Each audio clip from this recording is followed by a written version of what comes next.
You're watching a B.A.S.S. presentation. This is it. The day has come. We start right here. 103 anglers getting ready to embark on a fantastic journey. This is the Bassmaster Elite Series. Gamakatsu Elite. Coming from a special place, a very special place. We're not starting in Florida this year. We're giving a Louisiana, Texas 1-2 punch to you and a couple of the most fantastic lakes ever. Our live coverage brought to you by Yamaha. So great to have you with us on Bassmaster Live today. And fantastic Toledo Bend Reservoir. Take a look at our playing field there in North Central Louisiana. Manny, Louisiana is our host city. And Mark Zona for the 19th year of the Bassmaster Elite Series. We come to this place, which has shown us so many great things in the past. And we look at the past year's production at this place. We have reason to be optimistic. I think so, Tommy Sanders. Really, it's been the first time coming to Toledo Bend on the Texas-Louisiana border. Beautiful Cypress Bend Park right there. And you could not have, coming into stop number one for the Bassmaster Elite Series, better weather conditions, except for, take a look at those flags right there, friendo. A lot of wind this morning, but the presence of a warm night throughout practice and really the last few weeks. A lot of the low temperatures in the mid to upper 20s. That is not the case. If you just walked out of our studio here in Little Rock, you're looking at about 55 degrees. Water temperatures spiked on the last day of practice all the way up to 60 to 63 degrees. Taking a look at that weather watch right there. Yep, we're going to have a little bit of wind. That's going to be one of the keys today, is just navigating around Toledo Bend. But you could not ask for a better situation for one of those shallow water fishermen to maybe rise to the top and compete. All right. Remember those tournaments, Tommy? We can envision lots of scenarios. That would be a great one. Great to have you. The best scenario is you and us together, Bassmaster Live for the first time in 2024. We got the great Mark Zona here again, my friend. 20 years. Wow, 20 years. Wrapping up here. Ooh. Ronnie Moore is in the studio with us here. Mike Sukan here as well, who delivers the Daily Limit to us each and every, not day, but pretty often. But Ronnie, not always. Ronnie, you were down there yesterday. What's the vibe? What's the buzz? Man, a lot of the people who are going to be live scoping or forward-facing sonar off the bank were worried about wind direction and speed, and so they were alternating game plans, figuring out what they may do, or if that doesn't work and they get down there and their trolling motor can't stay in the water, where do I go from here? A lot of other guys were saying those shallow pockets, the backs of the creeks, they're warming, and I'm excited about fishing shallow. The grass here is great. It's almost too much in some places for guys. We won't ever say that, though. Those guys will figure that out. But a lot of overgrowth. And the key this week, I feel, is the water is at full pull. We haven't had it at full pull in a long time. So with warming temps this time of the year, full pull, it should be great up shallow too. All right, Such, I know what you're wound up about. Oh, man, give us a tease. Give us a tease. This would be the 10th place Toledo Bend where we've had 100-pound Century Belts awarded. You are fired up about that. There have been 10-pounders caught on the Share Lunker and the Toledo Bend Association in the last year, including the lake record 15-plus pounder. Do a little trivia, see if you guys remember the exact weight. See what we can do. Well, the potential for Toledo Bend to deliver something incredible right now as we take a look at our Humminbird Unlock the Lake. No doubt. Got a 4-box going right here with this Humminbird Unlock the Lake. And you're looking at about 186,000 acres here, only about 10 miles across. But really the thing to look at is you see off to the left side of your screen that area called Housen. That's going to be a massive player because it was a couple weeks ago, a couple years ago, forever. The reason why, that area of the lake, a lot of grass right now, a lot of those fish that have been in big wintertime schools have been in that region of the lake. And really, if you look at about 65 miles of playing field, we are set right in the middle right there at Cypress Bend. And the problem with Toledo Bend, if there is a problem, is when that wind blows, if you only have to go, say, 4 miles to the north, you may have to go 10 miles to the west and then back to the east, staying in the boat lanes if you don't know the way that Toledo Bend sets up. That is going to be the biggest challenge today, is just navigating and getting to your areas, especially if they are spread apart. That is your Humminbird Unlock the Lake. Ronnie Moore, as I say, you were down there yesterday. You got the lay of the land, and we're just really, really anticipating big things. It's been 7 years since we were here with the Bassmaster Elite Series. Is one with 79 pounds, basically, back in that time, and we're expecting way more than that this time around. Yeah, and we've never been to Toledo Bend this time of the year for the Elite Series. We've been in January and early February for opens and college events, but all of our Elite Series events have been April, May, June, July, August, throughout the summer, and so we've seen different looks. The offshore fishing we've seen maybe is post-spawn, deep cranking. The offshore fishing we'll see this week, especially with forward-facing sonar, will be a lot of winter to pre-spawn fish that are making their way. Anglers were looking yesterday out on the main drag in those channels and watching fish actively swim by their boat on their way to those channel creeks to get back there and head to spawn. A lot of them sitting higher in the water column, sunning those eggs, getting preparations for the spawn, which is kind of happening a lot quicker than people thought. Based on the weather a few weeks ago, it has kind of jumped into action mode. One of the things to really look at today, though, is obviously with forward-facing sonar, and that's been the big topic for the last, year. We purposely put cameras on 2 anglers today that we rolled the dice thinking they're gonna buck the system due to the weather conditions. Warm days, warm nights. We're coming into a full moon in 2 days in East Texas and Western Louisiana. I mean, when you put a camera in Jason Christie's boat, in Greg Hackney's boat, we got to talk to them after the meetings yesterday. Both anglers said, you know what, this tournament could be 1 deep, but they are rolling the dice with the wind conditions. They are going to live shallow all day long, so that should be a lot of fun. All right, well, we got 6 anglers that we're going to be with all day in the boat. One of those is the veteran Greg Hackney, starting his 20th season with the Bassmasters. Here's what he had to say. Man, we got great weather. We're here at probably the best time of the year. A lot of guys going to be fishing out, scoping. Going to be a lot of guys fishing offshore structure. I'm going to be fishing shallow bank structure where I hope they're going. I had a couple big bites in practice up shallow. I think they're moving. We were off yesterday. It was super warm. We had a super warm night last night. I mean, honestly, you couldn't draw up better fishing conditions than we got. I just got to make sure that I make the right moves today and rotate. I got a couple main areas. They're not close together. So hopefully our first choice will be the right one. Greg Hackney, the former Progressive Bassmaster Angler of the Year from back in 2014, and definitely one of the top-tier guys for so many years here on the Bassmaster Elite Series. As we say, 103 of them, the full field fishing today and tomorrow. And it may be, by the calendar, late winter. They will not finish until late summer, but every pound they put on the scales today at Cypress Bend Park means just as much as the last fish they do in New York State and St. Lawrence River. So you cannot, this is not a day to knock off the rust. You got to be going full speed today. Yeah, and really kind of talk about that game plan with Hackney. Obviously one of the best shallow water fishermen ever, but he's betting, like Jason Christie, that push is coming. A lot of those guys said, really Jason Christie and Hackney, that they got bites shallow when it was in the 20s, hoping that will just accelerate with the warming temps. All right, another angler who's a former Progressive Bassmaster Angler of the Year, 2-time, as a matter of fact, 8-time winner and former Bass Nation champion. That man right there from Idaho, Brandon Polinick, earlier today. About to kick off my 14th season fishing professionally, which is crazy to me that it's been that long. It's been an awesome career, but none of that matters today because it's the beginning of the season. We all start at 0 right now. Everyone's tied for AOI right now. We're gonna go try to make the most of it, see what happens. Everybody's different, but I love that statement. It's been 14 great years, but none of that matters today. That's the attitude. I think that's a winner's attitude for sure. Who's going to be the winner here? We're a long way from knowing the answer to that. We got 4 days of full field, then we cut it down to the half that size, and then we'll down to 50, and then we move on from there to 10 on the final day. Exactly, and we got to talk about the guys that are going to be fishing shallow, Greg Hackney, Jason Christie, but really the guys that are using their forward-facing sonar. One thing that all of them said They have to make hay early before that sun gets up, before that sun gets above that tree line. A lot of those suspended fish really out in 20 to 30 feet of water, very, very active in the morning and very high in the water column, really from 0 to 10 feet down. But they said as the sun gets up, that bite tends to disappear.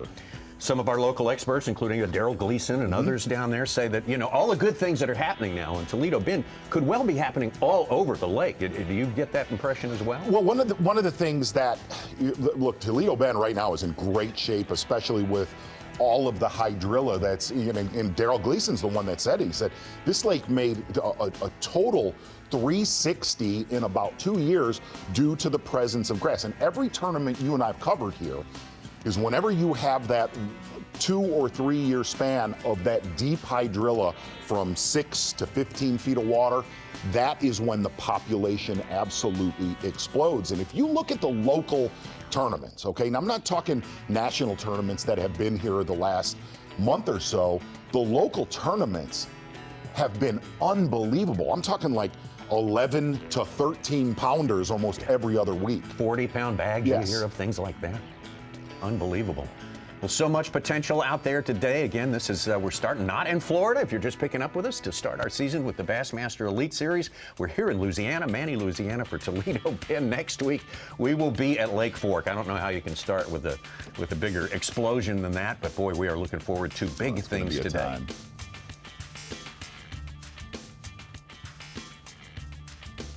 All these guys going for, well, a lot of different goals here. Only half the field will be, less than half the field will qualify for the Bassmaster Classic 25 out in Texas from this 9-week regimen, a 9-tournament regimen that we have here. We're looking to get points toward Progressive Bassmaster Angler of the Year. They're looking to get points to sustain their career out here. Enough attention and have enough production in order to keep going. They love being here. They spend a lot of time getting here to the Bassmaster Elite Series. It's hard to get here. It's also hard to stay here. But this is what it's all about, what they're about to attack today. It is a lot calmer than I thought it would be I was about to say outside that. of Cypress Bend, because if you looked at last night, I think, Ronnie, you talked about it, Jordan Lee put a post. I mean, it was gassing last night, 20 to 30 mile per hour gusts, and it was not out of the best direction, southwest. But a lot of these anglers talked about practicing due to the direction of the wind. So I think you're going to see a lot of anglers on that west and southwest side, and pretty much the Indian Mounds, an area that we've definitely seen in years past. Housen will be a massive player, and what's been funny is talking to, let me throw you something. This amazed me, okay? You have warming temps, okay? A full moon coming, and back in the day, this time of year, anglers would go to the back of creeks and look for water that was maybe 2 or 3 degrees warmer. Greg Hackney said this. Jason Christie said this. They practice shallow. They never saw another boat fishing. Those are the days and times that we're in. Literally, Jason Christie said, I thought I was on a lake where there was no tournament coming. I never saw a boat in 5 foot of water in less. The entire 3-day practice. You've laid this out already for just people just tuning in. Explain why we're on a different planet now. Look, with forward-facing sonar, I think a lot of anglers fish scared, where they have to get in the mix and sustain, especially being the first event. You want to sustain, you don't want to drop back in points and all that blah, blah, blah, blah, blah, blah, blah. But then you look at the total adverse side of that. You look at guys like a Hackney, a Christie, a Seth Fighter, who is going to fish shallow, that their careers are established, they can roll the dice, and not only that, look, in years past, you could get on a bank, a shallow bank here that, you know, obviously there's a lot of water up in the bushes right now, and you've got to share that with 6 to 10 anglers. Dude, you have 10 to 20 miles of shallow water to yourself. It's very bizarre what has transpired. And look, obviously with the tournament that was here 2 weeks ago, that built the template for how there are, look, every bass in Toledo Bend does not come shallow, you know, with the first warming trend. The whole lake doesn't push. There are fish that are born They live offshore here. They spawn out in the tops of those trees in the hardwoods, and they never come shallow. That's what has made, to me, the biggest eye-opening thing, and Davey talked about this last year, is we always thought that on the herring lakes like Murray or lakes like Hartwell or even a Lanier, is we always thought that the bass would act like stripers only on those lakes. That is so not true. Maybe the stripers act like bass. And we've learned in a lot of these Texas lakes, a lot of the lakes that are, you know, in Arkansas and Missouri, and there's just so many things we've learned with forward-facing sonar that if there is shad, just take herring aside, if there's just shad, if there's smelt, whatever it is, there is just a massive population that lives out there. And we always thought, well, heck, when it gets warm, 80% of the population is coming shallow. That is so epically untrue, what we've seen the last 3 years. And at Toledo Bend, Tommy, with all of this timber out there, as we see anglers taking off, the last couple flights taking off right now from Cypress Bend, all of that timber out in the middle in past years would prohibit people from idling or graphing or trying to see if there's anything out there. And then this technology, doing it with the trolling motor, being efficient, you realized how many fish do live either in that timber just off the main channel, places that you wouldn't have normally casted and fished. And now it's opened up this 187,000 acres. Instead of having it be 1,000 miles of shoreline, Tommy, it's 1,000 miles of shoreline plus all that water out in the middle up to a certain depth. But anglers will be fishing over 80, 90 feet of water with fish suspended in 30 or higher today. So Incredible. Back in the day, this time of year, whether say you're fishing bushes or you're fishing that mid-range, that 5 to 15 feet of water, a deal like Kyle Welcher and what's gone on here the last, you know, month to 2 months, a lot of these suspended bass, Tommy, the best way to put it, they didn't see a lure. They just did not see a lure. And conditioning and pressure eventually will catch up with it. So we've covered a lot of that. So And our first fish Go ahead, come Sue. across the board. Robert G, rookie. Robert G with a 2.5 pounder. First fish of the 2024 lead season. Here we go. We're on our way. That is the 2023 Progressive Bassmaster Angler of the Year, Kyle Welcher, Opelika, Alabama. Maybe fish number 2. I think there's probably a lot of fish being caught right now.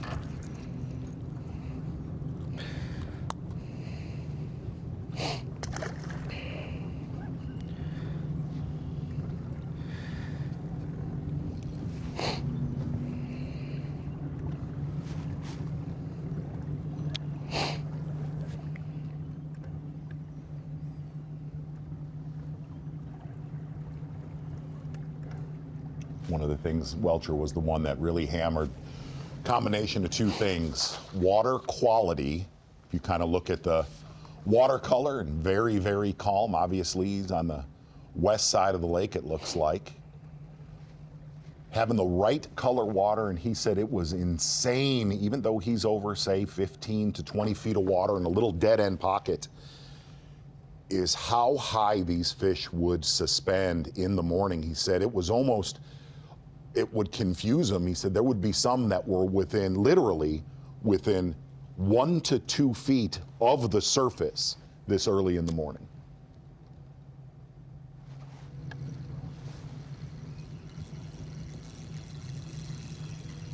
Another cause for concern with the wind, Tommy, is that we do have a big bridge, Pendleton Bridge, right across the middle. Normally, the water level's not this high. If there were, 2 to 3 foot waves, it would be very difficult to get under that bridge with how big it is. Great point. And so some guys who are fishing north of here were having to think of a south game plan in case it was gusting right up the gut today. Most of our fishing will be done south, but San Patricia up north, also San Miguel, those are two big Louisiana-based creeks on the north side of the lake that may hold some anglers at some point this week. Also, this fish may spawn up there a little earlier. To where you can see it. Or on the east side, Brandon Polinick. Oh boy. See his, Behind him. looks like his jerk bait right there. Just behind him. Oh, we got a big one right here that's just easing along. And And I've not been able to make a proper cast on this fish yet. See the fish below his bait. It's been really hard to get it to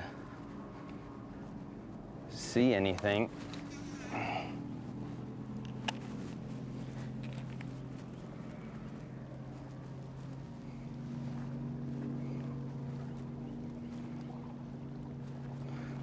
Missed it again.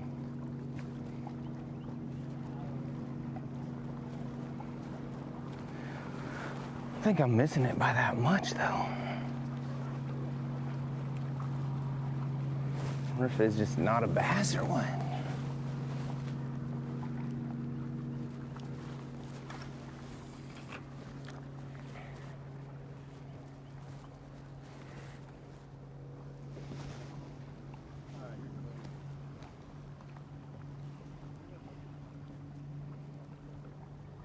Just swam into that tree. I thought that one would just swim up and eat it for sure.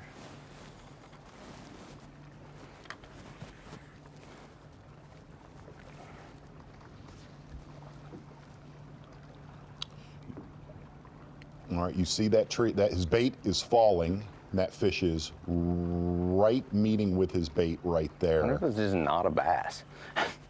Well, you heard Polinick say right there, that's one of the Made a lot keys of to casts, but I felt like we're a lot of the right. best forward-facing sonars in the country. Number one, knowing what ones are bass, how they react to their bait or not react to your bait. A lot of gar, a lot of catfish in here. And also knowing, it's almost, as weird as this sounds, it's almost a little bit like sight fishing, knowing which ones to spend time on and which ones not to burn time on.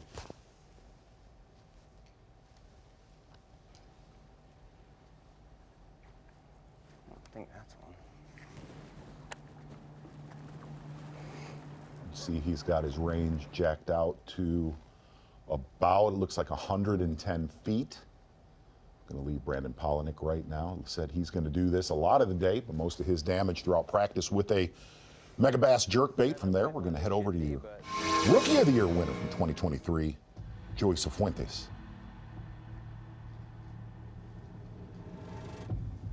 You wonder how much time he spent down here with Larry Nixon. Good point, Suge.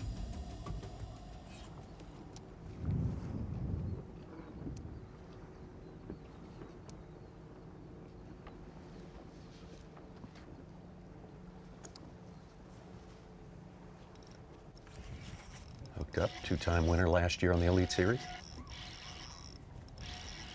First fish, always a little one, but little spotted bass.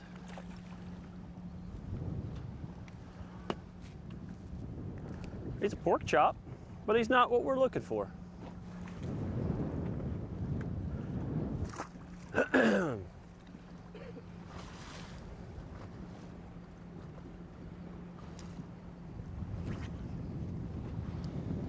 He said he was going to start in an area 10 to 15 feet of water, no grass. The area of the lake, fishing just north of our takeoff. Hooked up again. I guess another one. Just getting the, you know, the little ones out of the way this morning.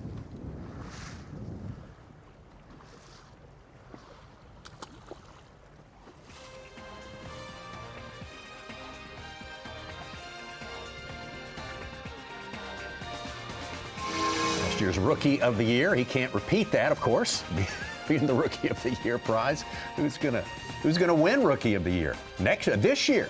Who's gonna win the Classic? Who's gonna win Progressive Angler of the Year? We're gonna explore that a little bit with a few pundits pick 'em, I am told, when we come back. That and much, much more. We're just getting rolling here on Toledo Bend. The Gamakatsu Bassmaster Elite at Toledo Bend. Live coverage brought to us by Yamaha. Is sponsored by Ranger Boats, by Rapala, and by Yamaha.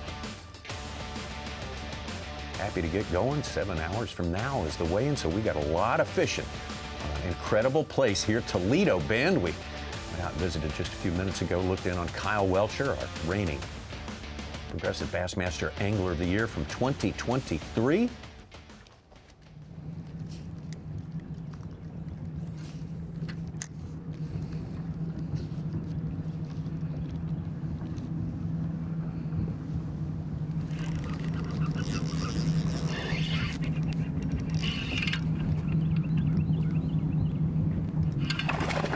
It's a good one.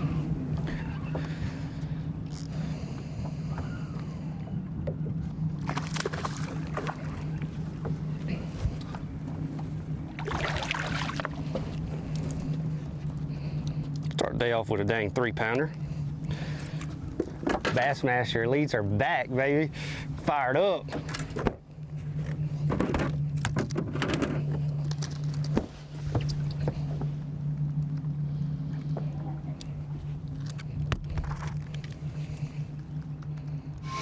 Heck of a show last year. Finished in the top 25 in 7 of 9 events. Wow. That is so hard to do. It's so hard to repeat, but he's got one in the boat. But it was just fun to watch last year. It was masterful. Yeah, and if you really kind of looked at his season last year, just a ton of versatility. And there was a lot of tournaments where Kyle Welcher would have a miserable practice, and that's one of the common connections we have seen and heard throughout the decades here on the Bassmaster Elite Series, having brutal, practices and turning it around. And really, where you got to see Kyle Welcher shine last year is when we got to the smallmouth bodies of water that notoriously haunted him, is when he just stayed consistent and rise to the top. Big season last year for Kyle Welcher. How gutsy was that day one at St. Lawrence for him? It was a rough day, Such. Him to go all the way deep in the lake. He lost half his day and still finished 5th place to lock it down. It was just like the rest of his season. Incredible. Back to Cifuentes. They can get off their phone for a little while.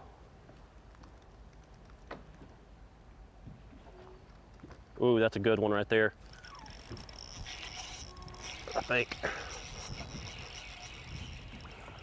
Not a bad one.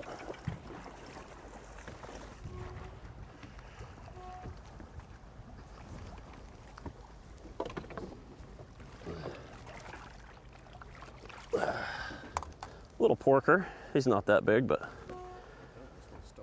look at how fat that fish is. Oh, pre-spawn.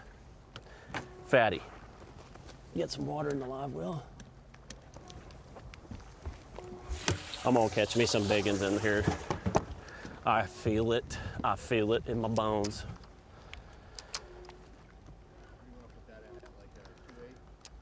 Yeah, 2.5. Yeah, that'll work. There's another one up here. That is the problem. Anybody that decides to go shallow, These fish there are are shallow. so many bass right now between 2.5 and 3 3/4 pounds that are just built right. That's one of the things that Kyle Welcher said. He said, man, when I got up in the grass and fished shallower, the fish were not as healthy. They were not as, typical pre-spawn. You look at Welcher's fish, you look at Cifuentes' fish, very, very healthy out deep, feeding good. Taking a look right there. He saw it. He saw it. Pollinix bait. Eat it. Eat it. Eat it. Eat it. Eat it. Eat it. Oh, he had it. He had it. He ripped. Oh, he folded it up on me. He folded it up on me. He bit it and it folded the back half over the hook. Okay, you see his bait going down to the fish. 2 fish now. You see it again? Oh, he saw it again. Got him that time. I don't think he's very big. No, I don't even know if he'll keep. I don't even know if he'll keep. I'm not afraid to put a 14-incher in the boat, though. Oh, he is a keeper. He is a keeper.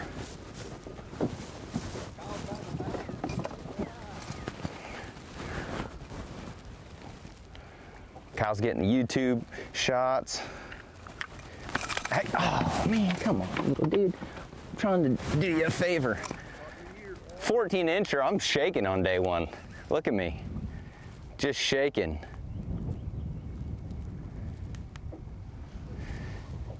Just shaking. What color is that? Red? Yeah. Oop, I just unplugged your little deal. Just get a little bit more cord up. Takes a certain skill as well, Tommy. When you're pitching, that was 40 feet out in front of the boat, dropping it right on the fish. You want to keep it right above them so they come up to it. You don't want to drop it in their face or below them.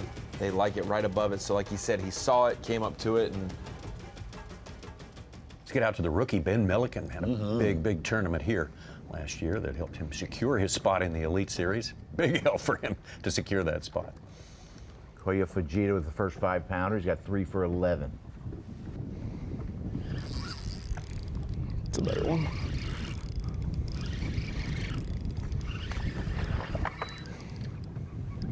Milliken made the comment day 2 of practice, thought he could have caught Come on between in, bud. 30 to 40 pounds for 5.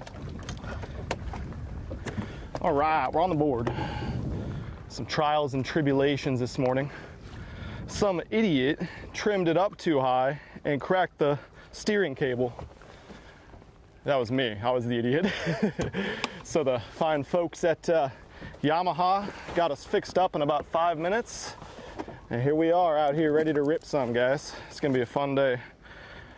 The fish seem to be pretty bitey, so we're gonna try to get in while we can fit in.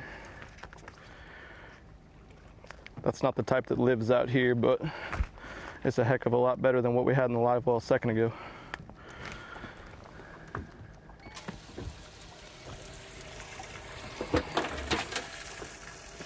On the board, dude. Heck yeah. And I need to kind of put into perspective. When some anglers tell you that I could have caught 30 to 40 pounds, you almost do a little bit. I mean, a little bit. Yeah, I heard that. Don't do an eye roll with that dude. Okay. No. Okay. You're starting to figure him out. He's a little bit of the real deal. All right.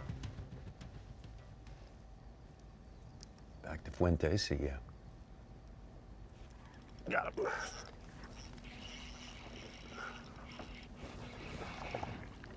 Not a big one, but a fat one.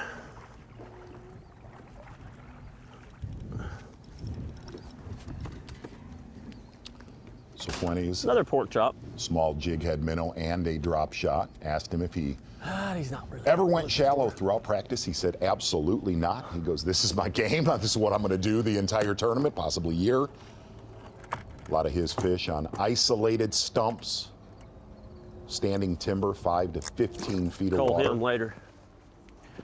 They're gonna bite really good as the day goes on. But need to get me a couple big ones in the boat first thing this morning. Yeah.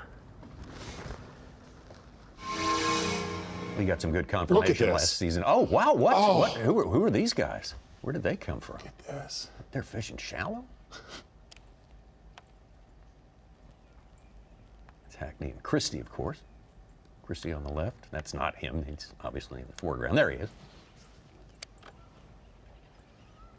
Got a little, like, just too much giddy up in my step this morning. I need to slow down. All right, let me throw you something with Christie and Hackney. Got to talk. Obviously, you don't just kind of listen when you're doing your pre-tournament interview with these guys. Christie made the comment. He's like, I wonder if Hackney is fishing shallow. Exactly what Hackney said. I wonder if Christie is fishing, right? Most of Christie's arsenal today, a spinner bait and a bladed jig, no surprise there, and pretty much everything Hackney did throughout practice. He said he got some good bites when the weather was in the 20s, mid-20s on day 1 of practice. Never got above 45 degrees on Sunday. Yeah. Several bites flipping and said, man, if I was getting that many bites, flipping bushes, I have to think that I'm going to get several shots if we have a warm night, which we definitely had last night. Chad Pipkin's first fish is a 5-pounder. I just got a second one. Fujita's up to 4 fish for 13.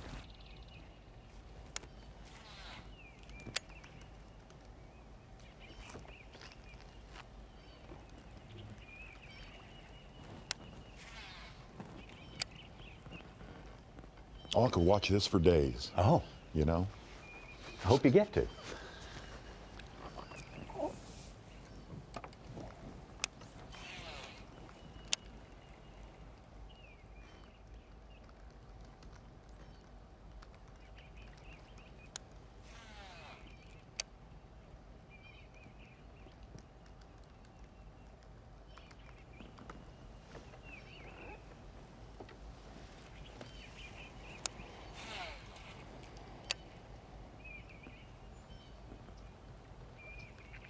Both Christie and Hackney said when they got to Toledo Bend last weekend and got to see that there was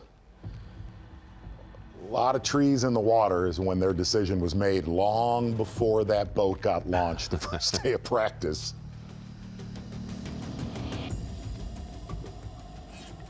Back to Ben Milliken. Got himself one in the boat so far. It's pretty big. That might not be a bass. His buddy wants to bite. Small one.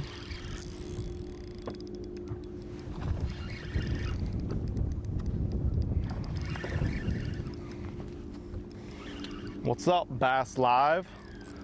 We're out here. We're out here, Toledo Bend. You guys know what's up. Got ourselves just a little decent one, but one we might be able to take to weigh in. Small.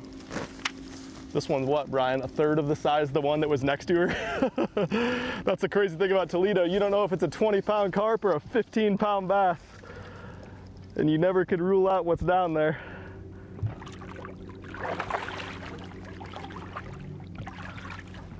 Yeah, bud. A little better one. 4-pounder probably.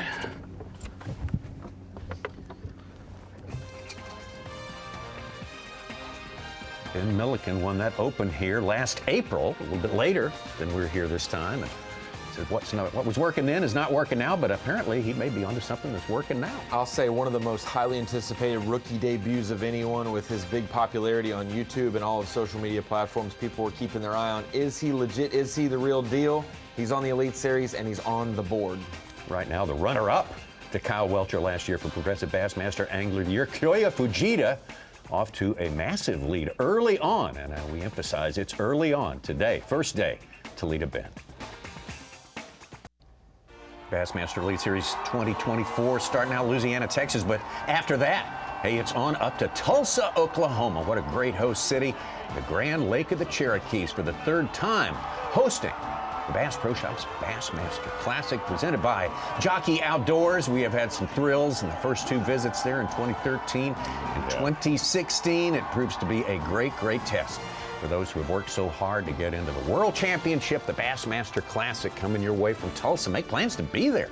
If you got a chance to get up there, it will be fantastic. The BOK Center and, of course, the Convention Expo and the Convention Center. It's going to be everything you expect from the Classic and more. It always exceeds our expectations. We're talking about the expectations for this 2024 year as we get cranked up here on the stop number one in Toledo Bend. And pundits' picks, they say, are in order right now. So I christen both of you pundits. And Zing, we got three questions for you, three picks for you to make. I think we're going to talk about, help me out here, Ronnie. It's going to be Angler of the Year, Rookie of the Year, and Classic winner. Okay.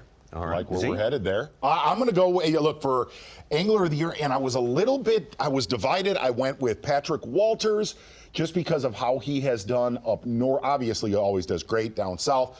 Of the Rookie of the Year and the Classic, it was easy. I was going to go Kyoya Fujita just because I think our schedule this year really lends to the way Kyoya fishes, but it also lends to Patrick Walters, John Garrett, so much history on in the Opens, a very, very versatile angler. Yeah, JT Tompkins was definitely high up on that list, but went with John Garrett. And look, I bet legally against Patrick Mahomes in the Super Bowl. I'm not going to do that in the Bassmaster Classic with Jason Christie. I really think I went a little bit chalk across the board and nothing very original. This is where you bet. We're not pari-mutuel here. You don't get any help from odds or anything like that. You're supposed to pick the most likely. Dave and Davey Height and Dave Mercer, of course, will be joining the broadcast later on with their great coverage on site. Let's look at Davey Height's picks right there. We got a Patrick Walters, same as you, Z. Wesley Gore for Rookie of the Year. There's been a few people saying he might be a man to watch here, as a matter of fact. Sure. And again, a Jason Christie. 2 for Jason Christie. Now, Dave Mercer, Patrick Walters, the trifecta.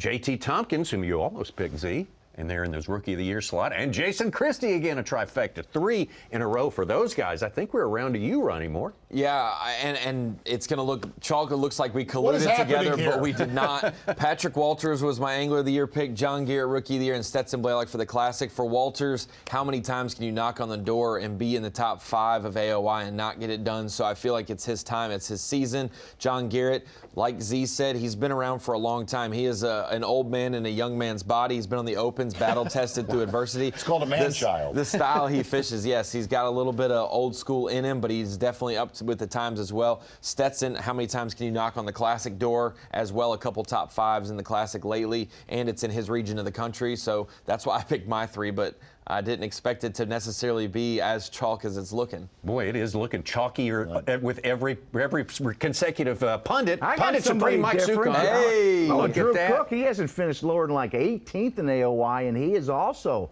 getting better at those northern fisheries, kind of knowing to JT Tompkins. He started to practice for the elite season before he was assured at the Harris chain his Opens win. He was already qualified. And Christie's low-hanging fruit. I think he's got something to prove on Grand Lake. Broke out of the Patrick Tommy, Walters trap now. there. Yeah, Let's see if you're last. Are we back in it? we're back in the Patrick Walters trap there. Hey, look, you said it. This was not a group text. Absolutely incredible. We did not know each other's picks. That's the actual truth, which kind of, as you say, Ronnie, says something about those anglers. The fact that of the 6 Bassmaster Live broadcasters that are contributors to the show and pay attention to every moment of it, that 5 of them chose Patrick Walters for Angler of the Year is astounding. He has shown great premise and great skill over the last couple years of his career so far. Emily Todd Walters, just loving that graphic. They just want that. No pressure. I'm going to do it. New daddy. And I'll cheat. I'm changing mine, though. Nope. We got to have some difference. It's written. No, we don't have to. I'm going Koya Fujita. Love Patrick, but nope, you can't go back. I got to buck the system. I got to leave it. Patrick Walters, good highlights here. I believe these are Lake Fork highlights. Does the Bass Track leaderboard currently with Fujita on top have any influence to you doing that? Listen, I did. You say you're going with Fujita now? I am. No, I'm absolutely going with Fujita. It's written in Walters. Koya Fujita and I, we're going to work on doing some Zona shows together this year, doing a lot of content together. And yeah, there you go. Right, look at that. Patrick Walters tsunamiing the picks for Angler of the Year, and Jason Christie pretty much doing the same thing with that Classic. Had his debut in the top level of Bassmaster fishing with the 2013 Classic. Didn't quite get it there, but showed some potential for sure. And he is filled in with a whole bunch of wins and a Bassmaster Classic a couple of years ago at Lake Parkway. It was really interesting hanging out with Jason and his wife, Shanna, right at the end of the year. And you could tell the stress. You could tell the stress that Jason had just kind of squeaking into that Classic. So obviously going to be a big week. Christie family. Very much looking forward to that. Right there. So 4 have chosen Christie for the Classic, 5 chose Walters for AOY, and then it was pretty well distributed for Rookie of the Year. I think a couple guys had 2 picks each. Interesting. Back to Kyle Welcher's got 1 in the live well.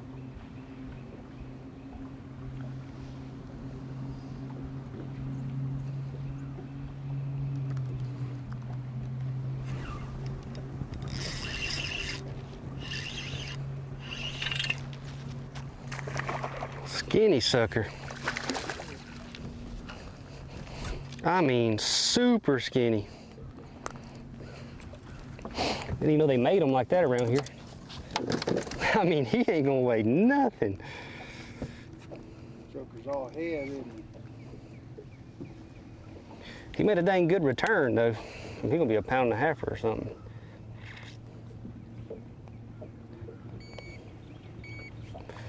Yeah, he ain't big. Gosh almighty.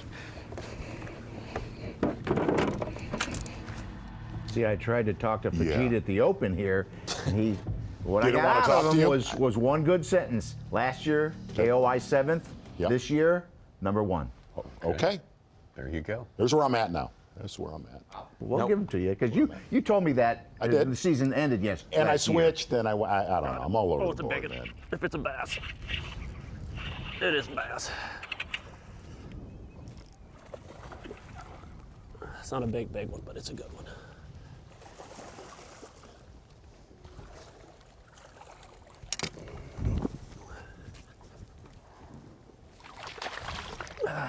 It's a porker, another pork chop. Just a fatty, probably a 3-pounder. I mean, I would say. Man, I don't think you could pack any more. I know. Look at the fattiness on that fish. Oh, Toledo Bend's so cool. The fish are. I mean, that's really not a big one here, but I mean, just look how fat. I mean, they've got so much to eat. This is fun. This is fun. I just love fishing. I love catching. Love that fish right there. Would not eat my little shad bait, okay? And so I picked up the drop shot and just kind of set it right down there in front of him. He came over and he ate it. So, I mean, you got to be really versatile. Have a bunch of different baits on, something high, something low, something they can eat off the bottom, something they can eat high, you know. Just vary it up. Be prepared. I really want to work through this stuff into the wind. Solid fish right there for Joey Cifuentes. Oh, we got 3 fish in the Healthy looking fish. And there we're gonna shoot back down. Louisiana angler Greg Hackney. Excuse me. Oh, that's awesome.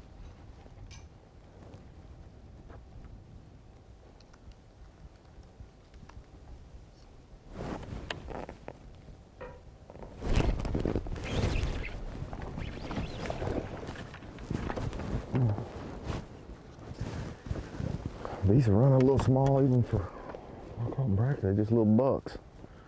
Little bucks.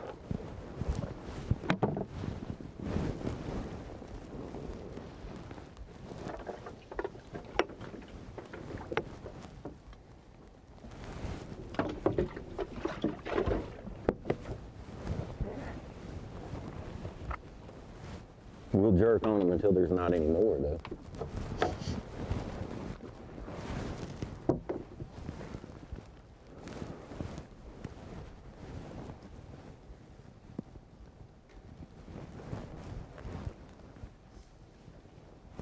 Fill this boat full of rage bugs. Down 2. Yeah. How bizarre would it be to know that you have free reign of all of that cover and not have to worry about him and Christy. angler? Yeah, that's. Yes.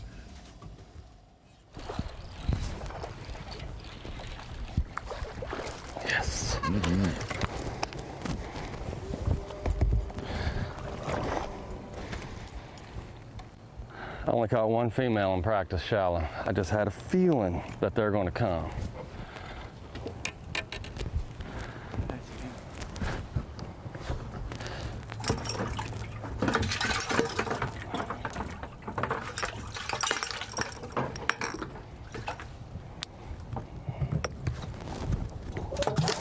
All is right in the world right now, Tommy. It is. The return of the Bassmaster buggy whip and the that is slide rule and dial-up absolutely internet. right. I love it. On the bank. Probably going to see a little frog action by the end of the day.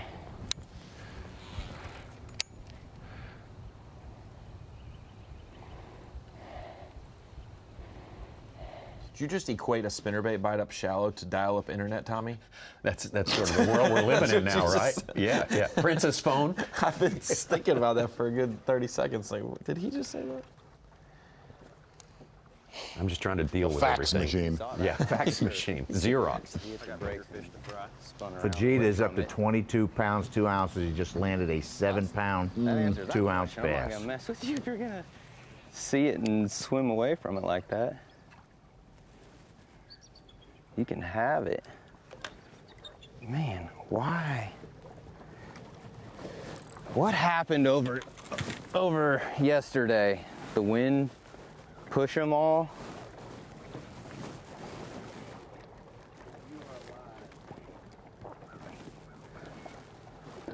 So we got in our starting place and just not seeing as many fish, and I know that they're moving around a lot right now with this weather, and every time you get wind changes, but you can see that fish coming in at 100 right there. Trying to see what direction he's moving, because I've not done a good job this morning of hitting these fish with my cast. He's swimming away from us because we're drifting forward and he's not.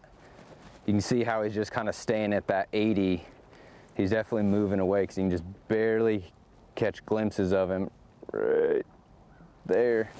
He's swimming away from us. If I can get my bait in that zone that he's in, you'll see him like all of a sudden he'll get hot and spin around. I missed him just to the left. Dang, another skinny one. No, it ain't, just a little one.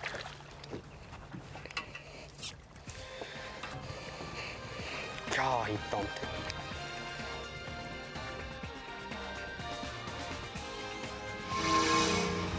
All right, we're seeing some getting caught here on this day. We will see plenty more getting caught, but look at Kyoya Fujita on top now with 22 pounds and 2 ounces already. That's unofficial. By a bass track, Jay Shakurit coming up there as well. Luke Palmer, Joey Cifuentes, and Ben Milliken. We saw him catch some good ones so far, but not the kind he's looking for sure. Got so many more anglers to hear from today, to check in on. There will be so much action on day number 1 at the Gamakatsu Bassmaster Elite at Toledo Bend. We'll be back momentarily. We are right in the middle of that Gamakatsu Bassmaster Elite at Toledo Bend. Bassmaster Elite Series for 2024. A lot of coverage provided by Yamaha, and we certainly appreciate it. Great to be with you today, live until weigh-in time, pretty much. Weigh-in's coming up at 3 o'clock Eastern Time. Cypress Bend Park there, that fantastic facility that is serving the tournament. You and I have had a time there back in the day. It's all there. It is all there. The food is fabulous. That's why I took a photo of Pepe's, the Mexican restaurant on the corner. If you've been to Toledo, you've been there.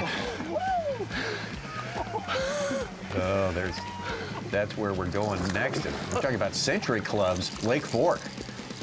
Big producer of Century belts in the past decade for the Bassmaster Elite Series. We hadn't had a Century Club since 2013 until we went to Fork in 2019. That broke a 6-year drought. And then like Such said earlier, we have had one every single year since 2019. 2020 was Patrick Walters. 2021 was also Patrick Walters at Lake Fork. But he didn't even win this one because Lee Livesey won the 2021 Elite. Yes! Yes! Go! Had the 3rd biggest limit in B.A.S.S history in that event. Waited till the last day to roll those big ones out there on Lake Fork, and it was a spectacle. Absolutely. Now, are we gonna get a Century belt awarded, or multiple ones here at Toledo? And I'm doing that for no other reason than Such. I know what a Century belt would mean. I mean, there has been, in the history of the daily limit, 80% of the daily limits that Such writes has something to do with the Century Club. 80%, 83 exactly. Well, there's the lakes that have produced the Century belts for the Bassmaster Elite Series. So far, there's 9 of them, correct? Yes, 9 of them. And if Toledo Bend join that, it'd be an even 10. And Lake Fork has the opportunity. We've only been to Falcon twice, but we've been to Lake Fork. I think this will be the 5th time we've been to Lake Fork. If they get to the top 6 break 100 next week, it would be able to tie Falcon for the most. On the St. Lawrence River that is insane. Yes, isn't that something? Really look. So do you think, Tommy, that we break the Century Club this year? Here at Toledo Bend, I'm conditioned to say yes. Let's go. By everything I've got. Let's go. Every bit of information I've tried to read. That's the spirit, Z. I know. I'm doing it for you. It's day 1, bud. Thanks. It's day I'm going 1. to be plenty mad if we don't get a Century belt here, I'll tell you. Oh, some guys were scared by the prospect of bad winds. So They lowered their expectations. Wind is your friend, Such. I'll say a lot of these anglers obviously Okay, I'm not gonna practiced for the conditions because it has been They're very way calm smarter on than me camera this today. morning.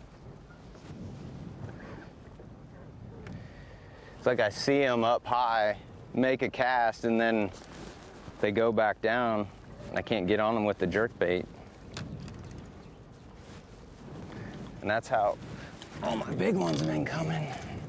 We'll go to the +1, see if maybe that'll help get it down a little faster. Well, that Give me is just a from little above the bit more water, level with the distance. water, and below, Depth. all on one screen. There's one. Oh, I missed him though. I can already tell I missed him. Oh, 2 of them. Better boat positioning here.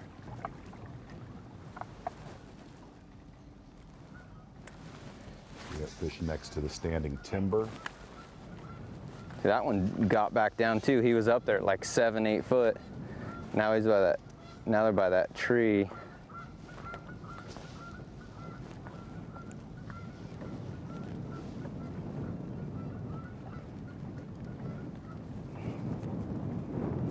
They were right on that edge.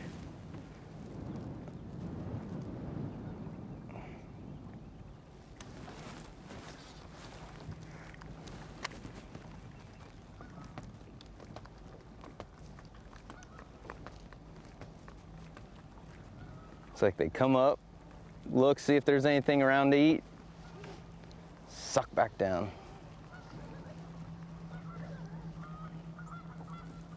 A lot of our anglers that we talked to really felt the warming temps I am still sitting on the bottom right there. broke up a lot of those suspended schools, and big schools too. There were some anglers talking that there was early in practice when we, Sunday into Monday with the really, really cold nighttime temps in the 20s. And as those daytime temps warmed up and nighttime temps warmed up, water temps when we got here were 49 to 52 degrees. Some anglers talking on Tuesday got all the way up into the low to mid 60s in the back of some of these drains. Looks like. Really broke up some of those suspended schools that some were talking 100 Right to by the 200 tree. fish.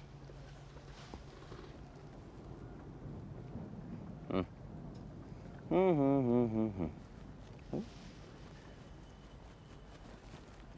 it's top of a tree there.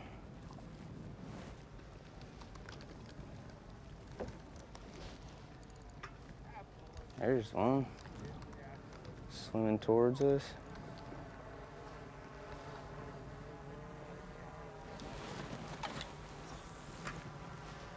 See the one he's talking about right there. His bait's falling at 70 feet. Go. Be behind him, aren't I?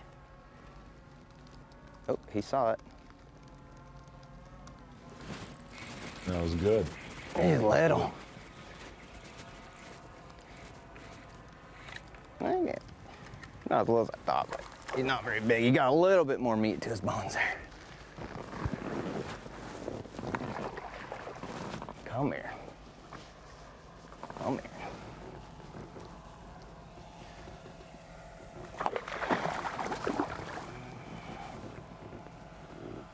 Grab the line, just guide the line. There we go. We got one. We got one. We got 2 actually. That one ate it good.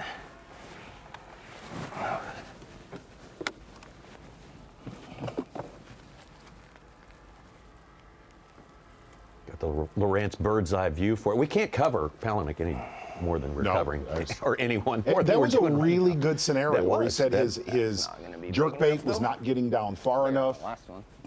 2.5 pounder. Need our And blue the whole, one. man, look, all of our anglers have that technology on the front of their boat, but what you see is being able to actually process that information at, I've talked with our buddy Rob Newell about it, the ones that are the best at this, at forward-facing sonar, is being able to process information that you're looking at at light speed compared to your competitors? There goes his year-end bonus. Took till the second fish for him to lose his year-end bonus.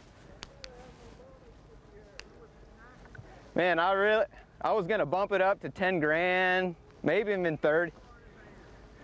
Maybe even 30 grand. Did he say a 10 grand bonus? Yeah, Polly's handing 30 grand bonuses around. I may have paid him to Sign me up. keep you snacking.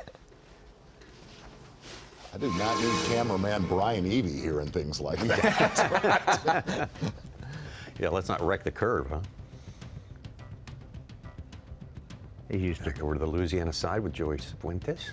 tins of popcorn is what he's used to. Yes. How about rookie Tyler Williams from Maine catching a 5.5 pounder, getting in our top 10. Of course, only 3 anglers have limits.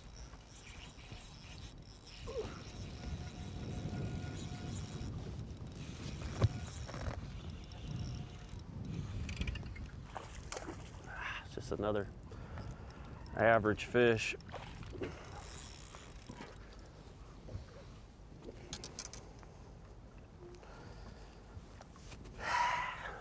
We need bigger ones than that.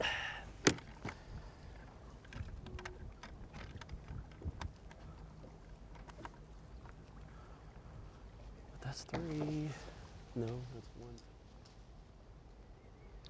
Well, Joey Fuentes was last year. Every year's the year of the rookie, it seems anymore. But boy, even more so last year in 2023. Joey Fuentes went down and acquitted himself well in Florida at Okeechobee, and then we go to Seminole. Man, it got crazy. Yeah, it absolutely blew that tournament away in Spring Creek. And surprisingly, talking to a lot of anglers, was completely left alone that tournament, and also left alone in this tournament on Lake St. Clair, fishing on the South Shore.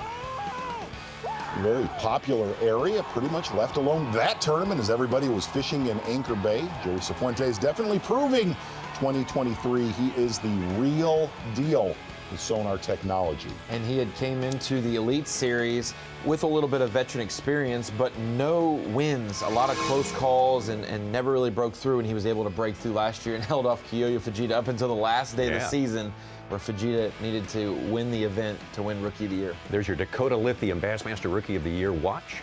For last year, that's the way it wound up, so close.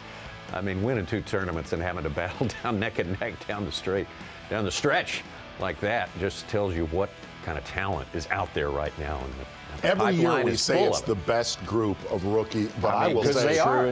this year, after the word I've heard you use it covering the opens, Ronnie, the gauntlet you have to go through.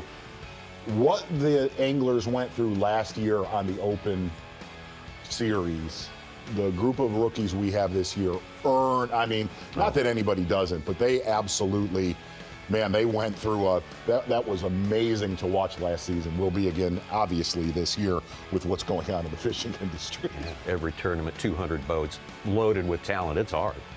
It's hard to get here.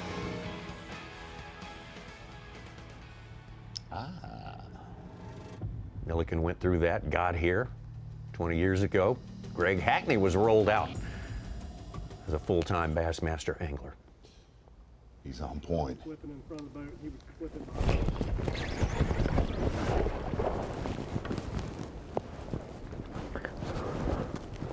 I mean, there's just no bite. I mean, they're rats, but.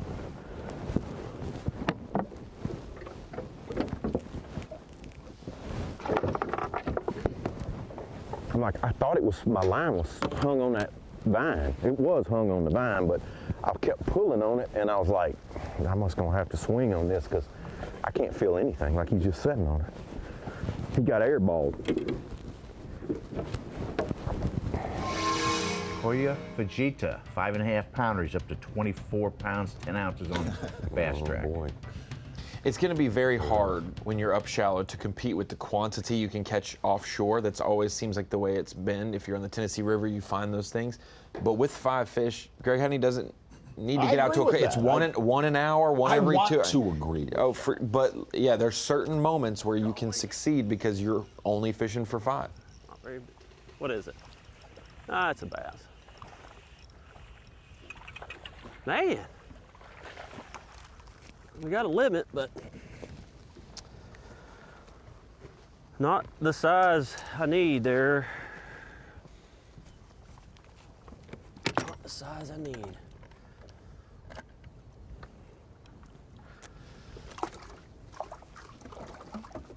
Get that one fish out of there.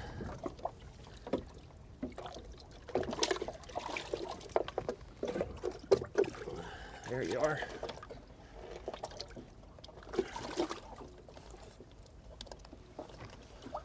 I think these are mostly all. Might need to have to go if the females aren't up here shallow. They might have to get back out in the more in the drain. Maybe these are mostly bucks and stuff up here shallow. So I may just kind of work my way out if I don't get any big ones. I think there's some big ones up here. I mean, we've had too much warm weather, but I don't know. I'm gonna keep fishing. We're gonna find out. Joey Cifuentes, we'll be with him all day, just completing his limit, and by his own admission, not a very big limit. Watching Hackney catch that fish shallow and then Cifuentes, it was almost like Back to the Future, going from one to the other. Time tripping. It really Absolutely doing it. Fujita on top with a massive 24-pound, 10-ounce bag this early in the day. My goodness. Jay Shakurat, Luke Palmer, Drew Benton, and Logan Latuso, one of, I think it's 5 Louisiana anglers here in Louisiana, fishing at Toledo Bend. We will keep our eye on the developments. Be right back.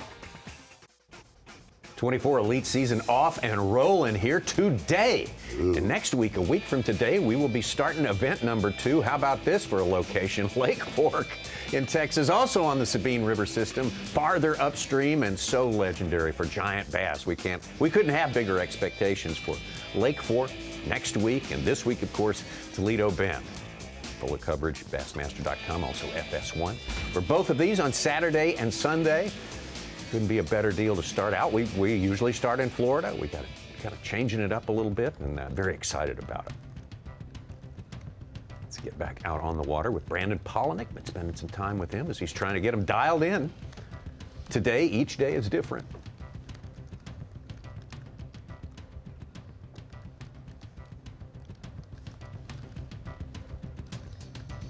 And some good shots of Brandon Polinick today out on the water. Oh, yeah. We got 185,000 acres here in Toledo Bend. Until he disappears on me. Where'd he go? See that nice blanket of bait there on Polinick's Mega Live. So you don't even cast on him. You just wait for the high ones. Wait for the high ones.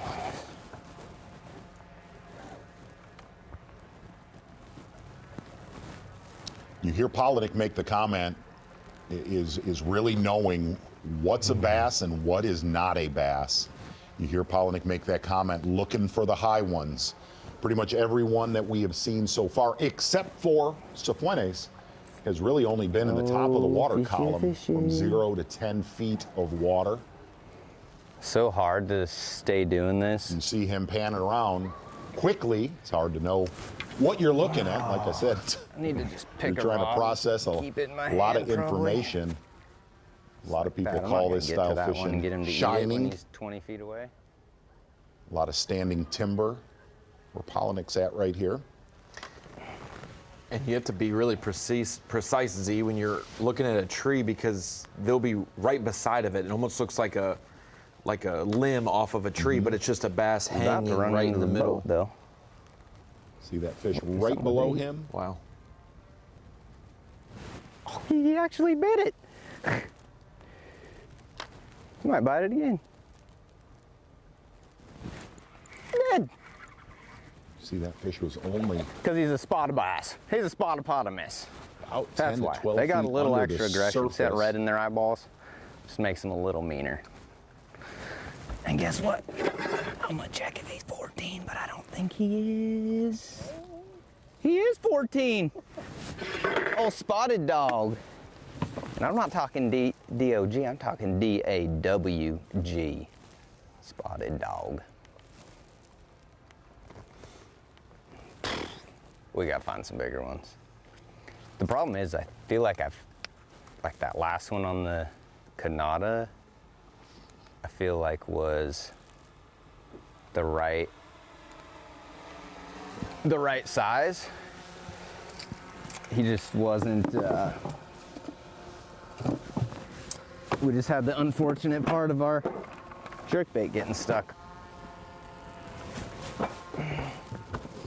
We got a lot of fish we need to get rid of.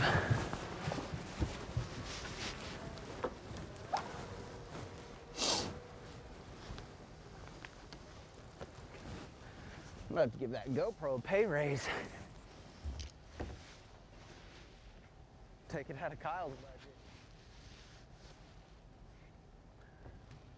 Right now, as I mentioned earlier, we got Dave Mercer, and the great Davey Height checking in with him right now, former Classic champ, two-time Angler of the Year. Great to see Davey Height in a place that's so productive. How excited are you to be at Toledo Bend, Davey? Well, what a great place to start the season 2024 here on Toledo Bend. So much history with the Bassmaster Tournament Trail here on this lake. I fished here quite a few times through the years. 180,000 acres. It's a big old beast when the wind's blowing a little bit. And it is blowing a little bit this morning, but not too bad. It actually should help the fishing, and you can tell some of the guys have already got over 20 pounds. Davey, real quick, there was a prediction of big wind today, and it's been a nice breeze so far. How has that affected at least what you've seen? Because that is a nightmare for guys that are fishing offshore. It looks like it's been fairly doable so far. Yeah, it really has. The forecast a few days ago did not look good at all, but it looked better this morning. And to be honest with you, it's not as rough as I thought it was going to be out here today, but you could tell some of the anglers certainly have paid attention to the wind and maybe didn't travel quite as far. I'm across the lake from Cypress Bend where the takeoff here, and there's 3 or 4 anglers in the creek I'm in. A lot of the anglers down the housing and Indian Mound area, that area will be protected as long as the wind direction stays like it is. The thing with Toledo Bend, though, very similar to Santee Cooper Lakes, you have the standing timber. They're great, big, gigantic lakes. You can't run the wind. You have to run the lanes and the markers, and so that can make it really, really difficult because instead of running those troughs or running in straight to or from those waves, oftentimes you 45 them, so it can make it a little bumpy. And it's already bumpy, but it can make it worse. Davey, we've got Greg Hackney and Jason Christie on camera today fishing shallow. Seth Feider said he was going to live shallow throughout this tournament and gamble with warm days, warm nights. Did you talk to anybody else that said, I'm not going offshore, I'm just going to go do my deal shallow? And all 3 of those anglers both made the comment, or all 3 of them made the comment, we saw no company. There's nobody up on the bank. Yeah, see, with the warming weather, the full moon coming, I think Saturday is the full moon. The water temperature here, I just looked, is like 56 degrees. So a lot of those bigger fish will certainly be moving shallow.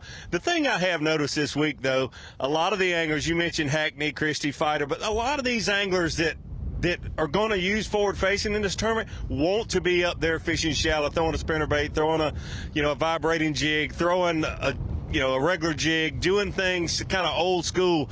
I've been watching JT Thompson here this morning. He was the Angler of the Year on the EQs last year. He goes up and fishes boat docks, and one boat dock, he said there was about an 8 and a 9 that followed his glide bait. He could not get those fish to bite, but he does that for like 10 or 15 minutes, then back out deep. He's out scoping, looking around. Saw him catch 1 spotted bass, but now I'm looking at him, he's headed back out. So it's kind of back and forth, and we'll see. You can spend a lot of time trying to do both rather than committing to one, like you said Hackney and Christie are doing. Dave, you've been through so many campaigns, Bassmaster Elite Series, the Tour, and so forth, starting a season at a place. And in your time doing that, were you more happy to start in a place where there's a promise of a big bass bonanza, or did you prefer to start in some place where it's going to be a little tough, where only 10-20% of the field is going to do well, and you thought you could be part of that group? Yeah, Z knows the answer to that for me, but you know, it really is all relative. The same number of points, the same amount of money being given away. But to start the season, everybody wants to go to a place like Manny, Louisiana, Toledo Bend, where you know there's definitely a chance of a 30-pound stringer and it taking over 100 pounds to win the event. Everybody wants to start at a place like that. Okay. Davey, one last question. I made a comment at the top of the broadcast. You were talking about anglers that just keep getting sucked back out deep. Do you feel a lot of the field is fishing scared in a way where they feel especially being the first tournament, I have to be out there with the rest of the pack? 100% Z, and I hope we talk more about that throughout the weekend, because yesterday, you know, they do boat inspection. We're seeing so many anglers. There was one angler yesterday that did not have any forward-facing sonar on his boat. And then there's others that have 3, 4, 5 live transducers on their boat. And a lot of them, I know, just like I mentioned earlier, love to fish shallow, love to power fish, but they're in defense mode. It's almost like follow the herd. You've got to have more forward facing. And I don't know if that's true. The other thing is, some anglers that use forward facing very effectively had one live transducer on their boat. So it'll be very interesting to see the way this year plays out. Oh, I'll give you one guess. John Cox? One guess. You got it. You got it. It's an easy one. Davey, thank you so much. Davey, great article, too. Davey's got on Bassmaster.com talking about these changes that we're dealing with now and trying to stimulate that conversation, which is a good thing. I recommend that everyone read it. Look at it on Bassmaster.com. And I'll say this. We think about forward-facing sonar and that it's a young man's game, and that is true. But there are some older fishermen on the Elite Series who have embraced it. I heard that there are some virtual reality glasses being worn by an angler who can see through the graph. And his name is Ed Lochran. So one of our older Elite Series pros is embracing it in another way, so he doesn't have to look down. He's using it off and on this week. All right, hold on a minute. Taking a look at Jason Christie. I think they're around this mouth just because of the current. Like the Google or Apple glasses where you can see a screen but be able to see through it, so you can look up and see the bank, but you can see your graph on your glasses. That is a real thing that is being experimented by Ed Lochran this week. That's what I was Are you sure he didn't just have cataract surgery or something like that? I'm being completely serious. Wear those glasses. I'm not saying Ed's old or anything like that, but 100%. You know, being serious. Okay. Well, boy, I can't wait to see that. Yeah. Hey, Fujita got rid of his 3-pounder with a 5-pounder. He's up to 26.10. Oh boy. Taking a look at that standing timber right there with Ben Milliken, and that is a good return right there. That blob in the middle of your screen at 60 feet.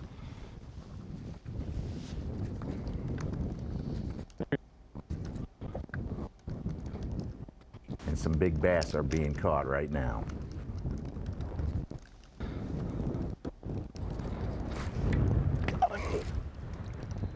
Oh, it's a giant one. No, it's not. What the heck? Is it a bod? Dude, I thought that was a freaking 10-pounder. You saw it though. Mitch from NBT came over to the house last night while we were there, Brian. He installed this forward-facing thing. I never used it before. I'm like, I'll try it, dude. I don't know. And you're seeing a first timer out here, just trying to figure it out on the fly, I guess, right? Hey, I'll take it.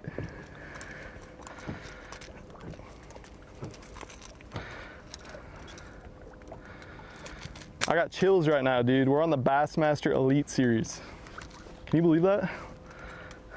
Omaha, Nebraska. You can grow up fishing NBAA Division 54. Shout out Tony Cimino getting me into tournament fishing. Tony Cimino's in the house. Shout out Becky out there watching, supporting me along the way through this craziness. We are on the Bassmaster Elite Series. Unbelievable. This ain't the size we want once again, but we're gonna get there, guys.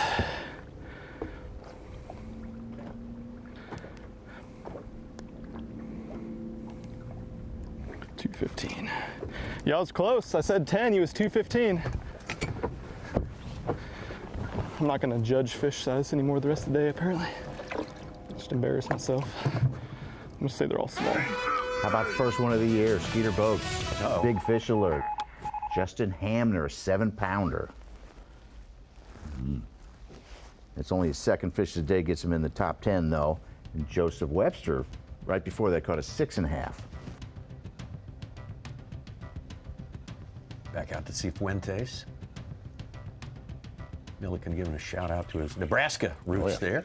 Nebraska sent us a good fisherman before, as I recall. Yeah, I think didn't Denny Brower say he was from Nebraska? Originally from there, yeah. Just fishing. Just fishing. I cheated. I've seen some of the cast footage from behind the scenes, and so that's the only reason why I knew.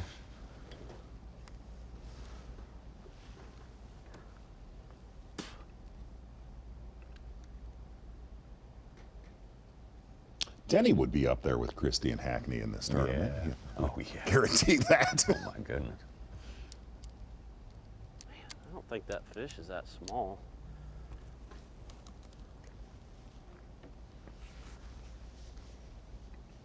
They went down on it. Milliken said where he won that Open here last year, a lot of hard spots, offshore hard spots, clay points. Nothing on it this time of year. He said that is a total post-spawn deal. And the other comment that he made is really interesting to listen to him. Looking at Milliken's graph right there. Some of these fish shallower. A couple high fish suspended. He said this time of year, he is notorious, obviously, for on his YouTube and throughout Texas throwing big swim baits. And said this is just not, when you're this pre-spawn, it's just not really the time of year where you can catch that quality and catch that quality at numbers. He said, you don't get me wrong, you can obviously catch a 10-pounder on a big bait this time of year, but your odds are down to catch multiples compared to later in the season. We've never been here with the elites this early in a season, but the converse of that is we're going to Florida, where we usually are this time of the season, at a time we're never there. Right. Yes. So we'll get to learn a fishing new time. look. Yeah. It'll be good. A lot of different Definitely. things. And April's still a great month for the spawn as well if you want to see sight fishing in Florida. Your runner-up to Rookie of the Year last year, Kyoya Fujita, the man on top by a lot right now, closing in on 27 pounds. Luke Palmer, Jay Shakira moving up behind him a long ways back. Joey Cifuentes, we're with him all day long. Caleb Sumrall, also one of the Louisiana favorites here, moving into our top 5 unofficially. Be right back. We are right in the middle of day number 1 of this Gamakatsu Bassmaster Elite. First stop of the year for the Bassmaster Elite Series 2024. Fantastic Toledo Bend. This live coverage being brought to you by Yamaha. So great to wake everything up, get it going for another season here. Let's take a look at our unofficial leaderboard and last year's runner-up for Bassmaster, Progressive Bassmaster Angler of the Year. Rookie of the Year, Kyoya Fujita in first place today, right now, by a large margin. Luke Palmer, winner last time around, a recent winner, I should say, on the Bassmaster Elite Series. Joseph Webster has climbed up into the top 5, joining Jay Shakira, Joey Cifuentes, Tyler Williams in 6th place. Time to wake up something else, I think, right now that's been dormant for about 7 months, Ronnie.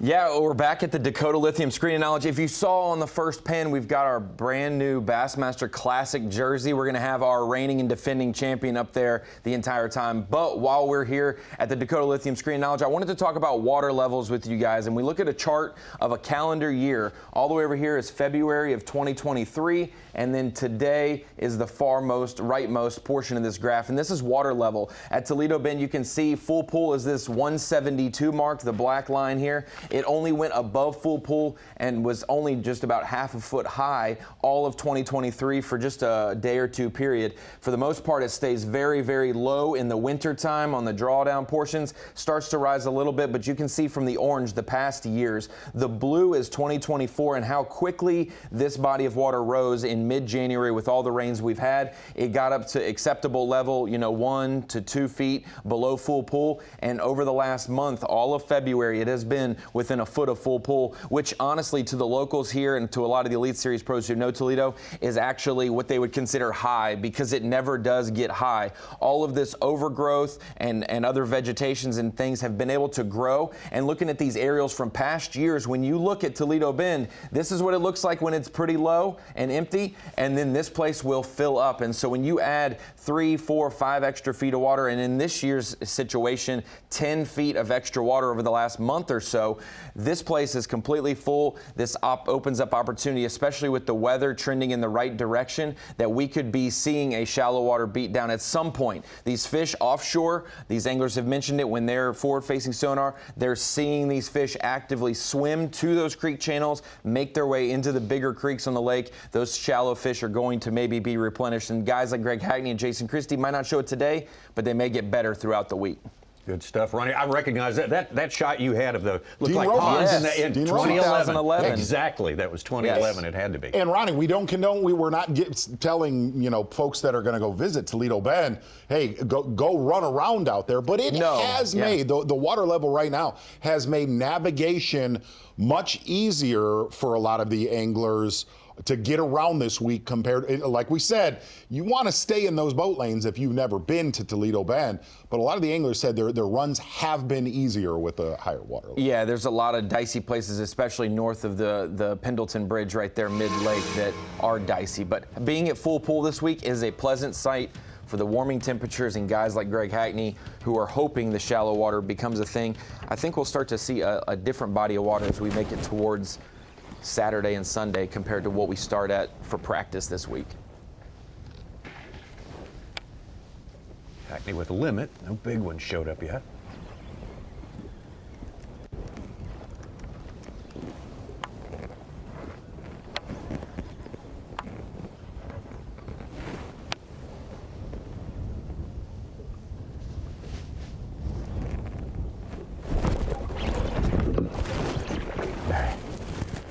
I was expecting that to be a freaking big one because it bit soft and it was tearing out through that grass.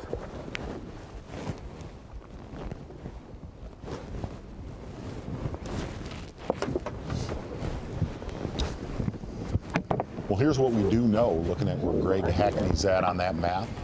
Outside of him is Koya Fujita, looking at that catch right there.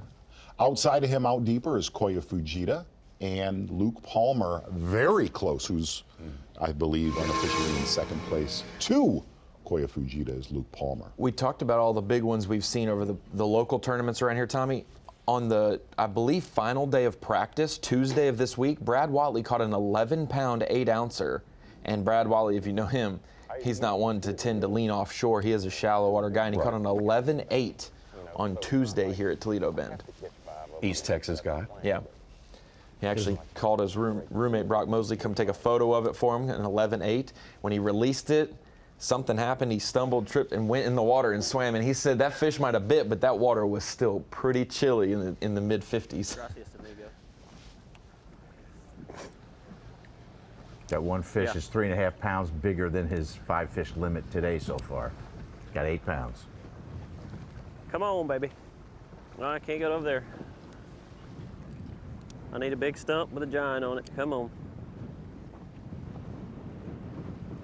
Jordan Lee has a limit. It is very small, about Jordan 6.5 Lee, how pounds. about that? Yeah.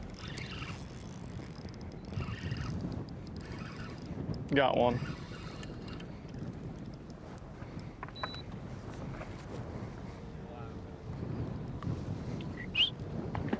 Pipsqueaks.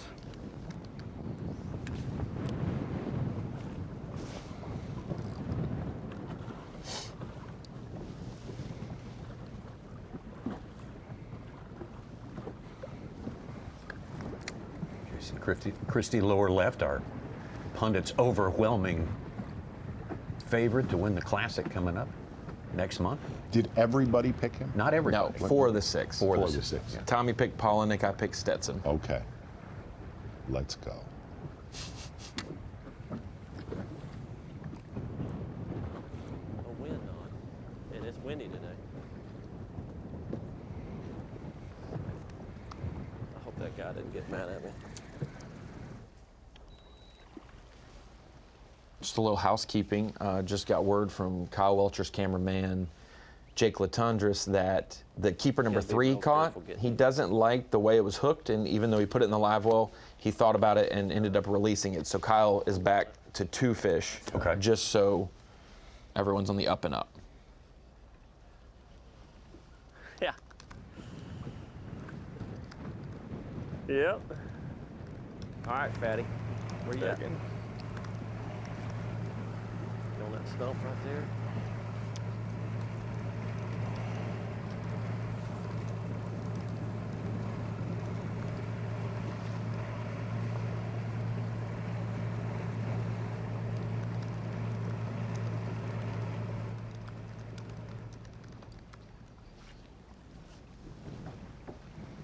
Lat's fish for Hackney, 1.5 pounder, is his biggest of the day. 4 1-0s.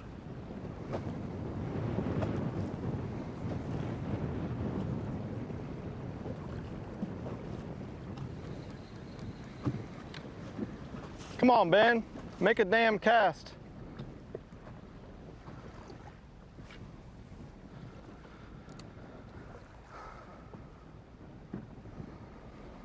See how deep that grass to the left side of his forward-facing sonar is growing. Standing timber outside of it.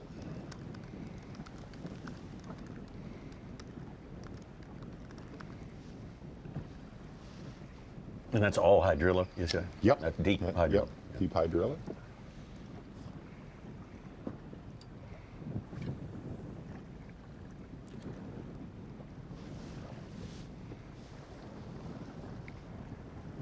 So being Milliken's first Elite Series tournament, he very, very open with how he's catching them, how he uses forward-facing sonar. He said, I'll give you all the information I can. He said, if there's somebody better at it than me, great, whatever. It was very refreshing. But the other thing that he said, I talked to some anglers after their practice, and he said, I think they're professional sandbaggers. I don't think they're telling me the truth. You gotta be kidding and me. when he said that, I said, I literally was like, Ben, were you honest back to them? He's like, absolutely not. I did not tell them anything. There you go.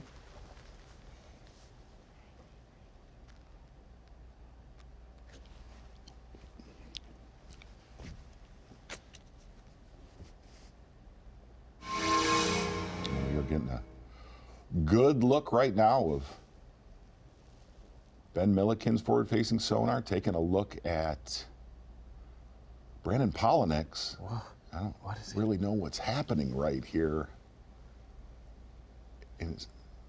What is that? What is it's a Baby don't like. wow. Baby like? No. No. Like a sonogram. No. It's a very clear picture, though. It's a very clear picture. Good return there. That's something like Alien versus Predator or something there.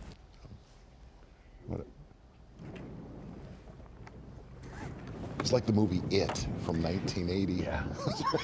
Creepy. Yep.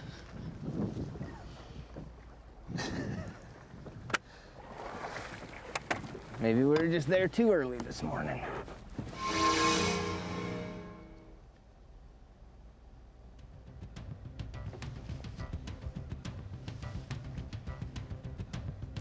Brandon Polonek's still kind of in a search mode there. Big ones have not showed up for him either.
The leaderboard, Keith Combs has jumped into the top 10. He filled his lemons, not very big, about 11 pounds. That word, Keith was snooping around shallow Monday and Tuesday of practice. Don't think he is today, looking at our map. It seemed like you had to kind of pick your deal for guys who had maybe spent more time forward-facing sonar offshore, you know, most of their practice, and then they'll go up for an hour and dabble, and they'll come back out. They'll go back up for. That is hard to do, man. Yeah, and those guys weren't confident in doing that. For a lot of our viewers on BASS, we've talked about that. One of the things that makes a really good deep water fisherman is he lives out deep. What makes Christie and a Hackney great at shallow water fishing is they're not being pried one way or the other.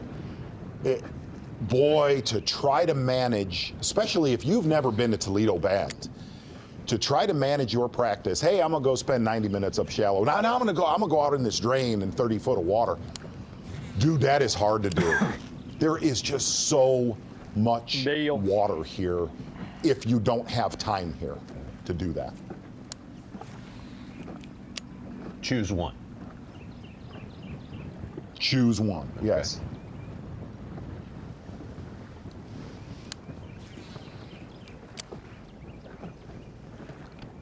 It always seems like the same thing in life situations when you have you're pursuing your dream, but you've got your backup plan. If you've got your 1 foot in your backup plan, 1 foot in your dream, you're never fully going to get to that.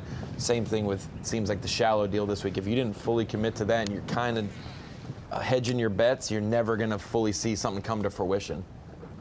It's like that old saying that I live by. I don't know the secret to success, but I know the secret to failure, and that's trying to please everybody. It's sort of like that. Yeah. Man. That's a good social media advice, Tommy. The only problem is the source. Who was the source? Bill Cosby. Okay. But hey, that doesn't take away from the. I should have asked. I shouldn't. Yeah, I don't care. Good shot of Polinick's bait falling. Big ball of bait to the right. Maybe. That fish, he's gonna meet it. Perfect timing. Maybe. No, he's too far left, isn't he? He didn't keep drifting in the wind like the other one did as much.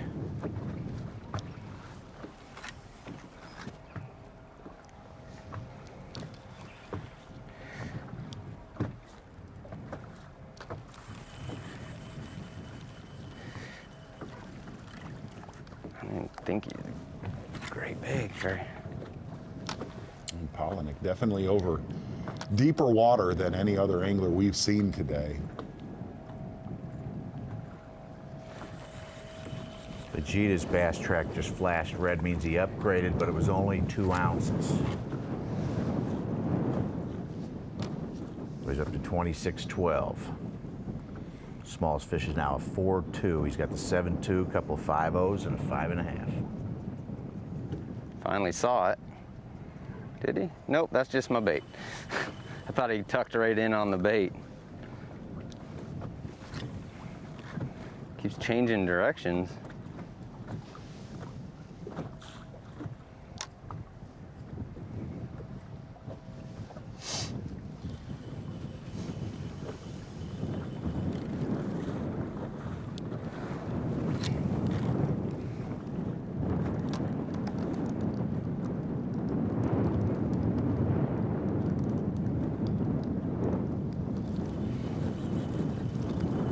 Thing, I don't know that I've actually gotten a cast on that fish yet. Because the angles keep changing and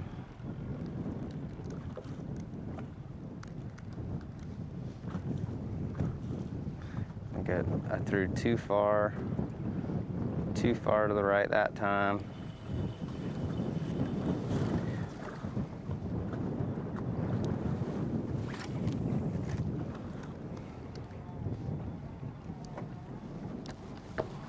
Threw just too far in general that time.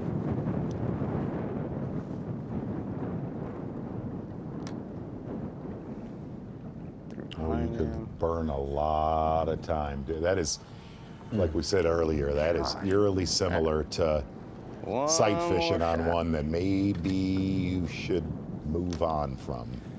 Too far. I'm going to ask you this question. Are we going to see some actual eyeball sight fishing by the time this tournament is over? I absolutely believe that. Thought that was the direction he was going, but There are fish swimming outside of the studio here right now. So, well, that's a special place. But I'm saying biologically speaking, yes. Fascinating to watch. With our 6 anglers all day, we show you what's going on elsewhere. Bass Track showing Kyoya Fujita now with almost 27 pounds unofficially. That is a big number. For so early in the day, Luke Palmer, Joseph Webster, Jay Shakira, Our first Bob Louisiana angler breaking in the top 10, Caleb Sumrall, 9th place. Yeah, there's another one of our Louisiana, our 5 Louisiana anglers here. We'll be back to Manny, Louisiana and Toledo Bend in just a minute. Getting a start to our 2024 season with the Bassmaster Elite Series. This Gamakatsu Bassmaster Elite at this giant Louisiana fishing destination known as Toledo Bend. Kyoya Fujita, what a remarkable debut he had on the Bassmaster Elite Series last year. Only overshadowed. His 1 rookie victory was overshadowed by 2 rookie victories and the winning of the Rookie of the Year title by Joey Cifuentes. But man, what a show he put on. Kyoya Fujita now officially with almost 27 pounds. And you take a look at some of the action from last year. He gave us plenty. And now Fujita cannot be covered. Win at Champlain. Yeah, and really looking at the end of his season, Joey Cifuentes pretty lucky there was not one more tournament left. Yeah, that's true. So we're talking about the Fujita scale, I guess, which is how they measure what, tornadoes? Yes, 9 top 20s so far in his career. Went through the field like a tornado, that's for sure. 2/3 last year. Wow. A 2nd at Seminole, came out of the gates pretty strong. Still has, and then his win obviously to end the year, but still has some stuff to learn. Came out of the gates really tough at Okeechobee for the Open. He is fishing all 9 Opens and the Elites. The more he learns about other types of fishing, where maybe forward facing isn't being, accentuated, then the better off he's going to be. Very intense Fujita scale graphics. Yes, that's very alarming, to be honest with you. Well, we're looking to learn more about him always. Right, and and last year it was hard to get, he was using some tricky stuff from Champlain certainly to Lake St. Clair, and we're going to leave that to Davey Height this week and see what we can do. I'm reeling the bait too fast, or they're just little, or what? I'm not even looking at it really. It's aggravating though.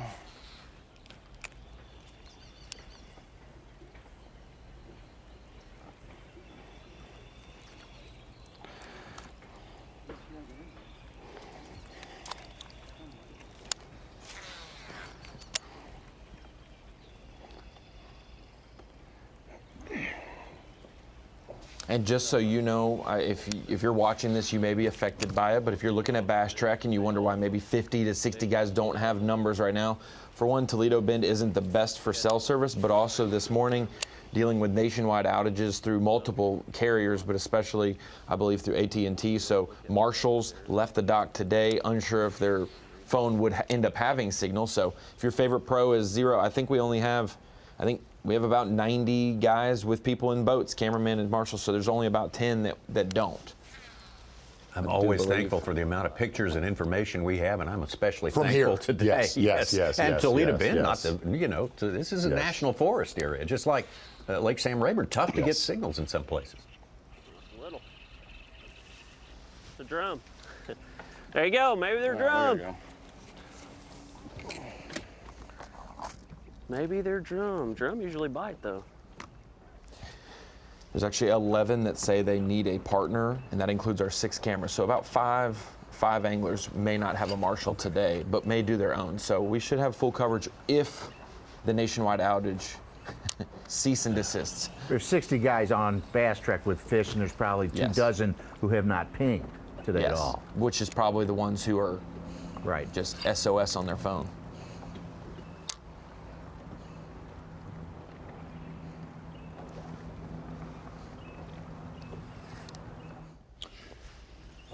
fishing a little bit. We talked about our commercial break, except for Fujita, obviously fishing a little bit off today.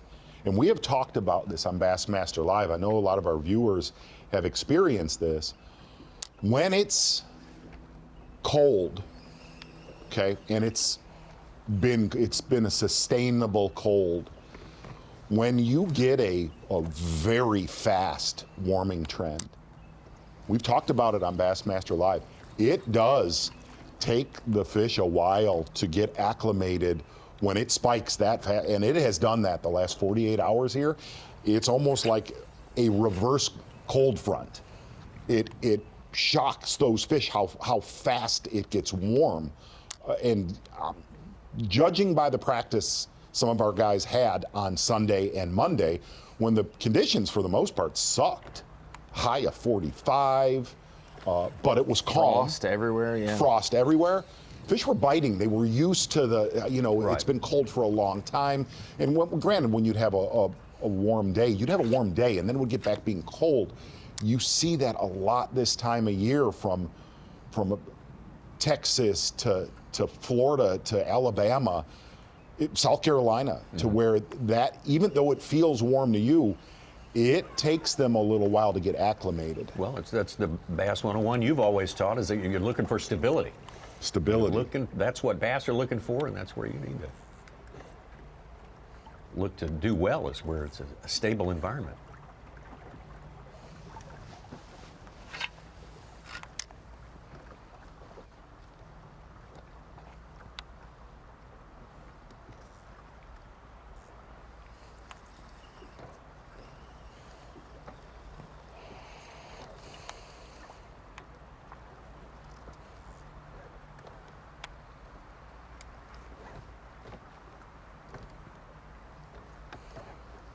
And with the weather that's coming, Toledo Bend, a lot like Okeechobee, a lot like Gunnersville,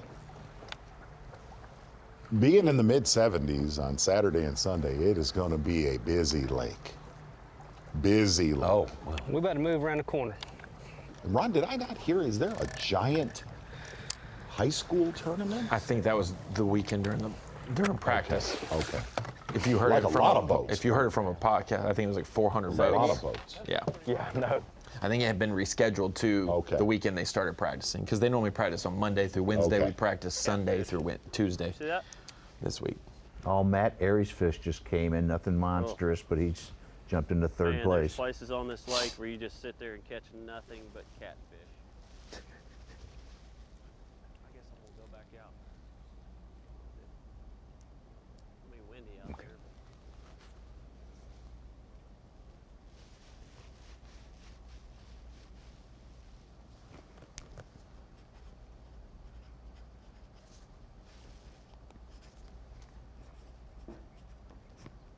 A little bit more scarce grass, and Ben Milliken's screen on the bottom line. Yeah. That's what Caleb Summerall, Derek Hudnall, some of the Louisiana anglers mentioned. That I said, "How's the grass looking?" They're like, "Great." Sometimes too much in some areas, like it's so chocked full. There's no gaps or breaks, so it's not like, "Hey, here's the definitive edge these fish could sit on." It's hundreds of yards of it, and you have to try to figure out if they're down in it, or, where they're at. Fish in the back of this pocket. In this drain.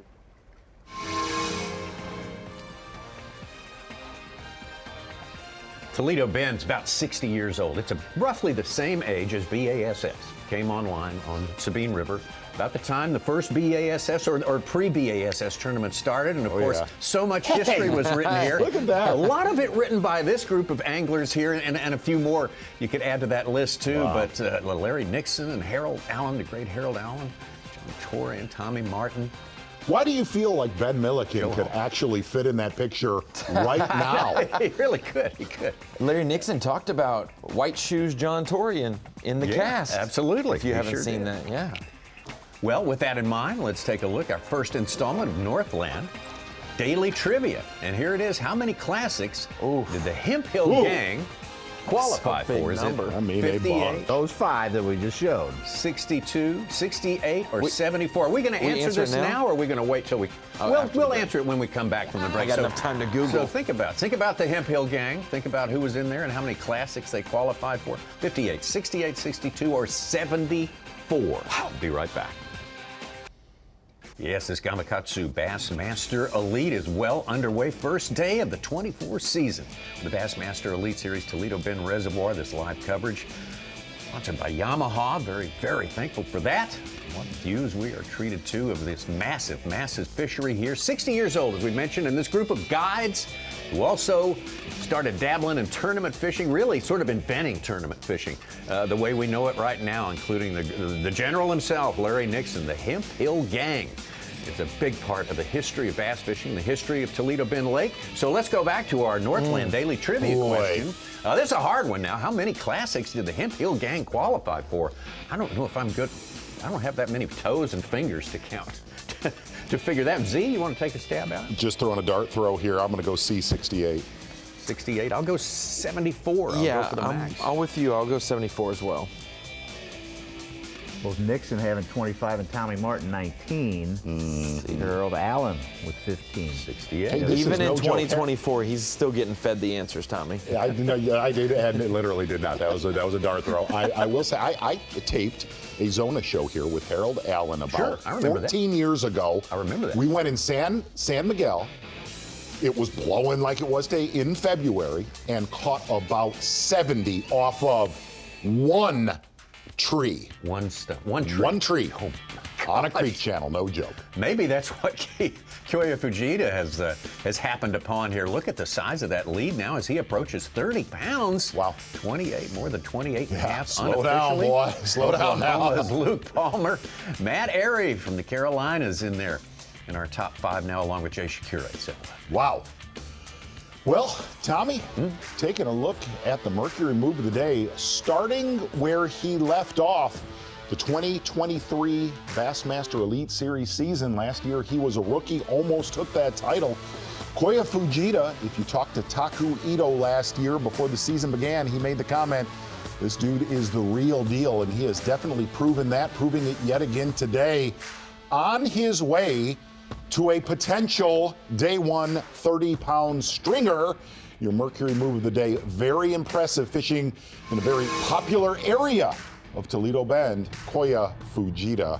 Got a feeling we're going to say that name a lot the rest of this week and the rest of this season. Get back up the water right now with rookie Ben Milliken. Yeah, hey, Fujita just had that 6-pounder to get him up to 28.10 on Bass Track. Let's he got go. rid of that 4. I say 30's a possibility. Yeah, I'd say so. And doing it with company around him. Like we said, he is in a very popular area, Toledo Bend, not far from Ben Milliken, Bassmaster Live. That is your Mercury move of the day.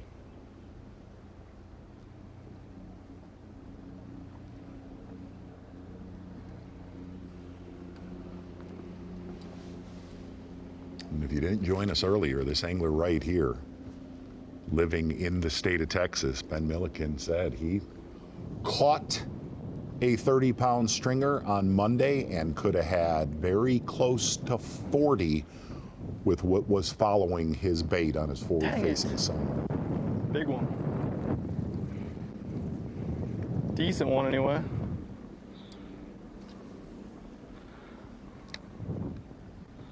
Shoot. Went and ate it.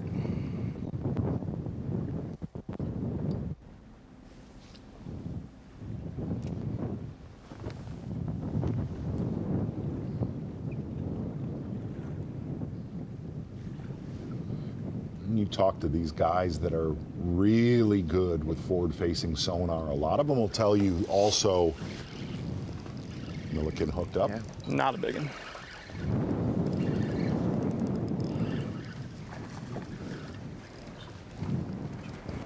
Keeper. Oh, good job, Ben. Sorry.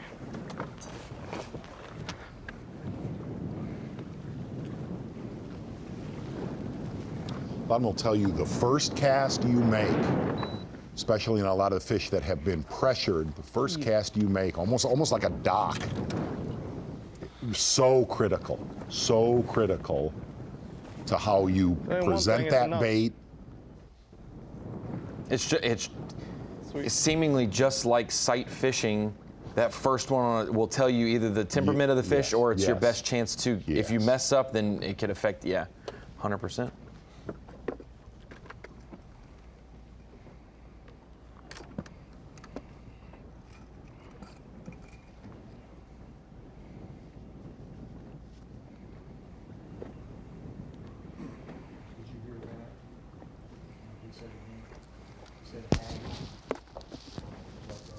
Not thrilled about the size, that's for dang sure, but just keep going around, see what we can put our cricket in front of.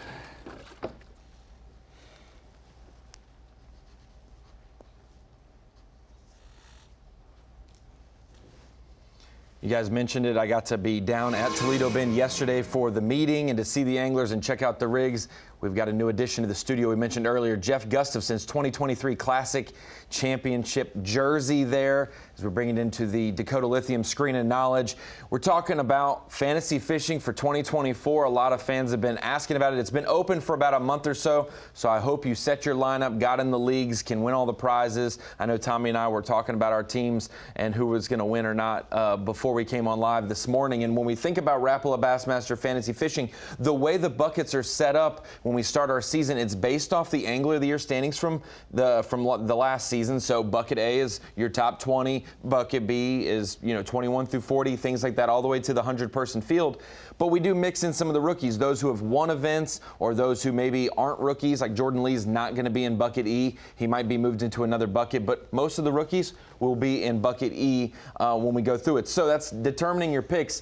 I went with my Angler of the Year pick off the top. This is set up for him, forward-facing sonar, timber fishing, and even if it was a shallow water beatdown, the fact that Patrick Walters could go do that if he wanted to as well, I think he was a great pick in bucket A. We'll see how that turns out. There were quite a few other anglers in there taking up a lot of percentage, so he wasn't even the most picked angler in that bucket. Cody Huff, somebody who has won at Toledo Bend twice in a college event and a semi-pro event. He was one of the first timber whisperers, the first guys to go out there and do forward-facing sonar in the timber at this lake, and he unlocked that code. I expected that same game plan for him. Brandon Lester could keep both honest, but I really did expect to see with the trending weather that maybe he would be one who would explore the grass bite or the shallow water bite. Specifically, same with Derek Hudnall, but we did see Derek Hudnall make a top 10 last year at Lake Seminole, a place that somewhat looks like Toledo Bend in certain aspects. He was able to be shallower, but utilize forward-facing sonar along those grass edges and lines. Him being a Louisiana angler, I know it means a lot for him to be in this tournament. And then one of the Rookie of the Year picks by our guy Davey Height, Wesley Gore. If you don't know Wesley Gore, he fished for the University of Montevallo. I knew him in high school. He was an All-American, fished for the University of Montevallo for a few years. Decided to, hey, I'm going to spend all of my time pursuing pro fishing instead of finishing out college fishing because that's my dream and my goal. He knocks it out in the opens and qualifies. So that's my Rapala Bassmaster Fantasy Fishing team. And then for Falcon Rods, Drain the Lake. Glad Falcon Rods jumped on to sponsor Drain the Lake this year. This game mode, 8 players on your team, 8 anglers per tournament, but once you use them once, you cannot use them again, so you got to be smart. You can't pick Jason Christie this week and hope to have him at Grand Lake. Same goes for Greg Hackney and other anglers. So I went with Walters. I said I'm just going to go ahead and lean in. Normally I like to duplicate 1 or 2 picks of my Rapala over to my Falcon Drain the Lake, and so I did with Walters and I did with Gore.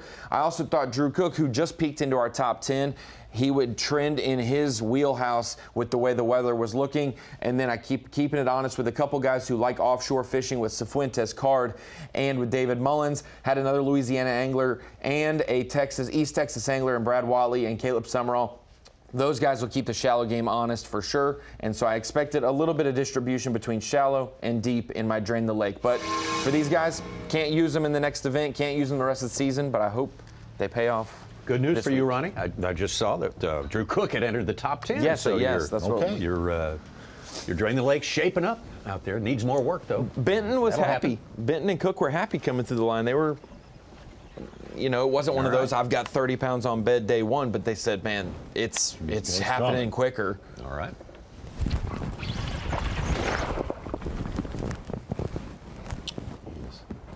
Catching a lot of males up shallow today. Striking Rage Bug, 5/8 ounce sinker. Usually this time of year, Hackney likes to use a lot lighter weight. Said he didn't need to do that, judging through his practice.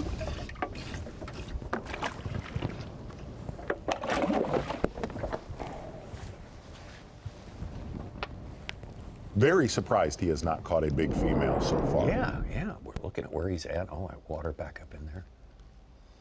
And we do normally believe that the early morning portion is great for a shallow bite. You want to get out there and get a few fish, but when we're coming out of the pre-spawn cooler temp, Z, would we see maybe a 1 p.m.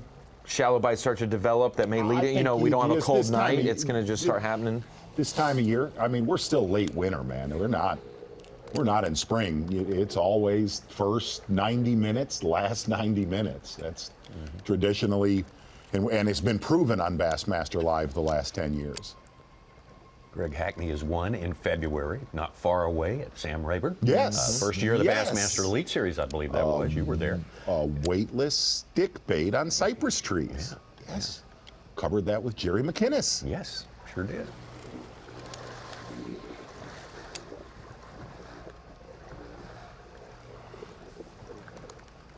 It was stop number 2 that year. Yeah. Amistad was 1. Yeah. Yep.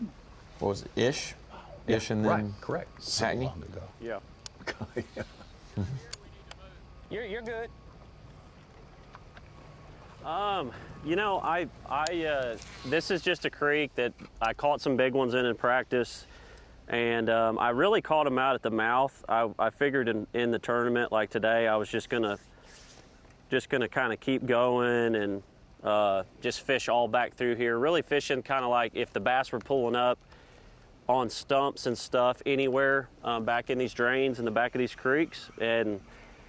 But I'm not. The fish I've caught have been small. I have not caught any big ones, so I don't know what to think. I'm gonna have to adjust on the fly and try and figure out if I need to go.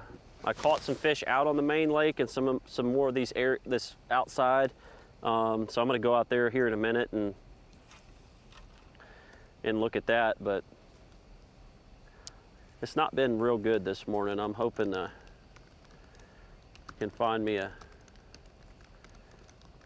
big one to catch.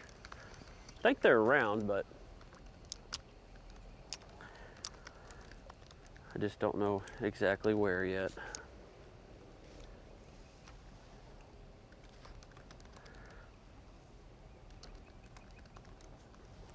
I don't know. I'm trying something new. I mean, I'm not say that it's not new, but I haven't fished anywhere through here, so I don't really technically know. I typically find a spot and like I caught big ones out at the mouth, and I'm thinking, okay, well I could probably just fish this creek slow and like find some fish and pick them off and it be productive. That's how I do it. I don't go through here and try and see if I can get bites everywhere. I don't want to catch a lot of fish because we've got a 4-day tournament, and if it's good, I don't want to be putting a hurting on them. That's just kind of the way I roll. With his second 4-pounder in the last half hour, Drew Cook has jumped up to second place. His second angler over 15 pounds. No, I catch them. I don't. Sometimes, if I'm around a lot of people, I will. But I don't really catch a lot of fish in practice, to be honest with you. I do more. I catch a few. I'll fish, see if I catch a couple quality ones, and then I'll just leave and just kind of put a waypoint on the area and just say, okay, well if I'm gonna go there, I'll just figure out how to fish it throughout the tournament. Just kind of pick it apart.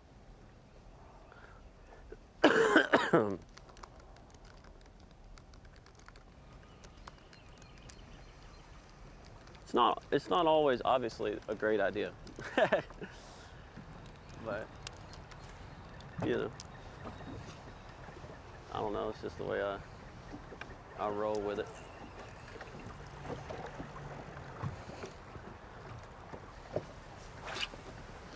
If I get back out there towards the mouth though, and I catch some fish, then I'll know that, okay, I don't need to be like in the backs of these, which in other parts of the lake, they're in the backs, like they're getting in the backs of these pockets and stuff, in the backs of these drains. I don't want to give up on it yet.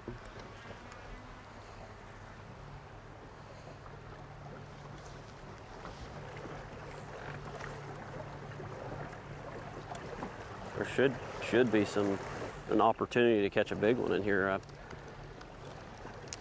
And maybe they're just not really wanting to bite that much right now.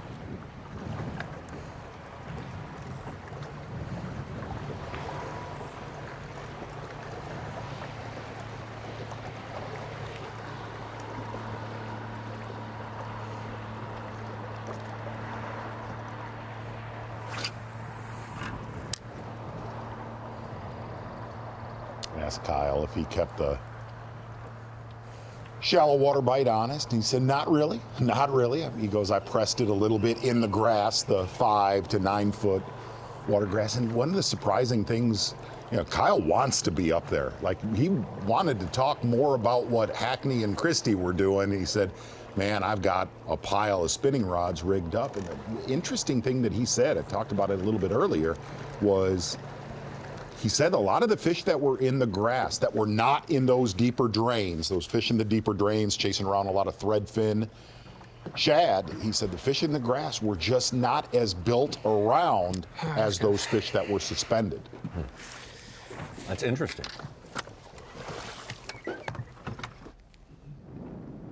Kyle wants to be up there, but he also wants to be Angler of the Year again. Yes, and look, he's very into analytics. He said, I'm not going to go grind. Oh, sure. I would rather, I want to see what I'm after, and that's obviously what he's done. You have seen him, though, transition. Like what he did at Seminole last year. He's not scared to pull the plug on staring at him on his graph. But he's scientific about it. He's an accountant. Yes. He looks at the numbers.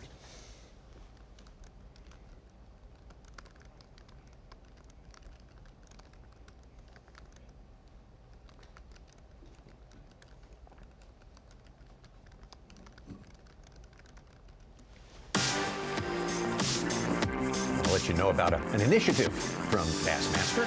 It's called the Bassmaster program. And it's not just to raise awareness of women fishing, it's to provide seminars that allow women anglers to get in and get some hands-on instruction from some pro fishermen, from others there, guides and so forth like that. And so it's going to be a series of seminars that you can sign up for and learn everything from baits and knots and fishing through the seasons, bass fishing through the seasons, to how to make your way around a bass boat. Very, very practical information, and for any of our female friends who have always wanted to get into it and want some good quality instruction, visit Bassmaster.com and find out more about Bassmaster.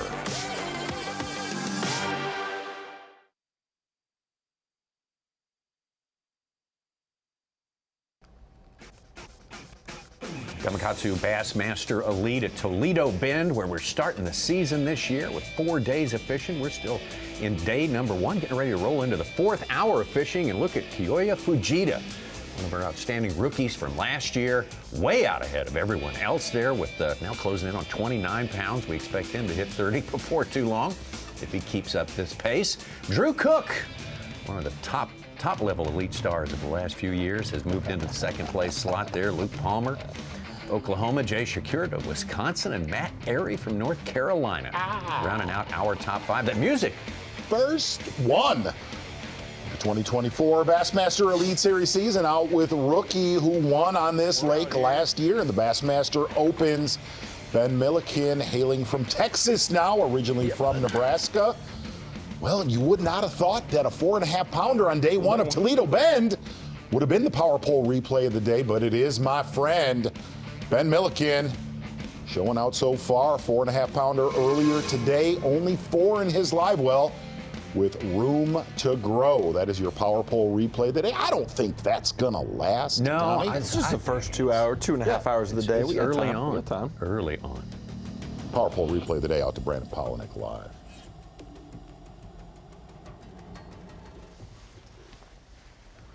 Ooh, there's a high rider.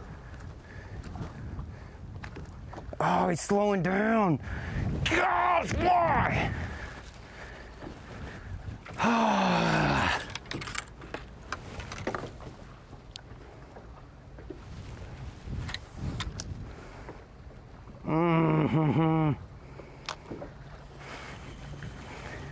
He finally saw it and he was like hot on it. It looks like a big one too.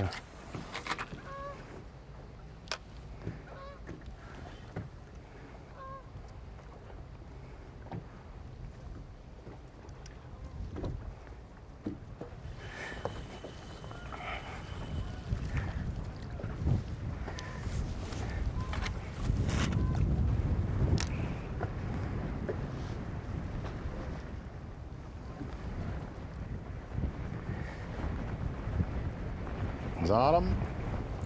Got him. That's good stuff right there. It's better.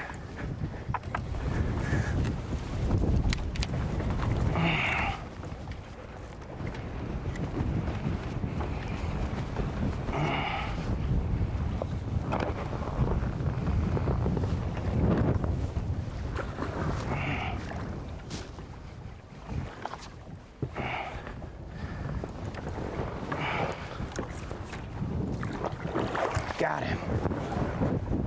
Little bit better. Little bit better. Saw that fish got hot It's weird. on his... So many of these fish out here have those black spots on them. I don't know if it's like from getting up high in the sun or what it is. That fish got high and very hot on his jerk bait, then backed away. Looked like he went to a jig head minnow then.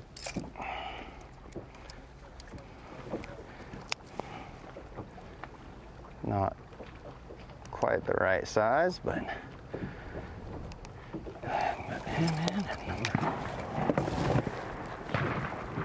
I hope that dude ain't mad at me. That's not a 22.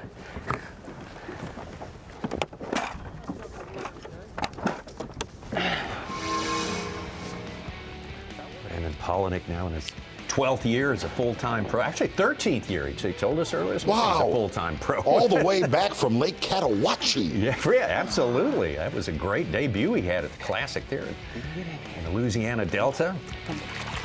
Hailing from Coeur d'Alene Lake area, Idaho, has really kind of set the world on fire in his great career so far. Look at that fish. Really looking at what he did back in 2022. Correct me if I'm wrong, Ron. The majority of that 100 pounds was caught off of a spot in that tournament. Yeah, he had one area at the dam, and then when he rotated and went to the place he just showed with the cranking fish, he had those two spots, broke it, and got it. He had done everything in the sport other than win the Classic and break 100 pounds, and he broke 100 pounds. 90, 100, 90 to 100. He was on his way to his 22 Progressive Bassmaster Angler of the Year title. That stop at Lake Forest. That's where we'll be next week.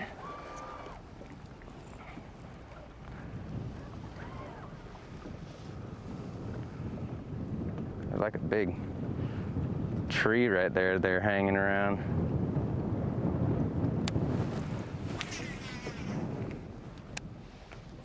Yeah, you see one at 80, about 10 foot down.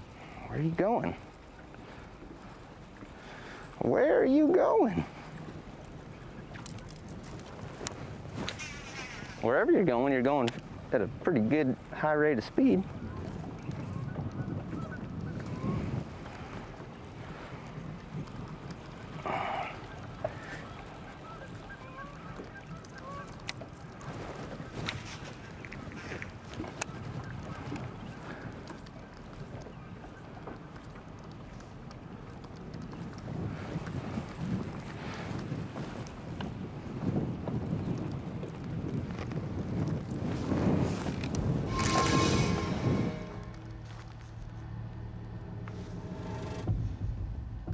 Across the lake over to Jason Christie again.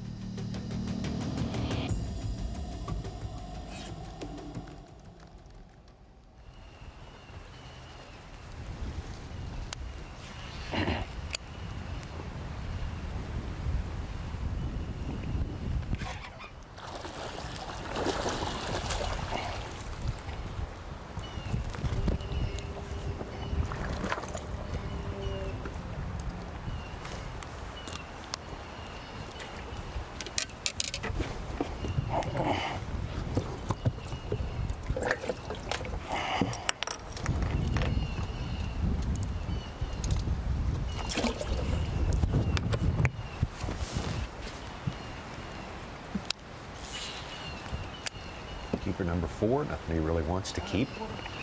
Huh? Pound and a quarter. Yeah, pound and a quarter, pound and a half.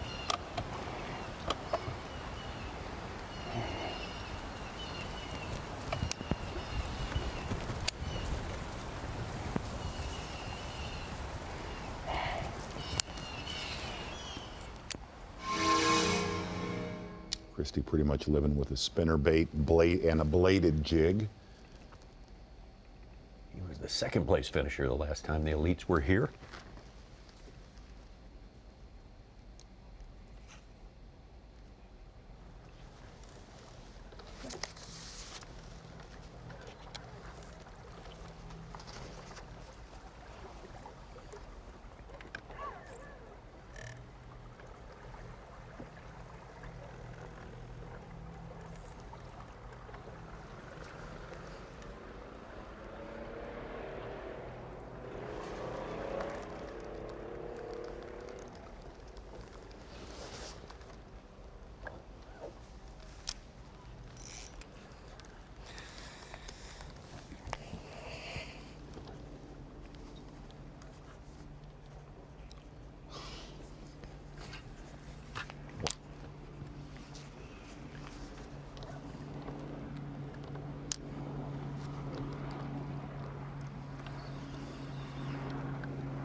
More as we head toward midday here at Toledo Bend.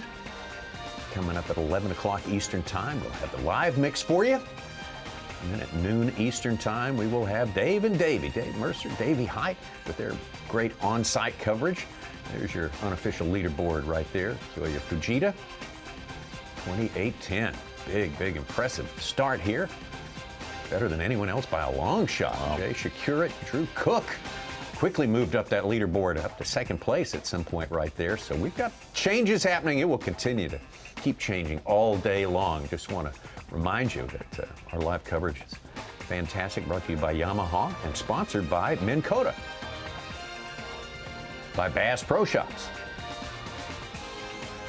and by Skeeter Boats. All right.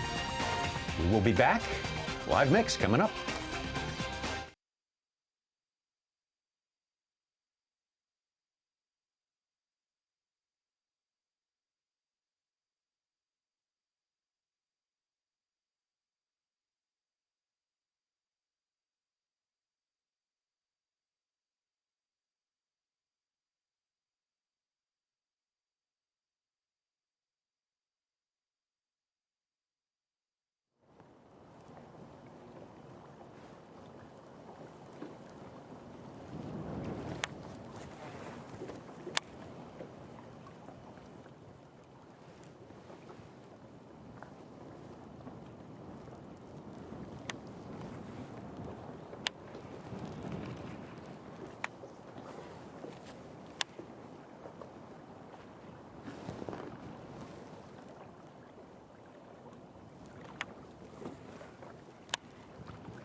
About like that last one. I mean, it was a nice one. It got that bait so quick that, I don't know if my poles will touch here because the back of the boat's in like 10 foot. It got that bait so quick, I tried to let it pull me down, and I knew it was up close to the top before I set the hook. But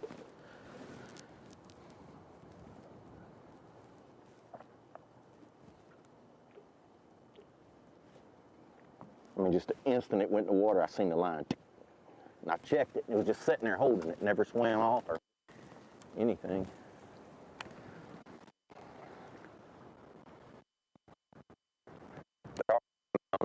See, we're in that, following that ditch. You know, I come out here and got back on the ditch again. I'm like, I'll just try, because the fish hair better.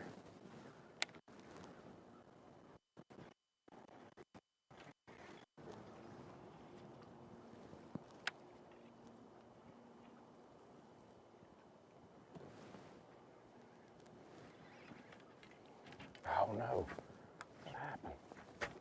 Oh God, that ain't good. Hang on. I don't know how I got hung, man. I guess it went in the bark. Around that thing right there.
It's weird, but the only place in this whole bay they're on is right over here. Do what? It's just a point. It's the steepest point. Like it's got a thing on the top of the grass. There's like no grass, like up on there. Or it's like super short and it's really tall out there.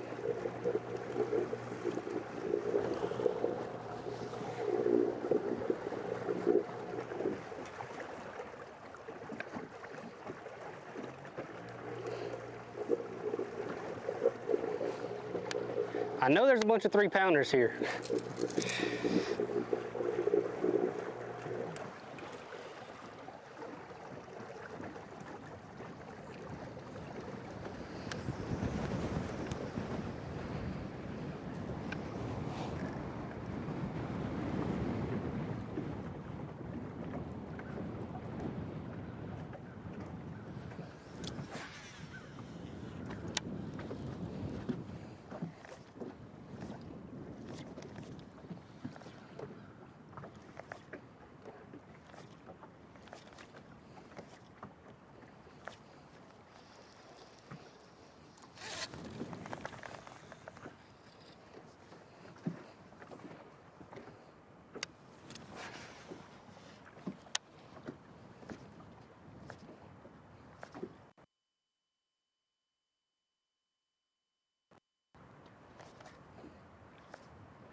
Freaking drum. Cool.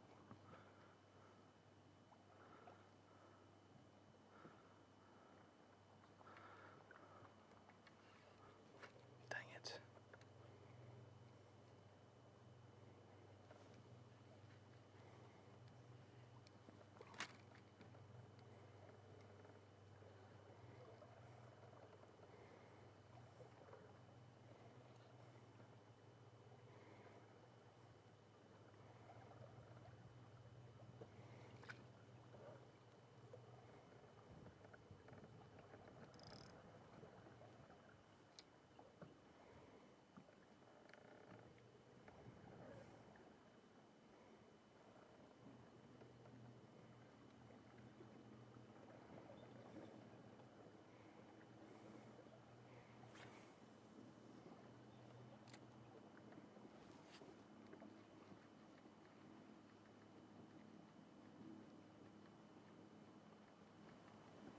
Are you kidding me?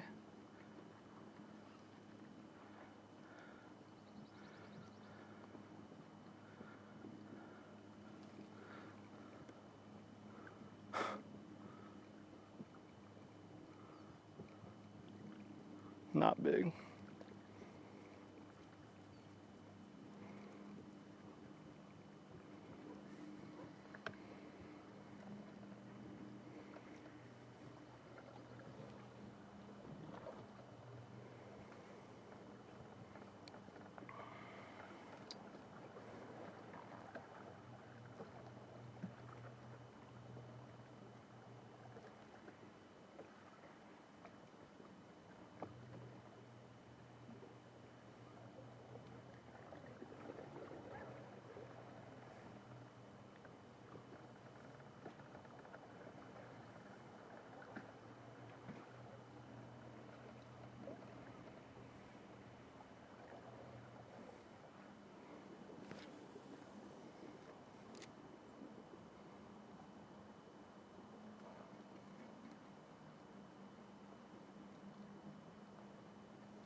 That's not ideal. That is not what you want when you're fishing. It's the opposite. Afternoon bite, Brian. Big afternoon bite today.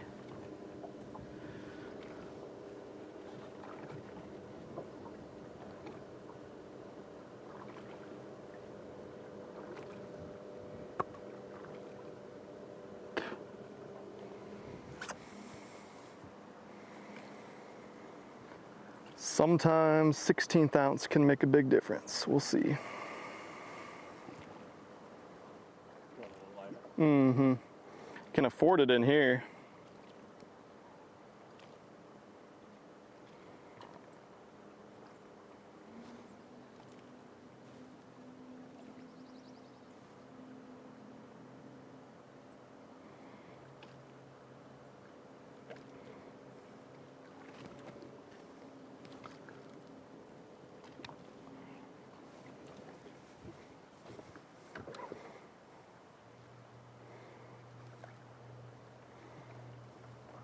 Am I on live? Yep.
Ben getting any?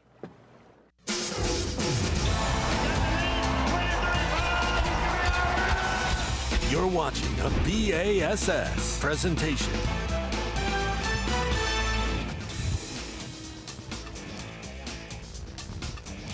After a 179-day break, the Bassmaster Elite Series is back in your life here in Toledo Bend, Manny, Louisiana. It's been a 7-year absence since we've been here. A lot of anglers excited to kick off this season with the Gamakatsu Bassmaster Elite at Toledo Bend. And it seems like the year has not changed because once again, Kyoya Fujita, who made 5 top 10s in his rookie season last year, hard to believe that he didn't win our Dakota Lithium Rookie of the Year. That went to Joey Cifuentes. But Kyoya is not worried about Rookie of the Year. He's got his eyes on Angler of the Year and this tournament. And as I said, we're in beautiful Manny, Louisiana, 180,000 acre impoundment of the Sabine River, Toledo Bend, and that is the host community for the Gamakatsu Bassmaster Elite at Toledo Bend. This is a different situation. We normally kick off the season in Florida, but we're kicking it off this time 2 Texas events, Toledo Bend this week, Lake Fork next week, and I'm joined by Bassmaster Classic champion, Angler of the Year, Bass Fishing Hall of Famer, Davey Height. And man, is there anything better than the first day of school? Oh, everybody loves to get the season started, and like you mentioned, not in Florida this year. We're in Texas, where a lot of big fish have been caught already today, especially by Kyoya, but A lot of the other anglers say, man, the fish are moving a lot. They've been catching fish. It was colder during their practice, especially the first 2 days of practice. A lot of fish moving, but they must be moving towards one angler, because this morning, right out of the gates, he had 22 pounds, has already upgraded to 28 pounds, 10 ounces, well on his way to a 30-pound striker. A lot of fishing time left today. The anglers hopefully settled into their areas that they want to spend most of the day. It's gotten a lot bumpier as the day has progressed. You've been in their spot. First day of the new season, no matter what happened last year, it's a fresh slate. How does that feel like for these anglers? Is today any different? Oh, it's absolutely different, and we talk about this a lot. You know, you've talked about it. I know we've discussed this in the past. Every day is equally important, the first day, the last day, and all those in the middle, but there's always something different about the first day Bassmaster Elite Series, especially for the 9 anglers that we have coming from the EQ over here. You can see a lot of excitement in their faces this morning, and, you know, to be out here with the best of the best on one of the most historic lakes we've ever been to, absolutely incredible.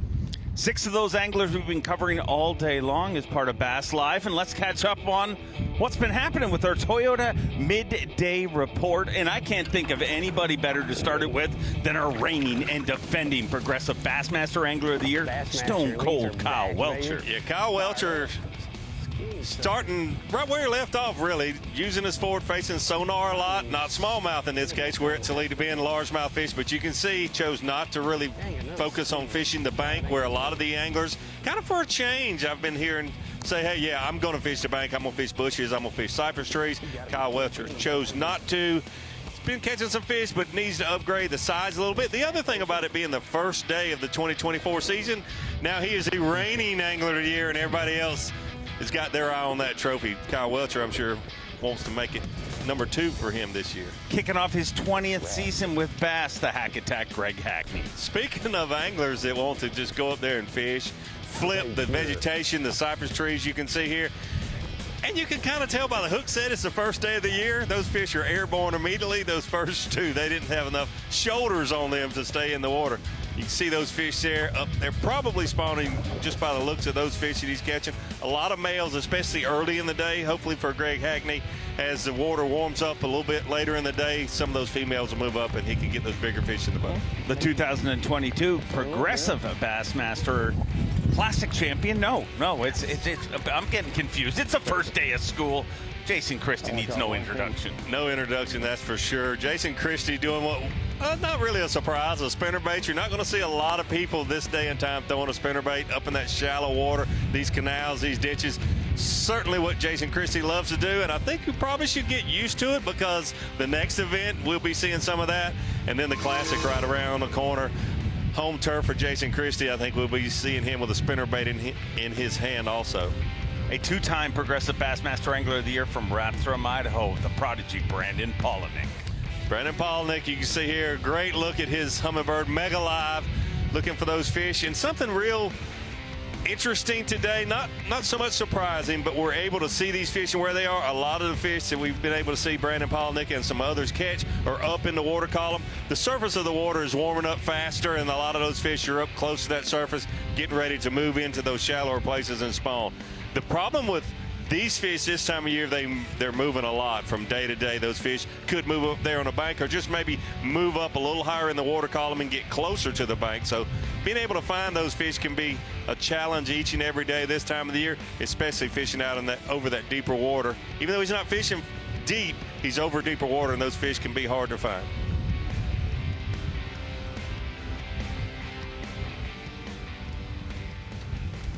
Brandon Polinick just a few weeks away from fishing his 13th Bassmaster Classic, but let's have a look at our reigning Dakota Lithium Rookie of the Year, Joisa Fuentes, a 2-time Elite Series champion. Yeah, I really thought this morning Joey was going to be right there with Kyoe. They both got started early, catching good fish, but Joey slowed down a little bit.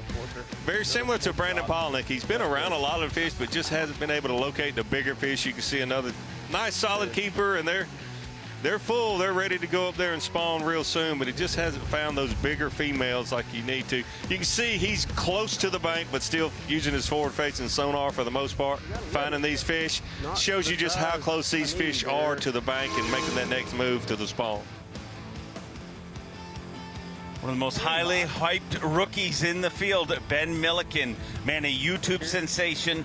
Took 1 year to qualify to be here, and man, I'm going to think we're going to see a lot of Ben this year. So we got a camera with him, like you said, a lot of hype with Ben Milliken. He won the Open here last year, so for that reason, one of many reasons we've got a camera with him, and currently he's in 10th place, the highest unofficial person that we've got a camera with this morning. 14 pounds 6 ounces. I think it's a little disappointing for being listening to him this morning, catching some solid 3-pound fish and saying these are small, these are way too small. So expect to see bigger and better things, or bigger and better fish, not just things, with Ben Milliken later in the day. Talked to him quite a bit through practice, and man, he had a great practice. So things can change in a hurry. And speaking of a hurry, it didn't take long for his career to change. Joined the Elite Series last year, won 2 Elite Series titles on his way to becoming our Dakota Lithium Rookie of the Year, the Cowboy, Joey Cifuentes. Dadgummit. Seemed like a good fish right there.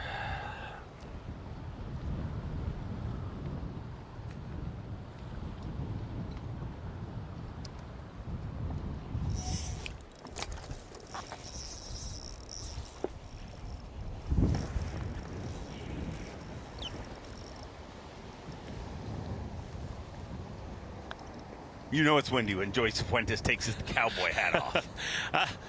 I was just thinking that. I don't know if I've seen him fish without that hat on. My little ones. Nah, I don't know. Good look at his forward facing and that fish following his bait. He's a tank.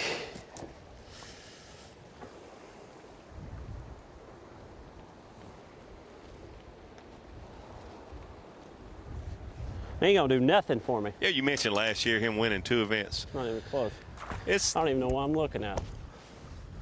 Incredible to do that at any point in your career, let alone your rookie season. What he did last year. Boy, I can't tell. I know that. Incredible.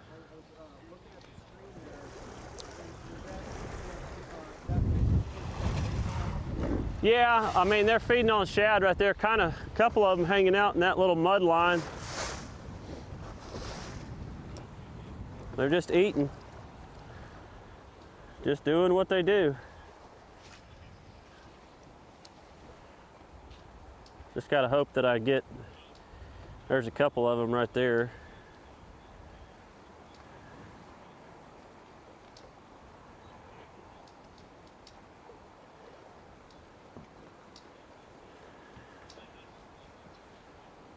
They're just chasing it.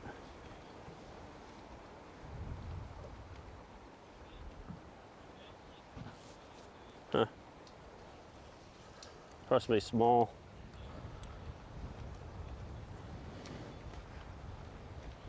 What a year 2023 was for Joey Cifuentes. Not just winning Dakota Lithium Rookie of the Year, but to win 2 Elite Series events on his way to do that. You know, one in the south, one in the north. Look at that. The Cowboy is here to stay, Davey Height. Yeah, he absolutely is. You know, he's had a lot of success on other national circuits, so no surprise to see him do well, but I think everyone was surprised, even him, to come out here and be able to win 2 events in his rookie season on the Bassmaster Elite Series. 2 very different events, too. Started off the season at Lake Seminole with the win, and then later up north catching all smallmouth. And just when you thought his season couldn't get any better, fish started literally jumping in his boat on Lake St. Clair. I think you and I were on doing live when that happened. Absolutely incredible. You knew there was no way. Although Kioya had such a good season, when they start jumping in your boat, I guess the rest of the field just have to pat you on the back and shake your hand. Congratulations to Joey. What a rookie class last year was. Out of 9 events, 4 of them were won by rookies. That's a lot of those anglers, some incredible anglers. But man, it's going to be tough to do what the rookies did last year. Yeah, it's gonna be very, very difficult. But like you said, we've got a rookie class that, you know, with 9 events to qualify to get here, certainly have proven that they are capable of great things. And you know, Ben Milliken, we've got a camera with him today. He won the Open that was here last year, so certainly expect to see him in the hunt come Sunday. Bottom of your screen, Jason Christie and Greg Hackney, much to the chagrin of some fantasy fishing players, I'm sure, because they both of them are normally a player here. Will their bite get better as this tournament goes on, Davey? I really think it will. It's so hard to say because we are dealing, we're in a different world of tournament fishing. We really are with, Brandon Polinick and a lot of the other anglers. I would be willing to bet. I didn't see a lot of the anglers this morning because a lot of them went way down 6 Mile and Housing, which is a pretty good little haul for us to try to go down there and get them this morning. But I think a lot of the field is fishing offshore, and with these conditions 10 years ago, 90% of the field would be fishing a bait. Mid to upper 50-degree water, high water, stained water. So I think every event, especially this week and next week, the 2 Texas tournaments with the conditions we have, the anglers are fishing these bodies of water so differently now.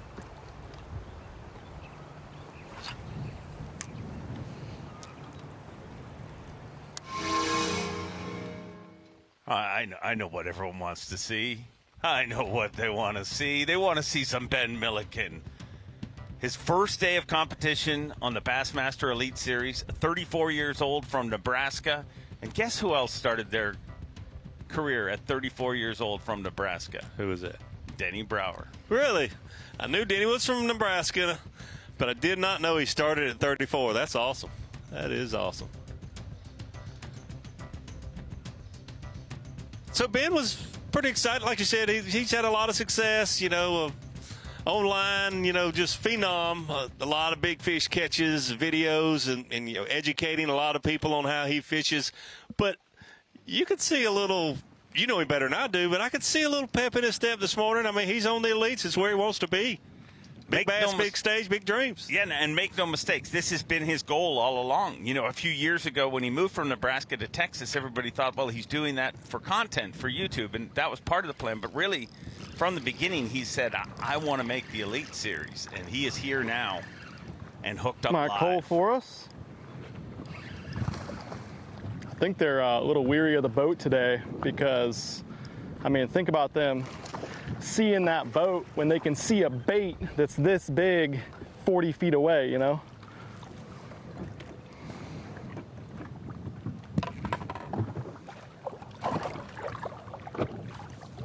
May cool. May cool, may not. Too many of those.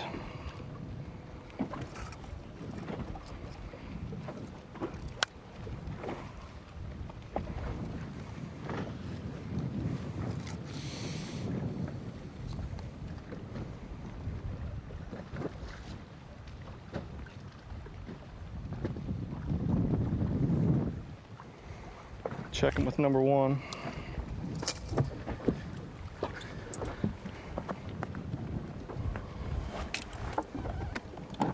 Milliken and Cifuentes, both currently inside our top 20.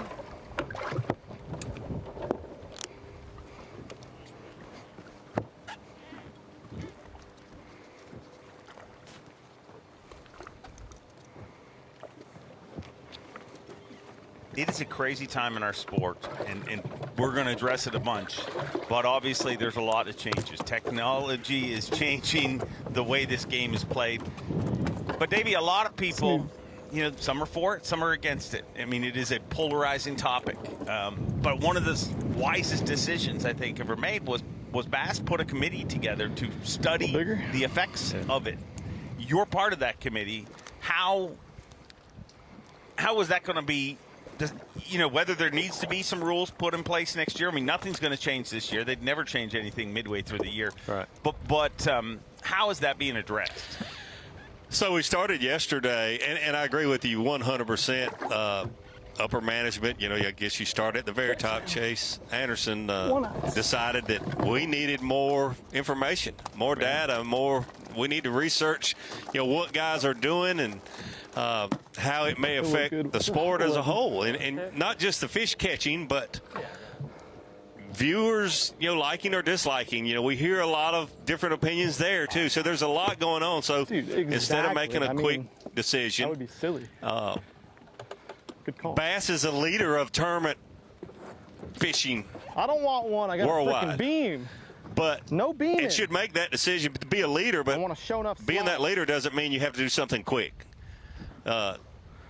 trying to really look at how it's affecting the sport as a whole, and I think that's what they're going to try to do. Started yesterday with boat inspection, writing down what every angler had on their boat for electronics, for batteries, the number of units, the width of the units. I mean, a lot of different things, and just gathering that data. And then every tournament, the top 10, we're going to try to talk to the anglers and ask them, how much did you use, your different types of electronics during the event? It's always smart to make an educated decision rather than just jumping to a decision. And here's the thing. You've talked to a lot of anglers just like I have. Some are very passionate one way, some are in the middle, and some are very passionate the other. I mean, like, you're the devil if you think any differently. I mean, really and truly. And I get that. But I'll say that I don't know what the answer is going forward. And I think the smart thing to do is just give it a little time and evaluate how it affects our tournament fishing. And I mentioned to the anglers yesterday, when I talked to someone about their opinion of what this is going forward for tournaments, I agree with some of what everyone says, whether they're far one way or far left, far right, or in the middle about the electronics. I end up agreeing with some of what almost every person says. It's not going to be an easy decision. I don't envy Chase Anderson and the people at B.A.S.S that have to end up making that decision. And it's going to be more difficult to change things the farther it goes along. For sure. So you want to do something quickly, but you want to be educated when you make a decision. It's going to affect our sport for many, many years. Pay no attention to it. Clearly, we know who has the least. I mean, John Cox. Who's got the most? So, give me the juice, Davey. So, Kyoya and Brian Schmidt had the most of the ones. Now we split up. I didn't look at every boat. I looked at about half. James Hall and I looked at about half of them together, and Gene, and we looked at every one. But it's really amazing. It's really amazing. And one thing that concerns me, many things. It doesn't just concern me. I've heard this from other people too. You don't want a potential young angler to be discouraged about, I can never afford 7 graphs and 6 lithium batteries in my boat. You start doing the numbers on how much money that is. But did you tell a Brian Schmidt that he can't have that? And at the same time, we're learning more now. It's like putting learning on steroids. Yeah. It's opening our eyes into so many things. This conversation will continue not just after this break, but probably for the rest of this season, if not the rest of our life. Right. But I'll tell you who's atop the Yeti hot seat this afternoon at 3 o'clock. Will make all the weights official. But atop the Yeti hot seat, Kyoya Fujita, an Elite Series champion already, 5 top 10s last year, and he is leading this week. Is Kyoya going to just walk away with everything, Davey? Boy, I wouldn't bet against him.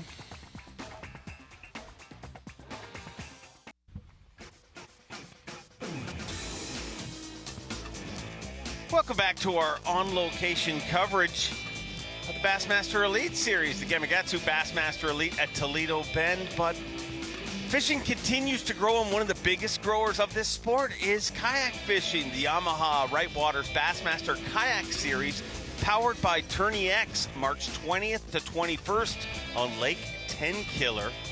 Carl Jacobson took a win there just a few years ago, and if you swipe that, take a shot at that QR code, you can register, and who knows, maybe we'll see you at the Bassmaster Classic one day. There's a big kayak event there, and it's amazing how much kayak fishing has grown the sport. Oh, it really has. I didn't realize that, to be honest with you, until just the last year or so. A couple of big events there in my home state, like Lake Murray and Santee Cooper, most recently Lake Murray, and hundreds of participants in that event. It's a big, big deal. Well, if we had a vote tonight, we might get a unanimous decision other than Kyoya Fujita that he should fish out of a kayak tomorrow. Let's slow this guy down,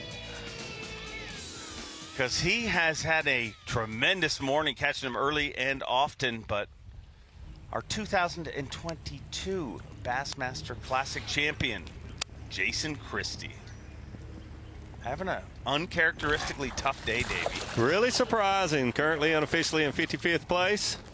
A lot of males fishing the bank. Expect for things to get better in the afternoon. We certainly hope so.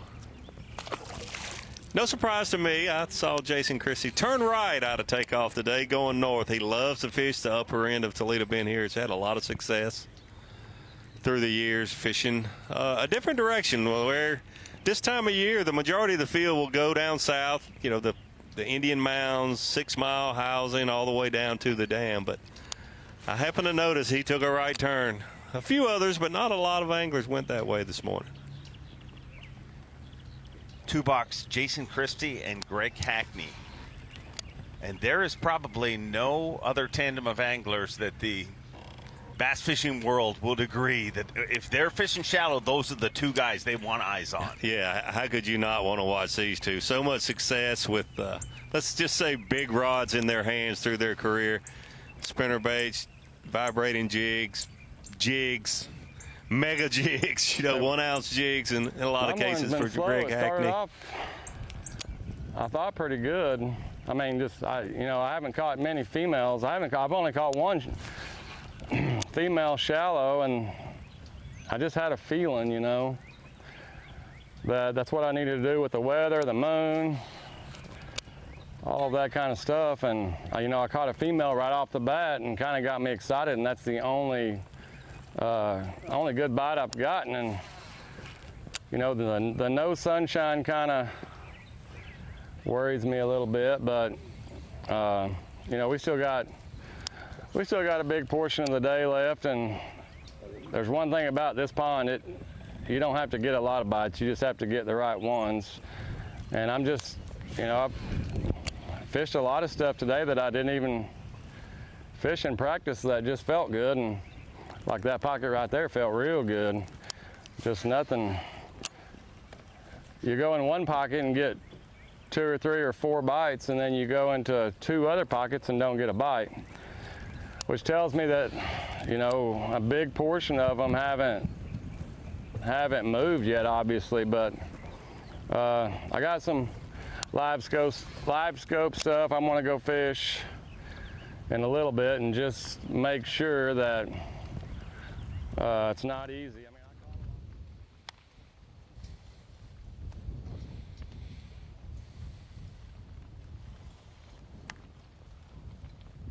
Mardi Gras season for Greg Hackney. It is. Oh, yeah. It is. He was excited for the season to kick off, but he said, I got some plans before the season. And he did a little partying. So that kicked off about a week ago? Yeah. About a week. So he had a little time. Think he skipped any of his practice days to do a little Mardi Gras? I don't think. No. No. Not him. He's serious. Speaking of serious, a guy bringing a serious audience and a lot of eyeballs to this sport, Ben Milliken, YouTube sensation. And he's going to be a big player here in the Bassmaster Elite Series. I'm predicting we will see a sea of red 402 jerseys at the Bassmaster Classic in Tulsa, Oklahoma. Hooked Up Live. Little joker. Hooked up, there's a freaking fish going down with a big cloud of sediment. Oh, it's in his mouth. Unreal, man. Cannot believe this crap.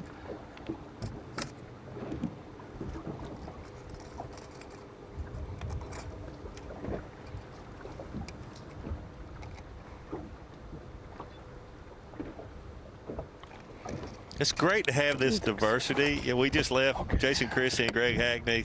The little ones fishing bite, the no bank, problem. some of the best big power like... fishermen in the country, and then you go to Ben Milliken with a spinner rod in his hand. Good luck.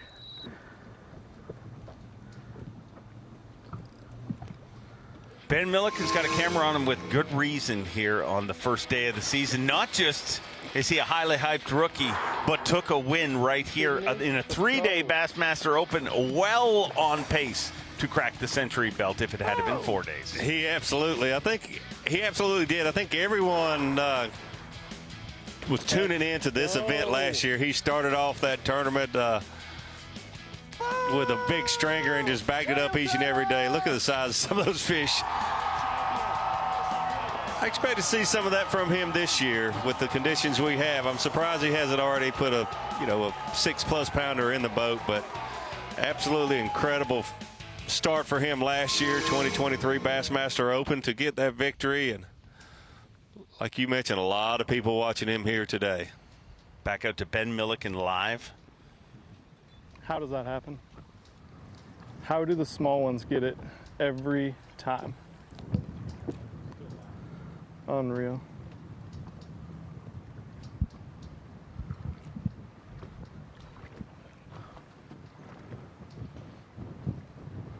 Still trying to find it. There he goes.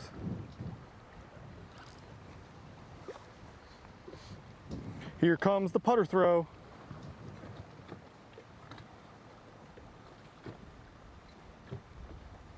Happy Gilmore That's reference. all right, they're loaded Making back me here. a bigger fan by the minute.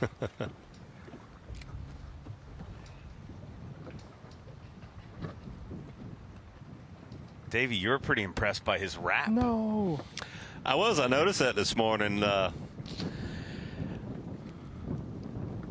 you said, a lot of hype. He's got a lot of followers, and he's, a big name in the sport for what he has done. Even though he is a rookie on the first day of the Bassmaster Elite Series, to show up with a boat wrap with a big ME right in the middle of it and a cougar right behind it. I mean, I'm like, come on. A la Talladega Nights. He'll put the shake and bake together before this tournament's through. I'm certain of that. I mean, his pre-fish was really good. I just think we're going to see. I mean, it might even happen today. It's shocking to see how far ahead Kyoya is. Looks like a good one. You know what I mean? He's not doing something that nobody else is doing. He's just doing it better. So that's one thing that I certainly believe is a misconception about forward-facing technology. Just because you have it on your boat, or just because you have 5 of them on your boat, does not mean that you're going to be as good as some of the other anglers are with it. It's like anything else in our sport. Some anglers just excel at certain techniques. And obviously Ben Milliken is one of them. Joey Cifuentes also. Probably a 2-pounder. Nice cast. Yeah, no. Like the ones I've been catching. But it's interesting, too, to see Jason Christie. And I was just thinking, we've seen him really catch a lot of fish. Part of his key to winning the Bassmaster Classic was catching those fish early in the morning using forward-facing sonar. But he can do both. He's does very well at both, but really just likes to be around the bank throwing a spinnerbait, a jig, that sort of thing the most. But he's going to mix it up and do both. To me, that's one thing that most anglers can't do is be like a Jason Christie. Be very proficient at both.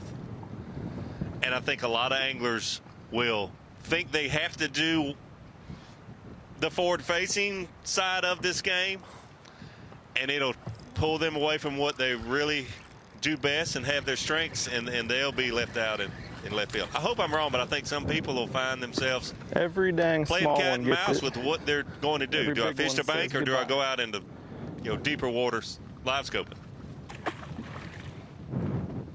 That would drive you nuts as an angler. Yeah. You want to be versatile, but you can't just try to do everything in one day. And Milliken, a big part of Milliken's game is not what we're seeing here. I mean, it is live scope, but it is big baits. I mean, generally baits the size of that bass that he just threw back. Yes.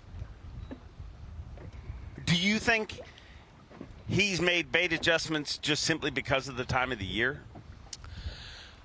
I think it varies day to day. To me, what has helped me understand and be a little better live scope fisherman is you're sight fishing. It is no different than sight fishing a fish on the bed. Everyone has a different mood from one day to the next, from one part of the day. Those fish have different moods. You see some bed fish being caught on big baits. Aaron Martins was great at that. He'd throw you know, a 12-inch swim bait in there on a fish that a guy couldn't catch on a 6-inch worm. Yeah, And Ish then- Monroe with the big tube. Yes, same deal. But then there's anglers that are incredible finessing those fish on the bed. But I think you just have to, once you locate that fish, it's all about learning how to trick them, and it's all, you know, it's trick them kidding into me? biting. And You got to be freaking kidding me. one thing that makes these two so good, they mix those baits up. Love to throw a big glide bait, or we'll throw a 3-inch piece of plastic.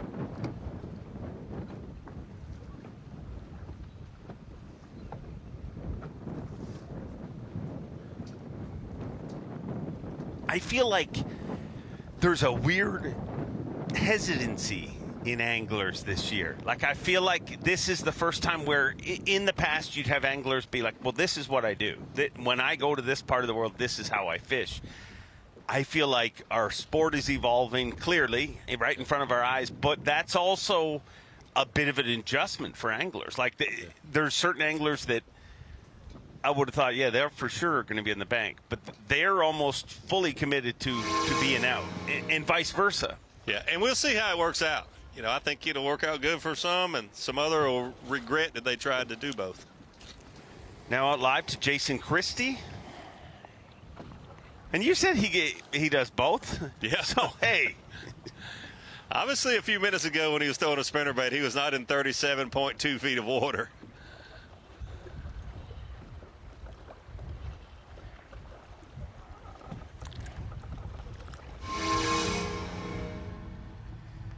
From Jason Christie scoping.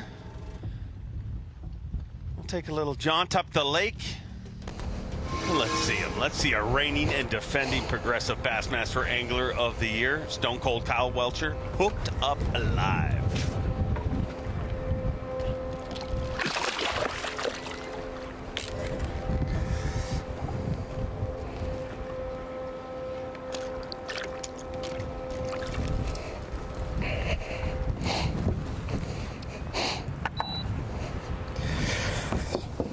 Solid fish there on a jerkbait. Definitely a help him. Man. Third keeper always helps. We got to fight for him today.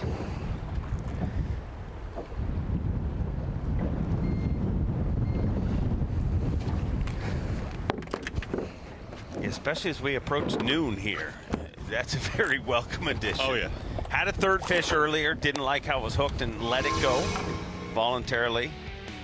But one thing that he can never let go, and nobody will ever be able to take it away from him, is the 2023 Progressive Bassmaster Angler of the Year title, and what a season it was. Yeah, game changer for him. Just a little after him having a second place finish in the Bassmaster Classic was certainly a big letdown to be that close to winning the World Championship of our sport. Slow start, we getting there. Kyle Welcher having a solid year from start to finish, and that's what you have to do to win Angler of the Year. And I'll have to give you credit. You called it out early on in his career, maybe his first year on the Elite Series. You mentioned this guy will do big things at some point in his career. If he's not Rookie of the Year, he'll win a Classic or Angler of the Year. You were exactly right, Dave Mercer.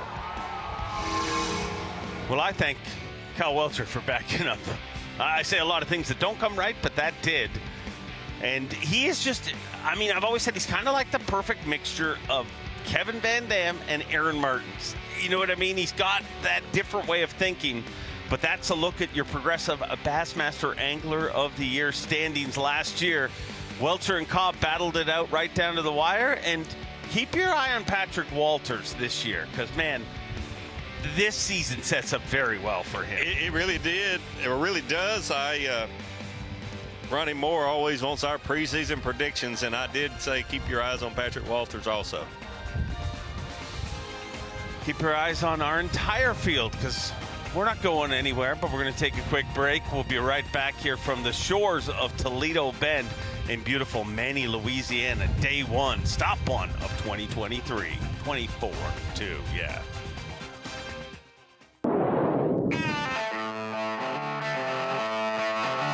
What's up, guys? Ben Milliken here from Omaha, Nebraska. We are down here at Toledo Bend Reservoir, and there is giant bass everywhere. Couple baits that I am going to have tied on in a plethora of different rods and presentations and jig head sizes are these two right here. We got the 6 cents juggle minnow. As you can see right there, it is on a 1/4 ounce or a 5/16 ounce jig head. I'll be fishing this bait all the way down to a 1/16 ounce jig head and just kind of mid-strolling this bait around, or on this heavier jig head, I'll be fishing it a little bit deeper on fish that are relating to some of those bait balls. That's a great way to catch some of these fish that aren't quite transitioning up yet. They're still gorging up in the winter, early pre-spawn type pattern. And then when we move up to some of the grass edge, some of the drains, or even up to some of the flats where I think some fish are starting to make beds and get up against some of these stumps, this 6 cents 97 size Provoke DD has been a killer for me. I've caught a 7 and a ton of 5-pounders on this in practice. The standard is to throw a little bit bigger size jerkbait, so this smaller, more finesse size of it has been very, very key for me to get some more bites. So these are the two baits that I will definitely have many of on my deck tomorrow.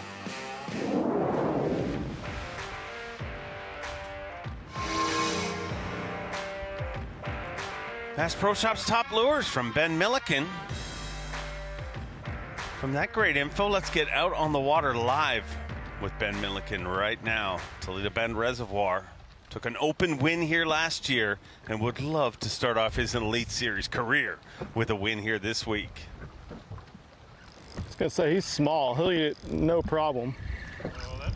Stop casting at those.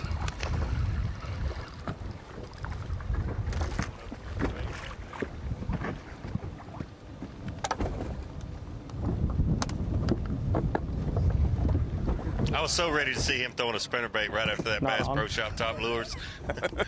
But no, he's throwing exactly what he was talking about.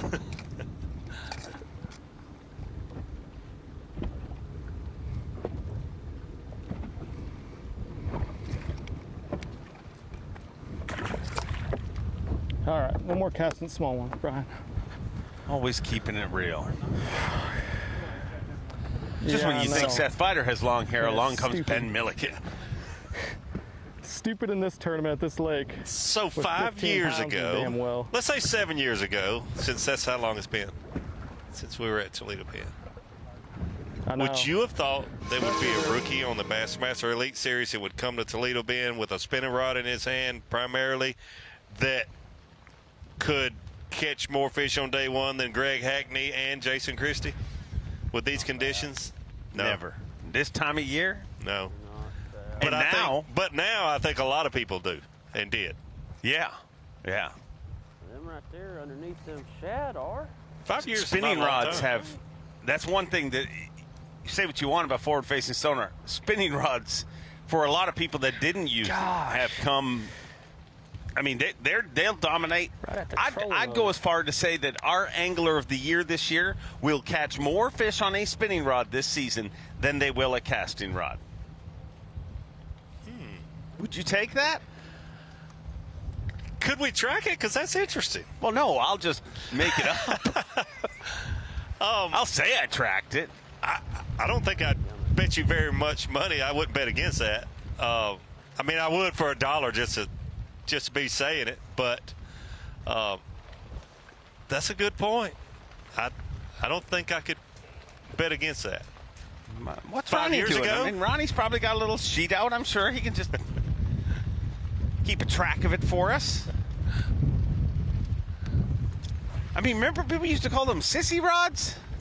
And now... What you mean used to call them sissy rods? Did I stop? Did Jason Christie and Greg Hackney stop calling them that? Well... You mentioned Denny Brower earlier, starting at 34 from Nebraska. Did he stop calling them that, you think? No.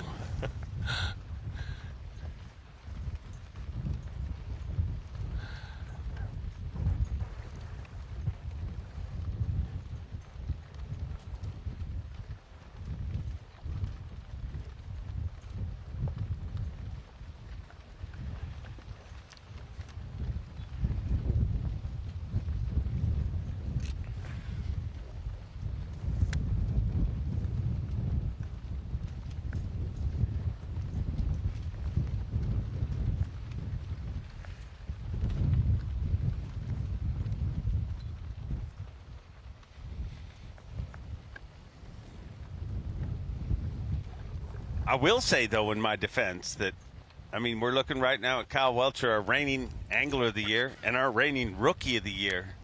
And they both did a lot of damage last season with the spinning rod. Yes, they did. I would say those two caught most of their fish last year on spinning rod, spinning tackle type equipment.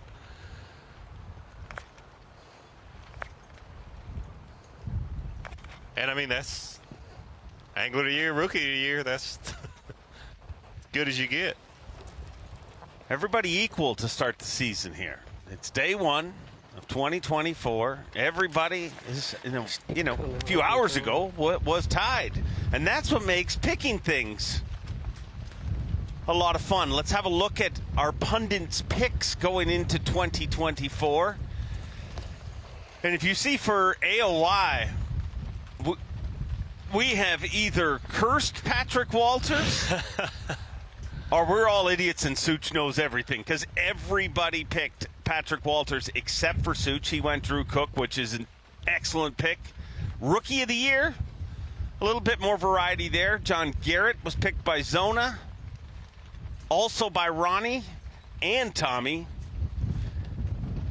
Me and Such agreed, which we always do, and then you went Wesley Gore. I went Wesley Gore. I got to meet him and spend some time with him. I kept up with his, it's EQ season last year, but I got to spend a little time with him about a week ago, and seemed to be very. I think as a rookie, you have to be really focused on what you do well and not let all the distractions get you. Very similar to the Classic, like if it's your first Bassmaster Classic. So Wesley seemed to be focused and kind of the guy that's going to do his thing. That's why I picked him there. And if you look at the Classic, Jason Christie, the popular pick. Zona, yourself, myself, and Such all went Christie. Ronnie went with Stetson Blaylock, and Tommy went with Brandon Palnick to win the Bassmaster Classic, coming up in just a little over a month's time in Tulsa, Oklahoma on Grand Lake. Patrick Walters has had an incredible Elite Series career. He's never been out of the top 20 at the first event to start the season. But from the first time we met him to today, he is really one of the brightest young stars in this sport. 4 wins, 3 Century belts. So, for everyone watching, let them know we weren't out to dinner when we made our picks. So it's really incredible that so many people picked Patrick Walters for winning Angler of the Year for different reasons. We all sent our picks in from different parts of the country, and you from another country more than likely. But here's the 2 reasons. This is going to be funny to some people, but 2 reasons I picked him. Number one, he's proved from day one he's a great angler. Oh my! But he proved last year that he has got the smallmouth gig figured out, and that was his nemesis for most of his career. The other thing, we are not going to Santee Cooper Lakes this year. Believe it or not, that has really hurt him the last few years. His home body of water maybe got a little razzled and tried to do too much. I've been there, done that on my home water before also. So those 2 things are the reason why I think he will actually win his first AOY title this year. How about you? What pushed you towards? He's just so consistent. The overused term of somebody being due. What he is due. It's unbelievable what he's accomplished. I'll be honest, when I answered that text, I was running through an airport, and I almost responded, and I started typing at Kyoya. Because I think he's going to be a player all year. No, I'm not. But I think that throughout the season, where Kyoya will have a few rough ones, I think Patrick doesn't have those. And he is. And you're right. He's figured out the smallmouth thing, and what he's doing. I think anglers fish their best when they're fishing. And you get a lot of anglers at his age that have a lot of different things going on, and they find themselves pulled away from the water. He's put himself more on the water. He's competing basically every week. Yeah. He's at the top of his game. Yeah. Totally agree with all that. And, when you start having children and they start growing up and they start looking at you when you leave to go fish to another event, Daddy, why are you leaving kind of deal. It changes things in our sport, and Patrick's at the perfect age. And the other thing about Kyoya, gosh, he is so many top 10s in contention so many times. But boy, when he's off, he's off. He has that 70 to 90th place finish, which is so hard to overcome towards Angler of the Year. I mean, that's what cost Patrick it. Patrick's your Angler of the Year last year. If he has a decent tournament at Santee, his home body of water, which he was picked to win. Yeah.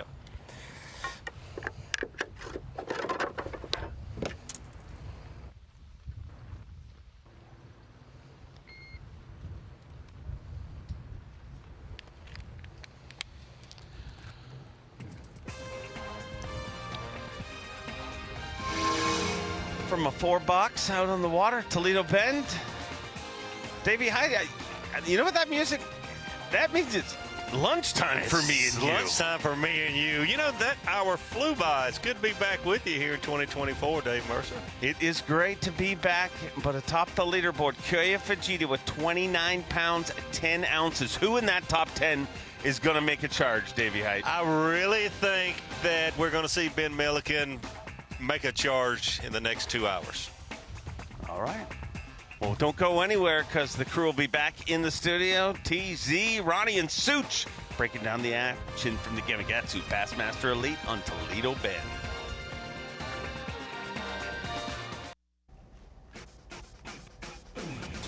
Gamakatsu Bassmaster Elite at Toledo Bend. We are into the afternoon portion of our fishing right now, about 3 hours away from weigh-in time. And there, I mean, the man on top continuing his quest to be the impact man in the Bassmaster Elite Series. Did a pretty good job of it to wrap up last year, and he just continues right on with it. Japan's Kyoya Fujita with 29 pounds and 10 ounces, a huge lead over Robert G. Following that up, Austin Felix and Cody Huff of Missouri.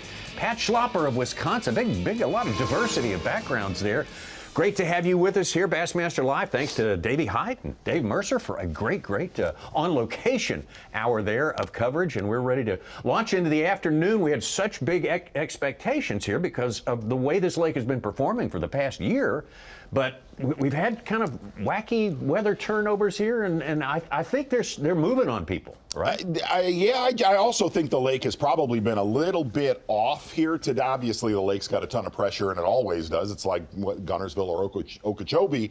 But I think one of the biggest surprises today is putting cameras with guys like Hackney and Christie, who had Hackney had a really decent practice fishing up shallow. I think for having free reign of the areas, and I mean areas, they're in regions of the lake where guys are not fishing shallow. That's been the biggest surprise because I thought, heck, they're going to shoot par up shallow and catch 15 to 17 pounds, and that has not been the case so far. So far, at least, it's been mostly offshore stuff. Mark Zona, of course, here in the Bassmaster Studio, sponsored by Marathon. Ronnie Moore here as well. And Ronnie, I know you're probably a little bit surprised. You were just there yesterday, and yeah, things are going to get straightened out. It just hadn't happened yet. Yeah, right? You talked about the weather and those transitions. I feel like transition times from winter to pre-spawn or pre-spawn to spawn or whatever. There's two aspects to it: uncertainty, but hope. And a lot of these anglers had hope, and they saw, warm weather coming, shallow grass, water levels are good, so there's hope that it's going to get better. But there's always that day or two period where it seems like it's in flux. But now we're seeing with the state of our fishing industry and technology in those days of transition where it's not popped off completely yet and it hasn't fired up shallow, when they're in the in-between portions, those guys who are offshore will intersect them at some point. It may not go to plan for the forward-facing sonar guys, but they may intersect them as they're on their way, while the shallow guys have to wait it out today and survive because they haven't gotten there just yet. Well, and when you watched how that tournament was won here a couple weeks ago, that was the base. That was the template for what is going on, not only on Toledo Bend, but this region from Rayburn, a lot of the lakes with these fish offshore. If you look at what Kyoya Fujita did, and obviously we're going to have a camera with him tomorrow morning, is he beat their brains in. And when I mean their brain, he's not in a secret hole, man. He is in a pretty known community area that had a lot of anglers around him. He just outfished them, frighteningly similar to what we saw every single event to end the season last year in 2023. And like Davey Hyde said, look, you could be good at flipping, you're just going to get out-flipped by somebody that's better. You are seeing that transpire in this world of sonar technology. Great perspective right there. Well, let's get some more perspective on what has gone down so far on this first day of 4 days. Remember, 4 days of competition. We're just really getting started here with our Yamaha Midday Report. Exactly right, Tommy Sanders. Yamaha Midday Report. Jason Christie said, look, I can do that offshore gig. I just don't want to on Toledo Bend. One of the reasons why. Very good, rich history for Jason Christie, fishing shallow here. The one thing that we did not talk about earlier here on Bassmaster Live, looking at this Yamaha Midday Report, Jason Christie said one of his naughty shallow areas he was not going to go to today with the predicted wind. And he said he got a lot of bigger bites there in practice, was going to save it for tomorrow or possibly day 3. Jason Christie, not a lot of big ones in the boat so far. How about Kyle Welcher, that Progressive Bassmaster Angler of the Year from 2023. Got a little bit excited when he got his first good fish in the boat there, and a guy with a load of potential. Yep, exactly. Fishing dead end pockets, blanketed. Use the word blanketed with threadfin shad.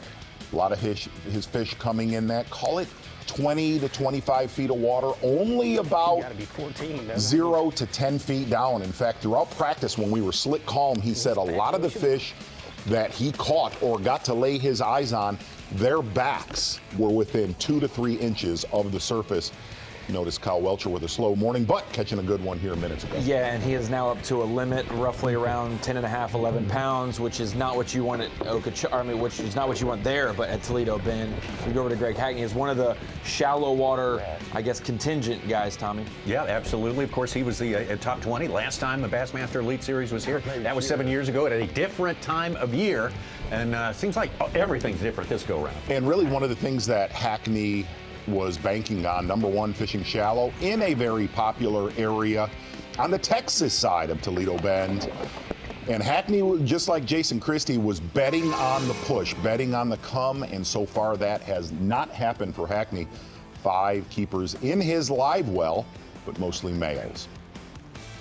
Brandon Polinick, 9 pounds and 6 ounces, been slower than expected for Polinick, who won a big event in Rayburn, being one of them. And we really got to see this morning, this may not be the case with every single fish you throw at for forward-facing sonar, but we saw, whether it was a jerk bait or a finesse soft plastic approach, dropping a minnow-style bait on these fish, is that not all of them are easy to commit. This morning we had multiple strikes that were misses for Polinick and dropping it back down, and then they react to it. So it does seem like even the biting fish aren't biting like they normally would. So an adjustment period this morning for guys like Brandon Polinick. And you can just generally tell, and granted, we're starting to get a lot of our unofficial numbers on Bass Track in. I think there's been a power outage, some kind of purge starting. I heard that was going to happen. FYI. Wait, they told you about that? They didn't tell me about that. No, don't worry. I get the emails. Okay. Trust me on that. From free emails. Brandon Pollitt. But we're starting to get some bigger weights coming in, especially.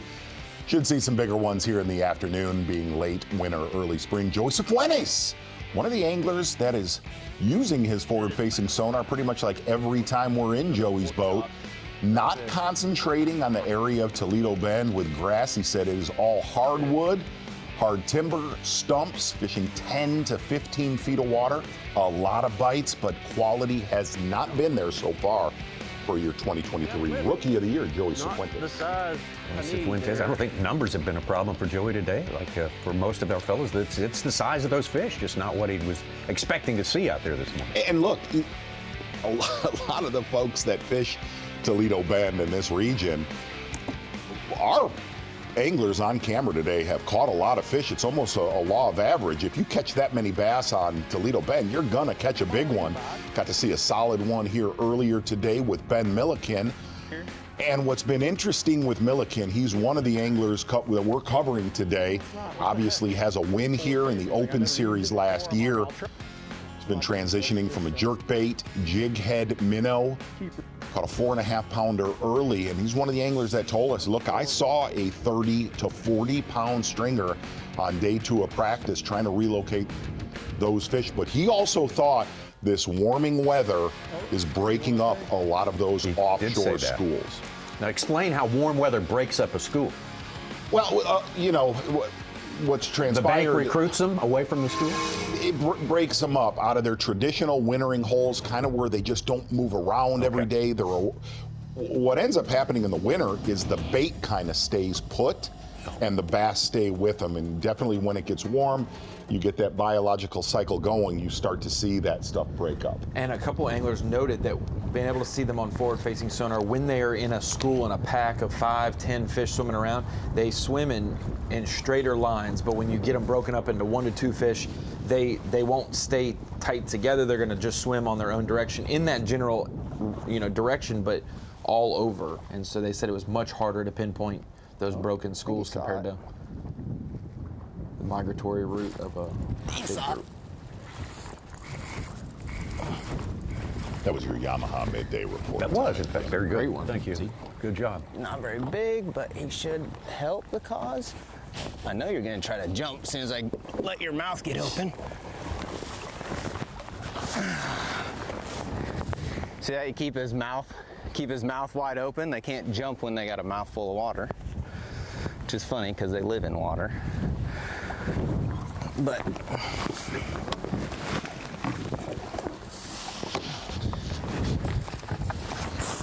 I know, there's thick ones, they need to be built like that, but longer. We're gonna coal.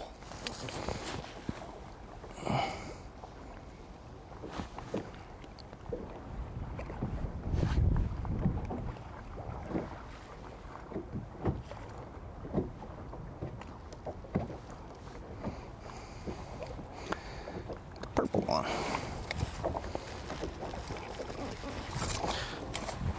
He was doing 3/4. Need purple number 3. Purple number 3. Solid keeper right there for Brandon Polinick, one of the anglers, a lot closer to the main river channel. In fact, we got to take a look at his graph a little bit earlier. He's been over 30 to 50 feet of water. Had a couple big fish caught for Dave and Davey. Drew Benton got to 18 pounds with a 7.5 pounder. And Brian News, our Phoenix Boats big bass leader, with 9.6. Wow.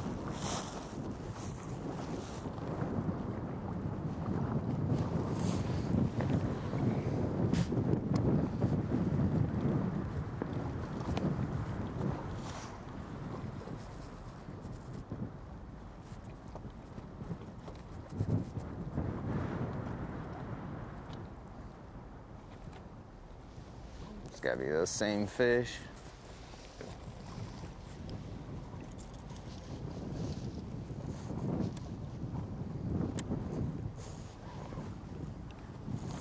Whoa. Doesn't appear to be small. So it isn't fighting. I think it's a catfish. It was a catfish. I never felt a bite. Cool.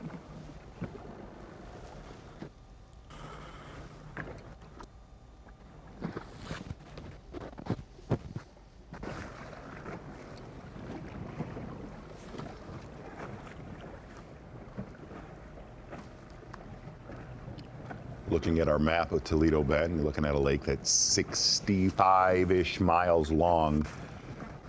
10 out of your top 12 are in 2 general areas, basically within sight of each other. And when we get in the weekend and get to talk about that, they are areas that we have covered many times. That side of the lake, past. down in that That's lower it. third, That's that's the place to be more often than not. It is. Absolutely right. Though it's been one on the east side, it's been one farther north.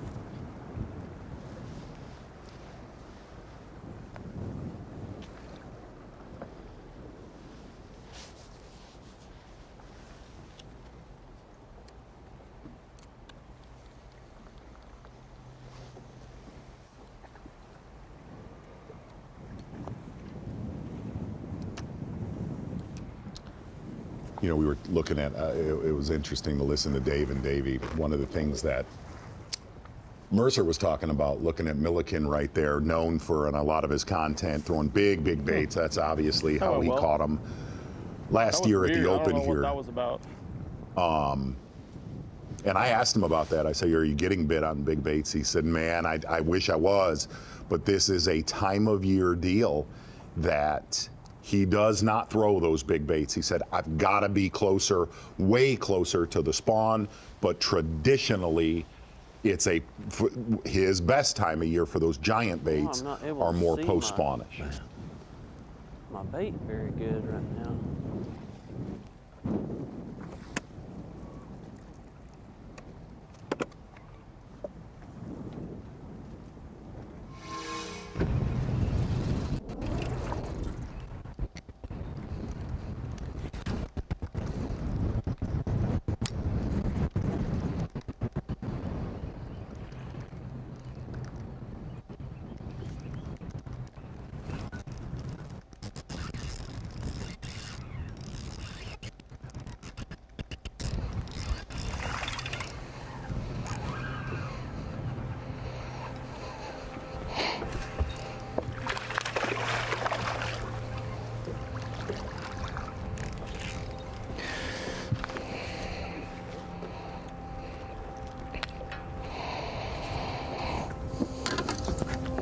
Mentioned it, a tough morning for Welcher, really sitting on 4 pounds for the longest time. He is up to a limit. He had, caught a 110 and thrown that one back.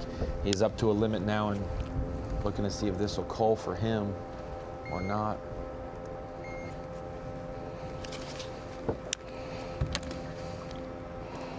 He's at 2.4.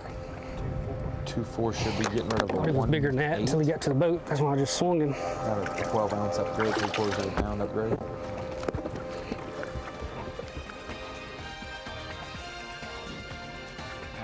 Well, we've still got plenty of afternoon left on day number 1 of the Gamakatsu Bassmaster Elite at Toledo Bend, but still the story is Kyoya Fujita, the big rookie heroes from last year.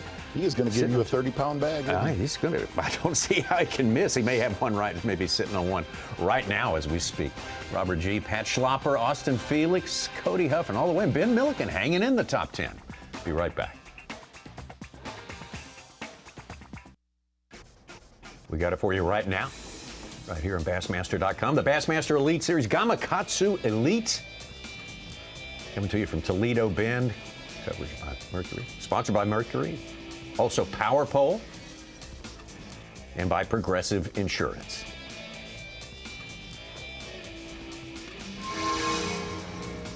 All right, now here's a map that is showing, pinpointing our 4 pounds plus catches of the day, and you can see where most of the action's happening, just like you laid it out a few minutes ago. Pretty much from 6 Mile up to Housen, eerily similar to years past. These are 4+ pounders. And one of the reasons you're not seeing a lot of activity on that east side of Toledo Bend today, that is where the wind is blasting into. One of your leaders in the top 10 is focusing on the east side of Toledo Bend, just south of our takeoff there in Manny, but those are 4+ pounders, so obviously 2 areas, 2 little regions of Toledo Bend playing today.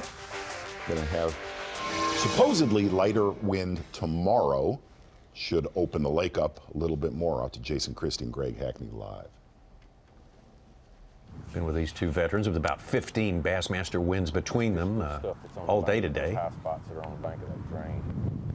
Since that's kind of where the better bites I've had have come from.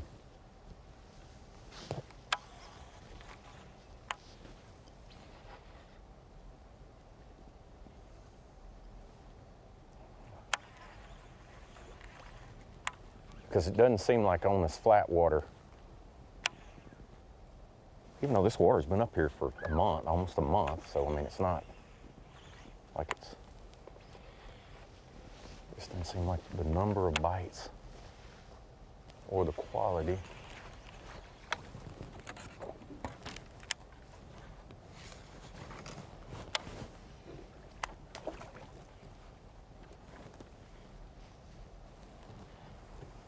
Tom, I definitely want to say, I believe he'll be joining us at the Lake Fork tournament Wishing James Overstreet the best. He's had a little Yes, bit of a rough absolutely. bout here the Yeah, last Bass. few years, and Thinking about J.O. and gonna hoping for the best for him.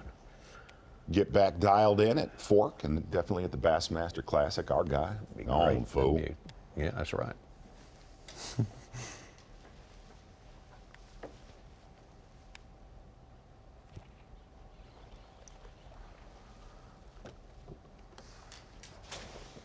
Just bound to see one of those hook sets be a I'm 5 telling you, pounder, man. You know? It's hard. Hard to shoot that many times. You talk about law of average out deep. You also talk about it up shallow.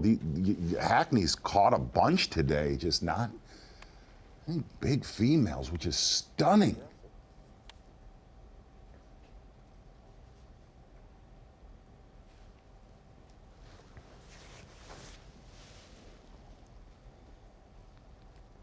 We did see, during our midday break, we did see Jason Christie go out deep and keep it honest, which seemed like it was about 4 minutes, and then he got back shallow. Now, Z, do you feel like if we see someone 11 pounds, 12 pounds or less today, maybe fishing shallow predominantly, like we hear of it or we know that they were fishing shallow, would you be surprised to see them catch 26 pounds tomorrow? Like it's one of those things where they just a bunch of males today or at some point Saturday, it's all of a sudden, they didn't do anything different. It's just they finally got there. They're in between. Absolutely. I had the pleasure of fishing with an angler. It's not with us anymore, Phil Marks, who fished this lake this time of year, man, from the Super Bowl until the end of February. It taught me so much about this lake. And what's funny is when the bushes were in the water, you can go through a stretch and you can catch a 12-incher and you can come back 4 hours later and catch 27 pounds. I saw it with my eyes, which that's typical springtime when they push up. A lot of times it's no rhyme or reason. It's just that window of when it happens.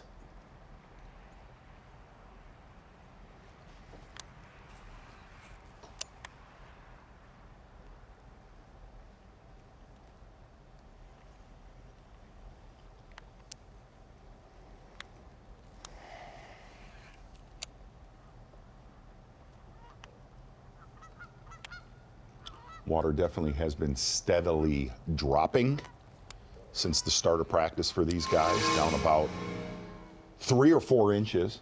Yep.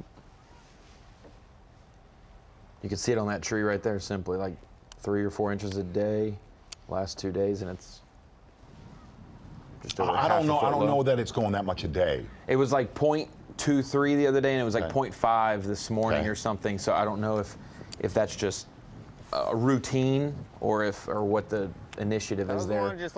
They're just hovering underneath the boat, just following it along. Because it had touched that 170. I've been talking to Caleb Summerall every week for the last month and a half, because he was saying if it gets warm, I like where the water levels are, and I kept checking with him, and he's like, it's going to be up in the stuff that if it does go down shallow, that there'll be plenty of options. But was he one of the anglers that was going to fish shallow?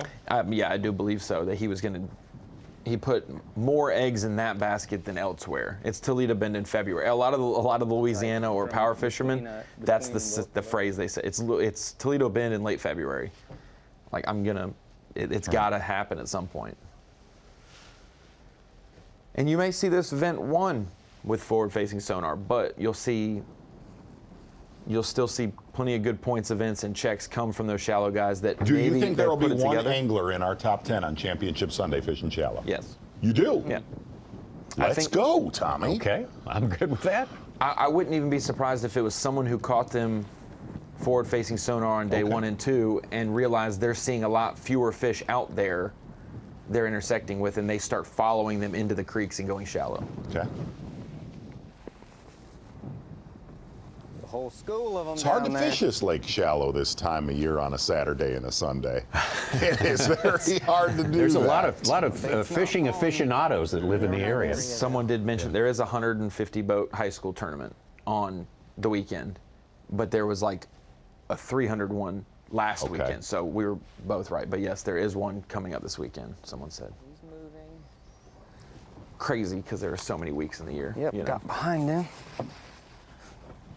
Okay, getting you out here where I can see you a little better.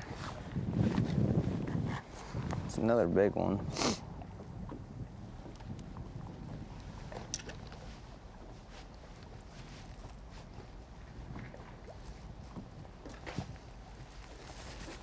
"93 anglers are on the board after Tyler Orvette caught his first fish. 1 3/4 pounder.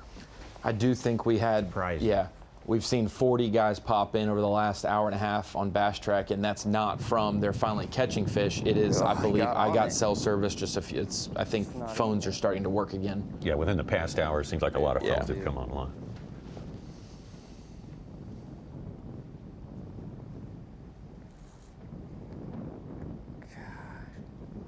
Austin Felix up to 22 pounds, 3 ounces, second place. He just called with a 4.5 pounder.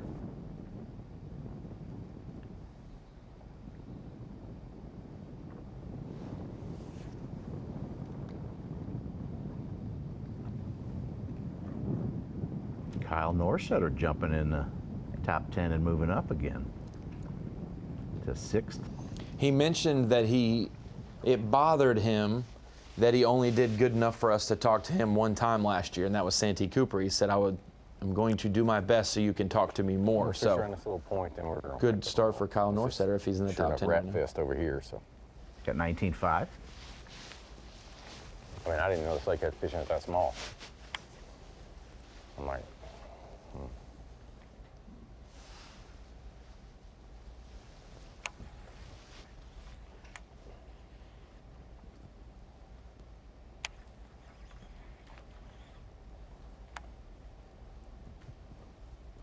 Polinick with a little one.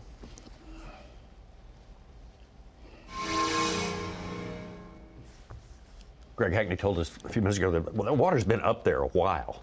He said it's not, it didn't just, it's, you know. Yeah, it rose a bunch in that January time frame. And while we're talking about water levels, come over, let's go over to the Dakota Lithium Screen of Knowledge to show you the areas we've been talking about, the Housen and 6 Mile regions, what they look like for the anglers that are maybe fishing forward-facing sonar in the creek channel or on the main lake portion of those creeks right out in front and the mouth of them, or if you go up in there, what you're looking at. This is the Humminbird Lake Master charts, and you can see the different color shadings. The darkest blue is the creek channel, the deepest depths, 40+ feet of water. You've got the light blue as the next step up, and you've also got some gray in there, the in-between, that 35 to 40 range. Everything light blue or less is shallower than 30 feet. When you get around that green and yellow, that is the 7 to 12 feet of water, and then red is 4 feet and less. So when you see the shallow water opportunities for these guys in, actually like in the dirt, 4 feet or less, it's all the way up against the bank or all the way in the back. But when you see all of these yellow and green areas, those are those flats. That's the 6 to 13 feet of water that a lot of these fish are going to be pulling up and stopping on. We've seen some anglers on forward-facing sonar, or that are, maybe they're fishing another way, but they're very good at it, intersecting these fish along these buoy lines, which is the channel, the markers that you're safe for running in, where there's deep water and cleared out timber areas. Wherever they meet, maybe a flat that juts out, as you can see, you've got the creek channel right up against the flat there, or towards the mouth where this is a much shallower and gradual rise up to the main point and Housen. Same thing for 6 Mile. If you're down here, there's a lot of deep water and a lot of flats that these fish can stop in on their way. Not all of them will swim to the back to spawn. Some will stop here and live on the flats for a while before they make it up to spawn in whatever depth they choose. But we're seeing anglers all along the way intersect amongst the deep water, right where it's touching that transition, or they're just gonna stay right out here where the fish coming from winter are coming up to pre-spawn. But a lot of those fish aren't stopping there for a day. They're continuing to swim and follow that deep water as it meets those flats and gets more into those creeks. So we're starting to see a little bit of a transition. Like we said, those shallow guys, they haven't quite seen the female show up, but they're getting a lot of bites with the males, whereas the guys out deeper are already intersecting with females.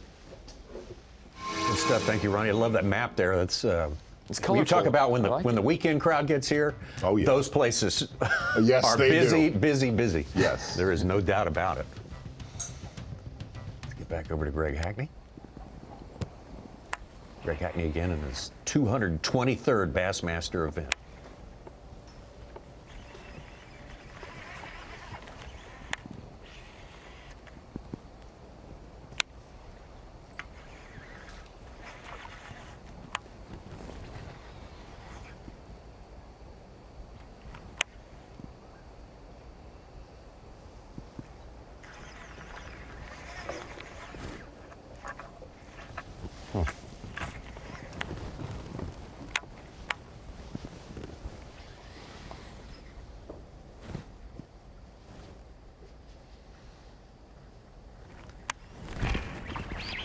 Hooked up here.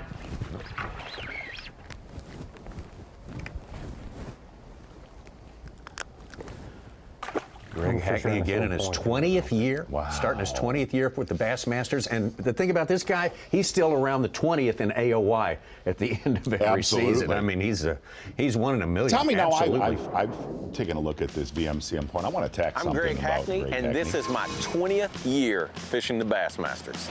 I always have goals to do the best as possible. Man, you always want to make the Classic. That's always a #1 goal. You want to get the year started off right, you know, for Angler of the Year race. I'd like to win the Classic. I've always wanted to win the Classic. I've been to the Classic a lot of times. I think I'm a favorite. I was picked. I think the reason I was picked, honestly, they're picking me because I've just been there so many times. I don't know. I have the same goals I've had for the last 20 years, just to be the best me. And like, you know, I'm going to compare my fishing abilities to those guys using the new technology, because I'm hard-headed. And it looks like a challenge to me, and I love a challenge.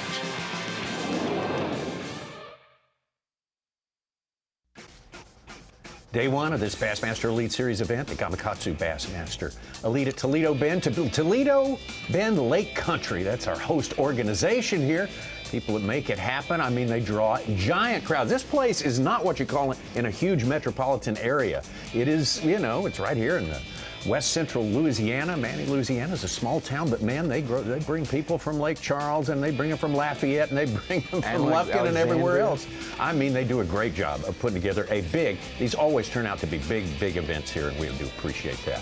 Gamakatsu Bassmaster Elite at Toledo Bend is still going on in day one. The full field of 103 out there fishing, and Joya Fujita, we're just marking time until he hits the 30-pound mark, which should be about any moment now. Austin Felix has moved up into second. Austin Felix, one of those guys you say, what kind of lake do I pick him for? The answer is any kind of lake. I agree with that. That guy can catch him anywhere. Absolutely. Yeah.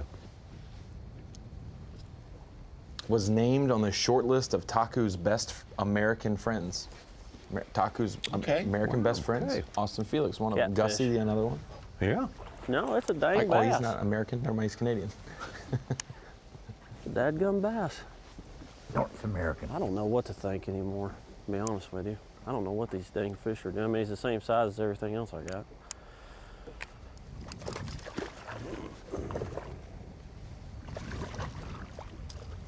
They got this class of fish everywhere on the lake. It's a good sign. That's good, though, for the future, I reckon.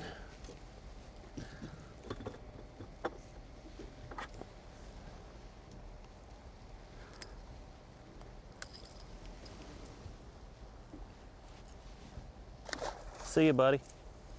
I need your mom. Where's your mom at? Is that her right there?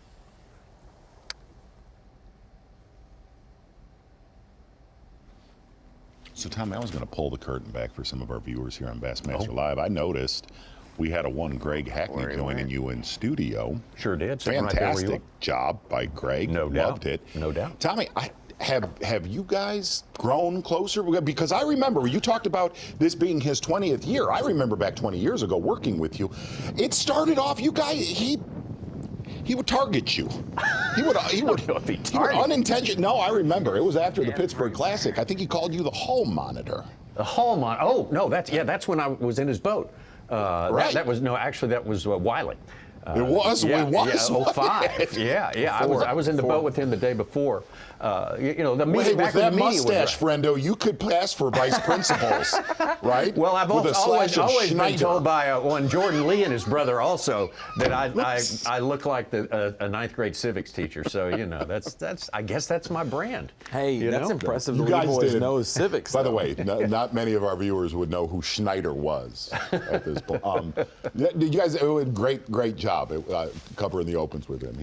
It was good stuff. That's something we're trying to do is when we do have the Open, it's hard to replace a Mark Zona, but allowing an Elite Series angler to step in and do that and they get to see this side of it, they get to see the next crop, they get to, It's fun to watch. I think we have the week after that did a good job. We have Clark Winlett coming in for Santee Cooper. Right. Maybe I can convince a Jason Christie for Eufaula. And we got Clark coming in for Santee Cooper. Yeah. All right, good.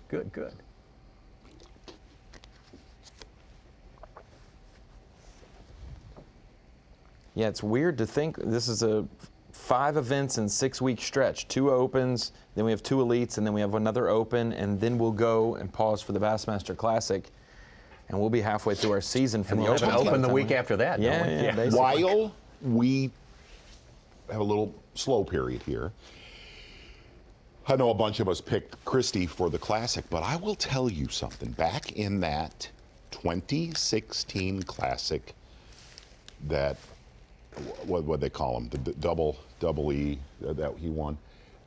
Your boy. Yep. Yeah. Speaking of trying to get closer together, we tried. There in that tournament, Aaron Martins. He was on a deal in practice and in that event. If somebody gets on that bite, it was a shallow deal. I really thought he was going to win that tournament. I remember that. Who was that? Yes, Yeah. Aaron. Oh, Aaron. Aaron. He was doing something very, very unique with a very unique bait in that tournament, a bait that is not talked about enough. Winding. You don't see it a lot anymore. But if somebody gets on that gig, they will more than likely have it to themselves. Yeah. That was an odd one, that 2016. I mean, that was a very odd Very odd, and just a quirk of the weather. Yes. Allowed about a 30-pound bag. Yes. Edwin Evers to take it that way. So there you go. That was the last one that I covered on the water for photography-wise. Yeah. And to see, I think I covered Bill Lowen and Alton Jones, and they were both flipping docks and fishing the stair step, Creek 45 Channel ends. Yeah. Creek Channel ends. One was Yeah. right there by the bridge, mouth of Wolf Creek region, and just around the corner. And to see the opportunities they had for that, if someone was able to maybe get on that. I just wonder if we'll be past that. Yeah, because it will be. What is it? Late But March. that would be 3 going on. weeks? That would be going on right Yes, now. and maybe the first week of March, not last week of March.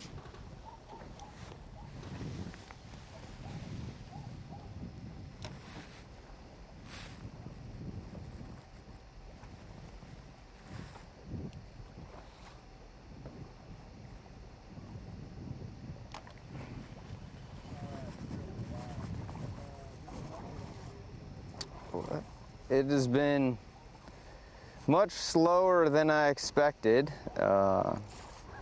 We finally gotten around all the fish and bait, it seems like, and I lost one big one. I haven't been able to capitalize on some of the opportunities I've had today, which has been unfortunate, but we're definitely around a lot more fish right now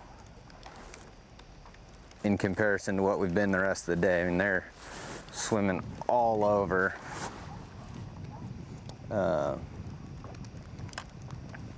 And I'm trying to get, I mean, I don't even know where to cast right now because there's so many dots sitting up high, and they're down around the bait. There's just tons of fish around. But even this little bit of wind that we have makes it a little tricky. And I thought, that the fish would get up high I was hoping, but it seems like the clouds have really held a lot of these fish down lower in the water column, which can make it a little trickier. They get a lot harder to cast on. And there's definitely a bit of a pattern to it, you know, where these fish are wanting to sit. There's one chasing it right there. Is he gonna get it? He got it. That one should help.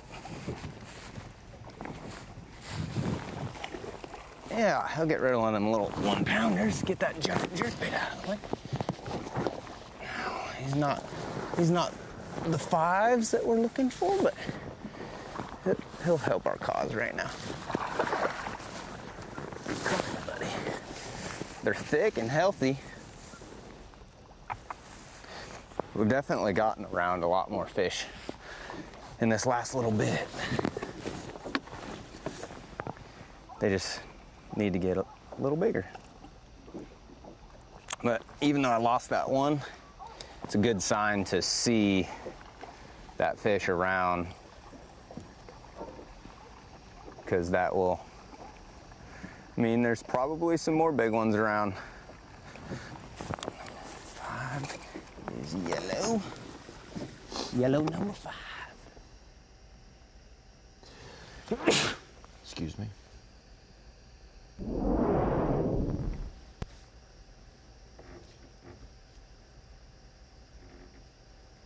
Brandon having a little bit of frustration.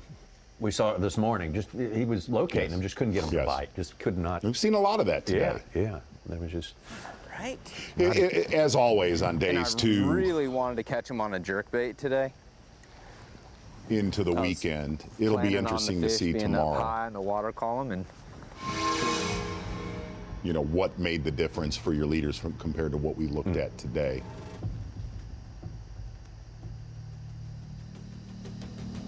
Back to Greg Hackney.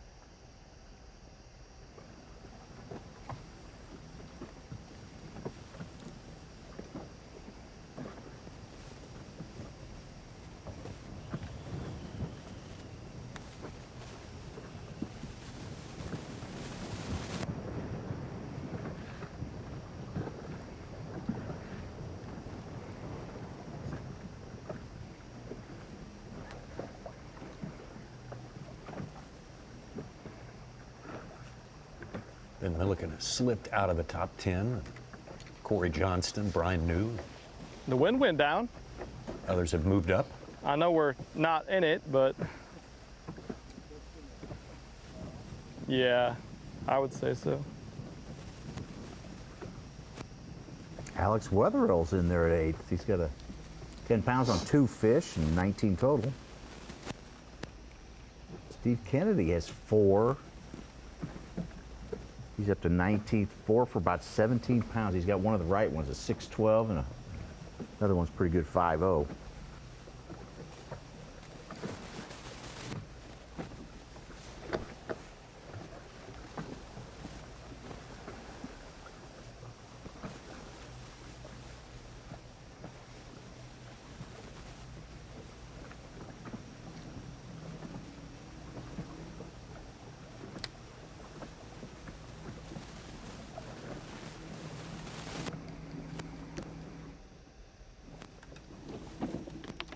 Pretty stable weather coming in to next week's tournament, Bassmaster Elite Series on Lake Fork. A little bit jealous, Tommy. I'm not going to be with the group next week, but boy, it is going to be a. Oh, it's should be.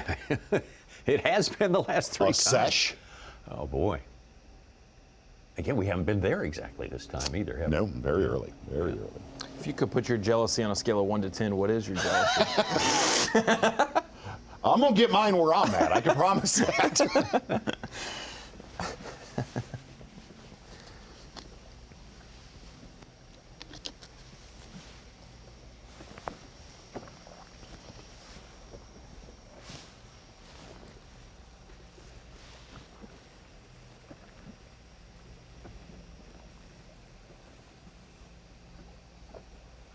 Well, one thing you could say, Hackney has not deviated from the plan today. No. He's the siren song of the forward-facing has not captivated him. I have taped a show with him as well on this lake, and I can tell you that we flipped for 33.9 miles without lifting the trolling motor.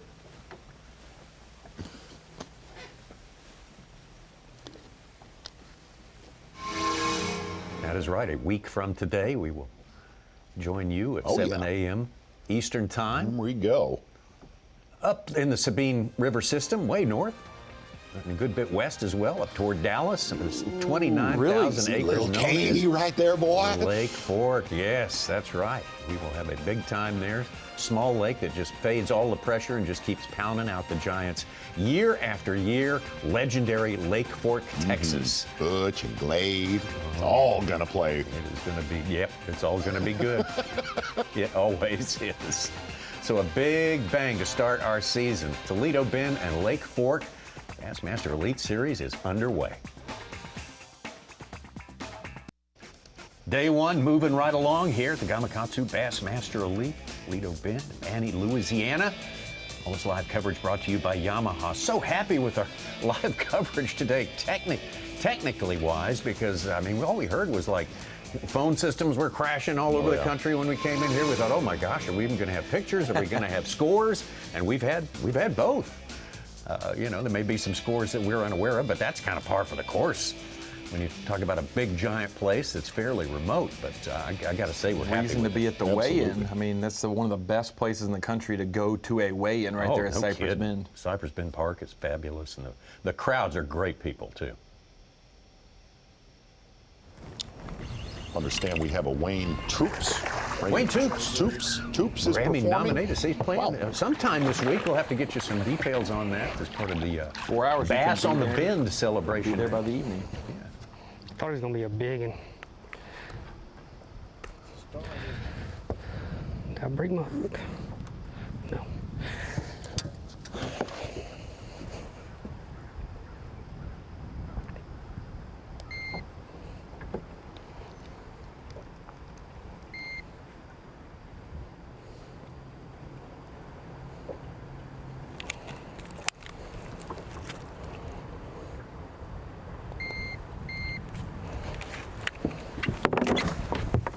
I knew they was in here, dude. I just couldn't catch them this morning.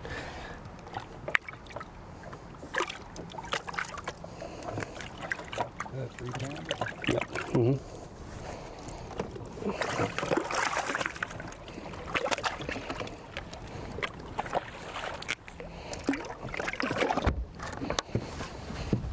I mean, it was like a 280.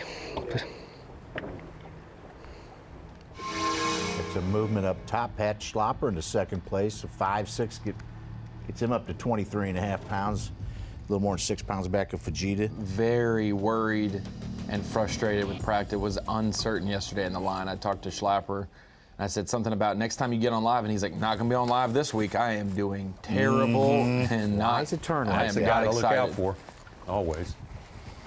And Robert G just got to 22.5. He's third. We got another rookie in the top 10. Got some decisions to make here. I got one. Oh, there's like 3 or 4 right here. Holy cow. My bait gonna get down to that one? The right angle? No, he went. Oh, he did see it.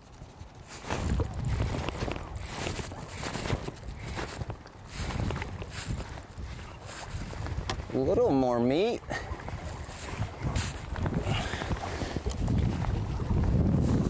Not much. I don't know if he'll help. There's so many sitting right out there in front. I hate to even mess with a little one when there could be a great big one up there.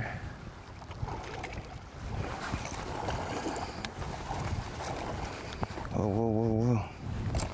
Whoa, whoa, whoa, whoa, whoa. Should help.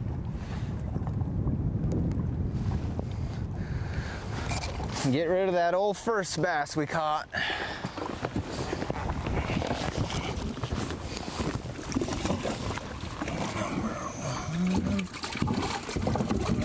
Hey, hey, hey, hey, hey, where did you go?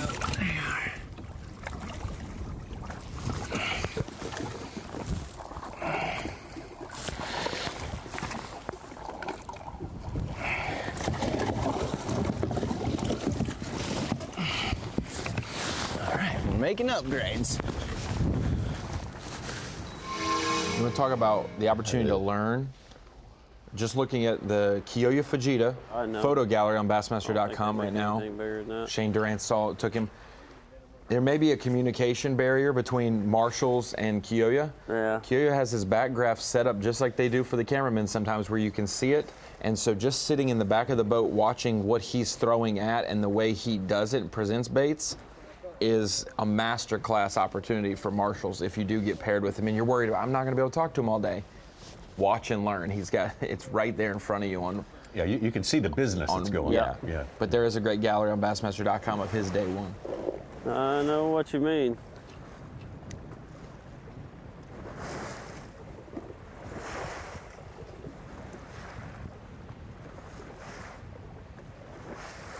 Kyle Welcher, what a story in 2022. Just nipped at the finish line by Jason Christie at the Bassmaster Classic and disappointed in second place, came back the next year, wins the Progressive Bassmaster Angler of the Year award.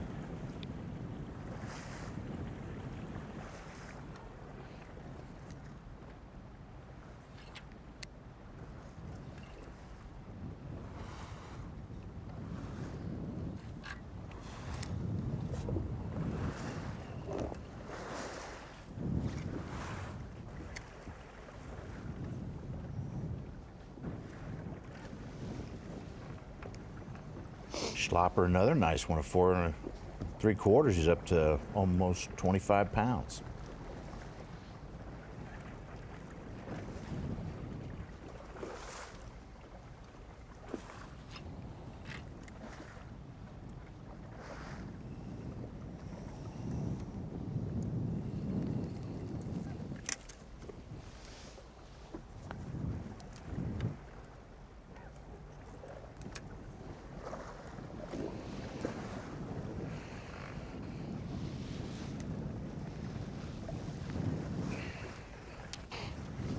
All we need is a freaking 5-pounder now.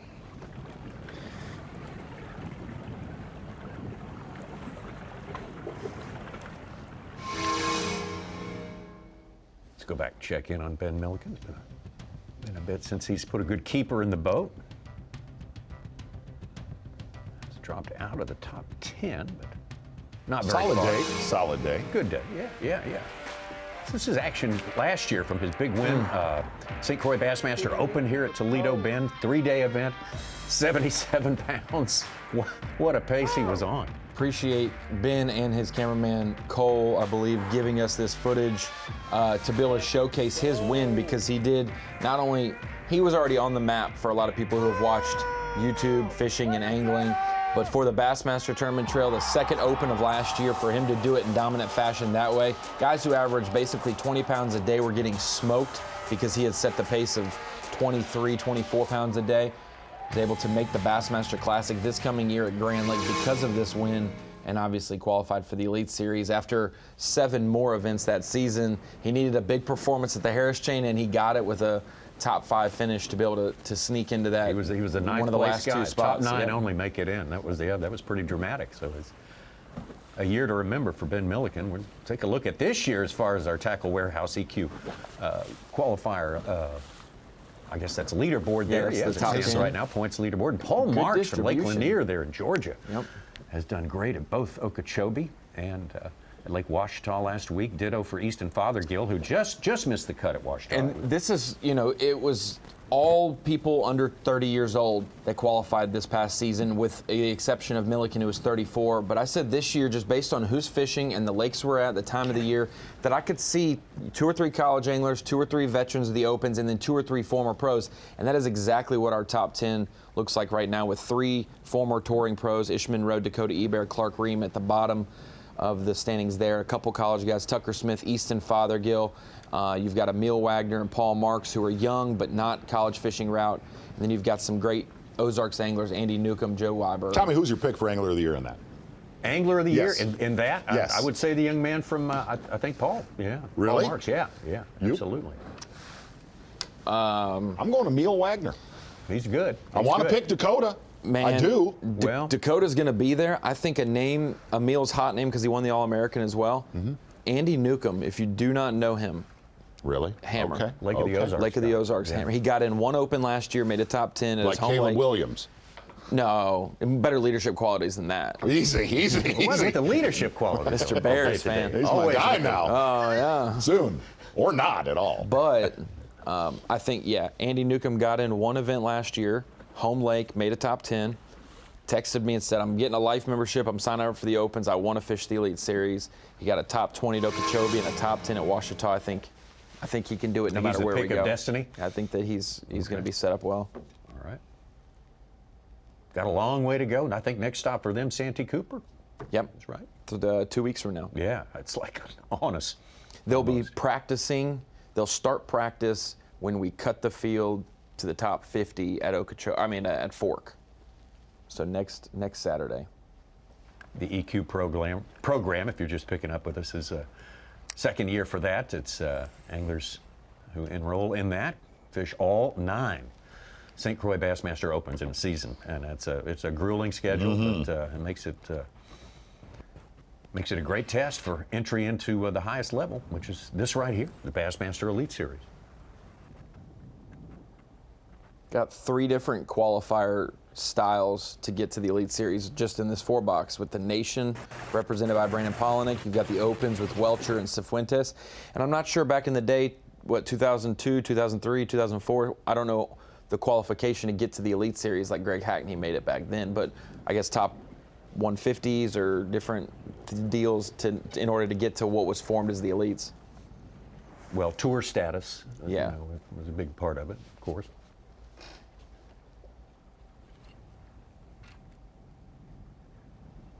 Stetson Blaylock up to 5th place with a 6-pounder, get him over 21 pounds on the day.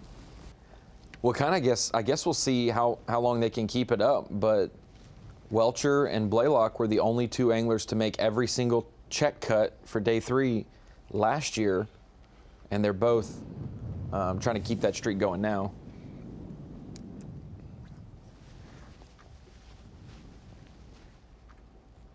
Caleb Williams.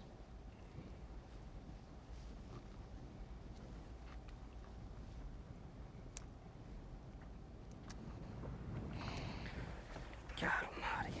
Is that really your guy? You're all locked in on that? No. No? Not at all. Who would you want him to just trade out of it or pick someone else at number 1? Trade out. I would take Marvin Harrison. No, he's coming to the Cardinals. Okay, thank you. I'm done.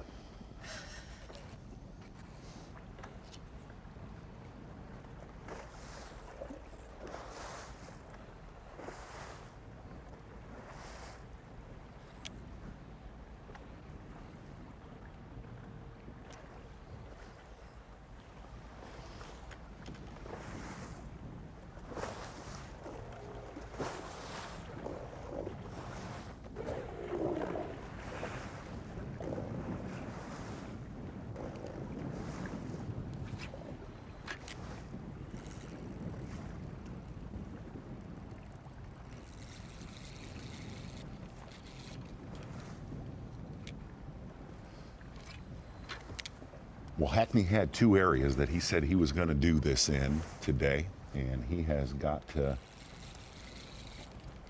his first area, and he has never left. And I think probably one reason why is that wind pretty much would be crushing his second stop he would have made today. Okay. If you really watch, he has had free reign of it. Oh, yeah. He is. I've not seen anyone else in his shot, that's for sure.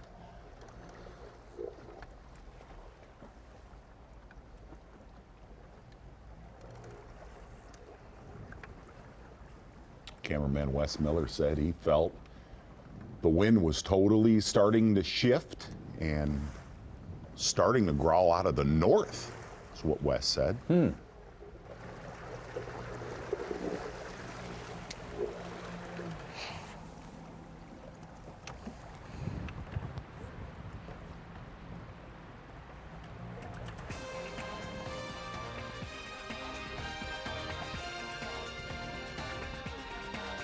Well, in a few weeks, Kyle Welcher will be standing up there making his speech to the anglers at Elite Night. Well, we the have seen some Bassmaster magical Classic. speeches. We have. Favorite so far?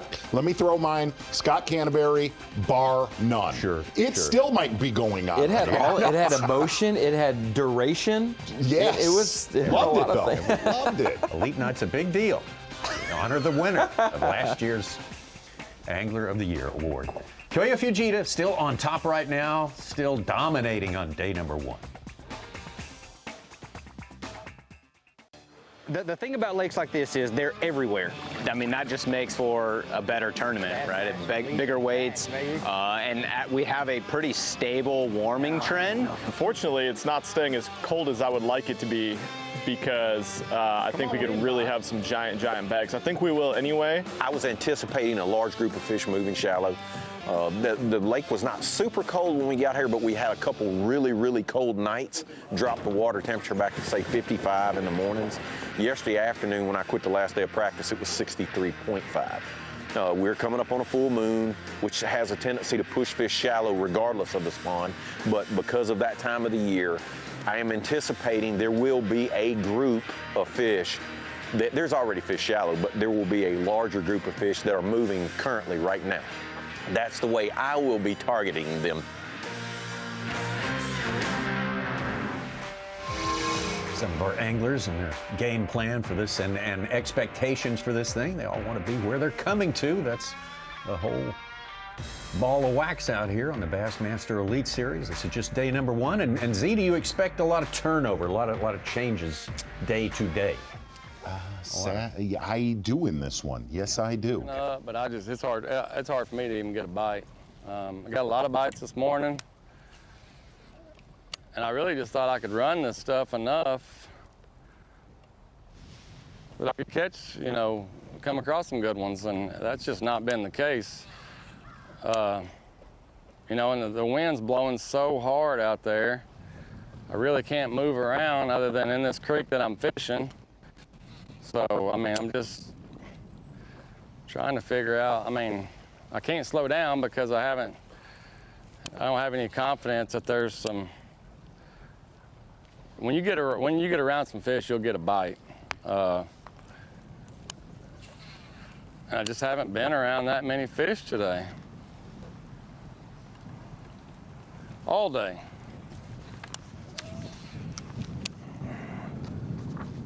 And it surprises me with the weather, like it's done really the opposite than I thought it was going to. So it's actually gotten tougher to get a bite for me, shallow.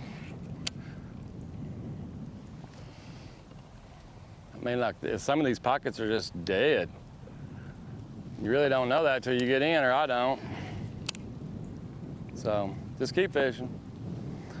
Time is burning too, that's the thing. I went out and live scoped some, and I didn't have a lot of places that I felt comfortable that's in this area, but I just didn't see much. Golly, it feels like it's just that time of year. It's almost like the bass rut. They ought to be coming to the bank. Not the case. Not here, anyway. I'm sure somebody's loving it, but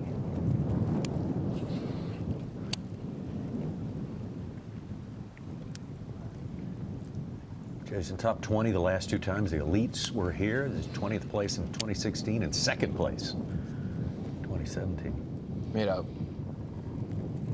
considerably less of a run today than he did in one of those top fives or great finishes at Toledo. This kind of reminds me of the St. John's when it exploded a few years ago in our first Elite Series event of the year. The weather was changing rapidly. It was getting better, more progressive, but it didn't quite hit until maybe the last flight or two of boats on day one. We start to see some big bags, and then it blew up. The next 3 days were 25 to 30 pound bags and almost broke 100 if day one had been up to the same Maybe par. it's starting. Yeah, that might be the deal. Steve Kennedy filled his limit. He's up to 8th place, about 20 pounds. Kobe Krieger with a 7-pounder is over 20 pounds. I'm not going to capitalize on it, am I? Wow. Come on. Go, go, go, go. Oh, I'm behind them. They're like they're begging for a minnow to come through them. Pat Schlopper at it again. He's over 26 pounds. 5'6", he just posted. Well, someone saw it. I got it. Oh, I didn't feel little when I set the hook. Nope, that's a good one. It's a giant. It's a school of biggins. There was like 15 of them in that school.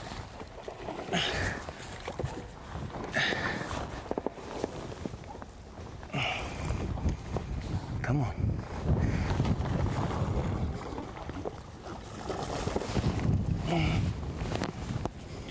Yeah, there's all big ones in there. Come on. Come here. Come here. Come here. Yes! You see how many were in there? I don't know if they could see that on live or not, but there was a pile of those in there. Like they just showed up. It's about like the one I lost earlier. Cameramen like that. A little bit smaller. Fish looks a lot bigger than that.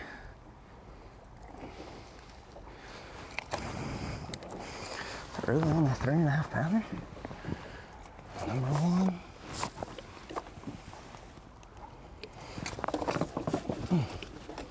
You say 3.5 Tommy, that is pounder? not a That is not a 3.5 pounder. No, that was a misway.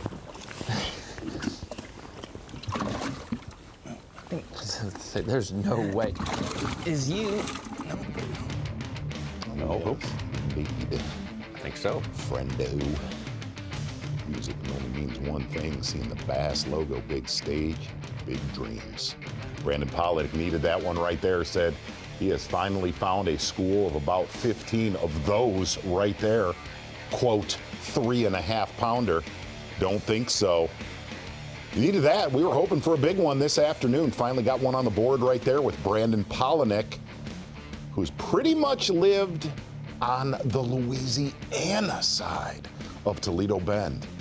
BP, former Angler of the Year. You are the Power Pole replay of the day. I got off of it. I don't know where that massive school went.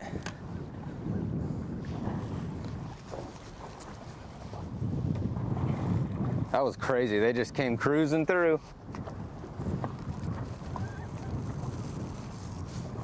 And they just kept on the trucking like a pack of wolves. Killed one little minnow and bailed.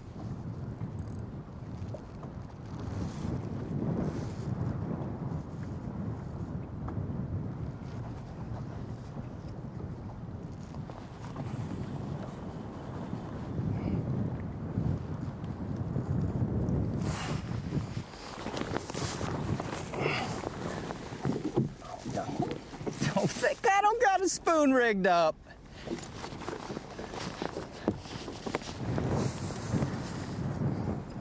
I don't think I got an old party spoon rigged up.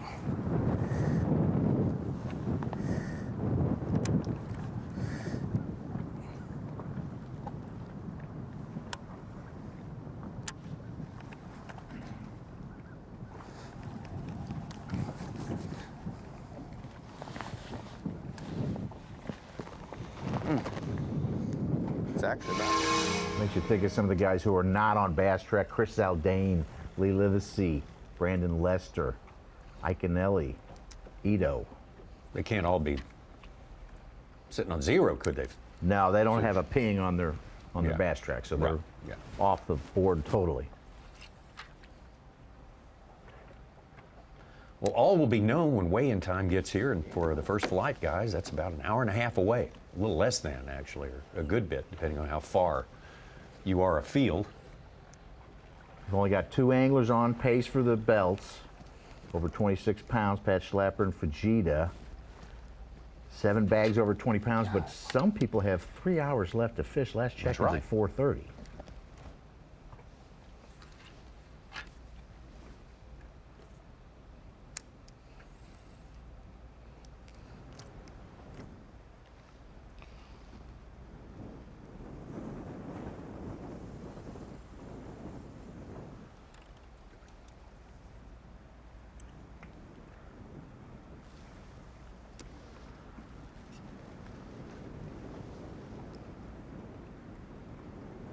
Well, we heard that the wind is swapping around to the north. The TH Marine Weather Watch is showing us, tomorrow 5 miles an hour north-northwest. Well, for those anglers looking at the black box, that is prime weather for doing so. Light winds tomorrow.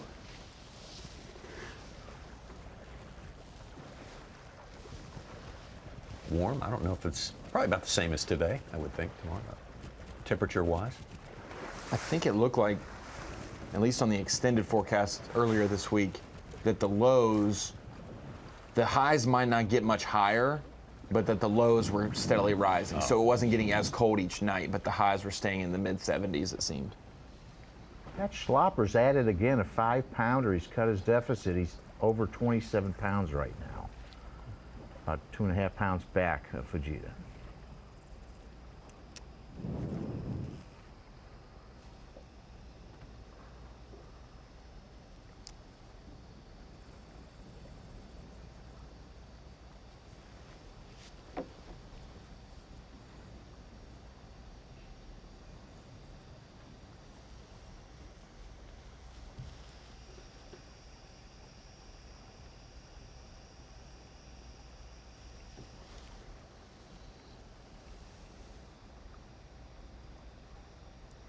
Ooh. Maybe some photos online. It might not be their full pattern, but some of the best sight fishermen in the game that have a good bag today were looking at their units and not up shallow like we thought. So maybe they've playing a different game. Yeah. They're sight fishing in a different way.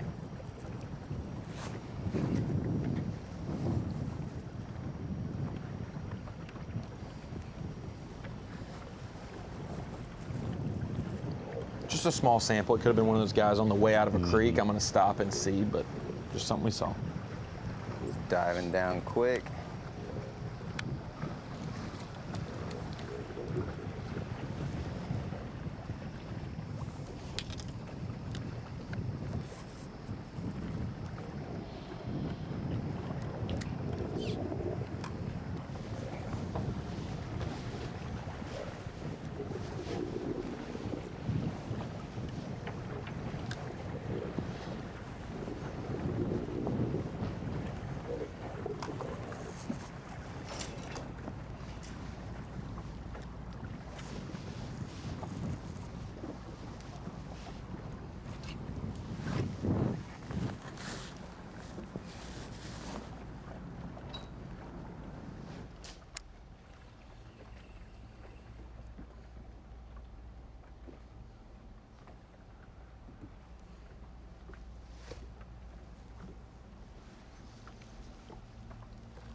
Wanted to bring it in real quick to the Dakota Lithium Screen of Knowledge to talk about A couple little things I saw last night when we were thinking about this event. I was looking back at some past events we had covered. We've covered Opens here in 2023, I think in 2019 as well. And then we've had college events 2018, 2020. And looking back through some of those 2018 photos, when we think about the Elite Series now, 25% of the Elite Series is made up of former college anglers. But looking back in the 2018, the couple photo galleries I did take there, I noticed a lot of familiar faces. We got a young KJ Queen who was back at Toledo Bend in that event. So obviously, if you're a rookie on the Elite, you fished here last year, but otherwise you may not have a sample size since our last Elite here was in 2017. So for those rookies or second, third, fourth year anglers, we've got a couple of those. KJ Queen, like I mentioned, fished for Bethel University. We've also got Bryan College's Cole Sands and Jacob Fouts, who were in that tournament. Tyler Rivette, he's fishing in the photos I took him, was fishing in an area where we've seen some leaders on our map, one of the popular creeks here. Young Logan Parks from Auburn. I think John Garrett was also in that tournament. Cody Huff may have been in that tournament as well. So it's interesting to see guys who may not have a lot of Elite Series experience or even Opens here, that they still have past experience at Toledo Bend this time of year. It was a cold, late January tournament, but even for the young guys, may not have a lot of traveling experience. Toledo Bend is one place that they've at least seen this time of the year, compared to maybe guys like John Cruz and been on the Elites forever that have not fished here in the month of January or February. Good stuff they're running. We appreciate that. That's like your college yearbook for us. Yeah, it was Bassmaster's college yearbook. It seemed like every registration or takeoff gallery I was pointing at former elite or future elites. Well, here in West Central Louisiana, we have a Japanese angler, an angler from Wisconsin. We've also got one from Minnesota. That is a and mix one from right Arkansas. there. That is a mix. In our top 5 here. We got some more fishing on the way, so make it a point to stay with us if you can.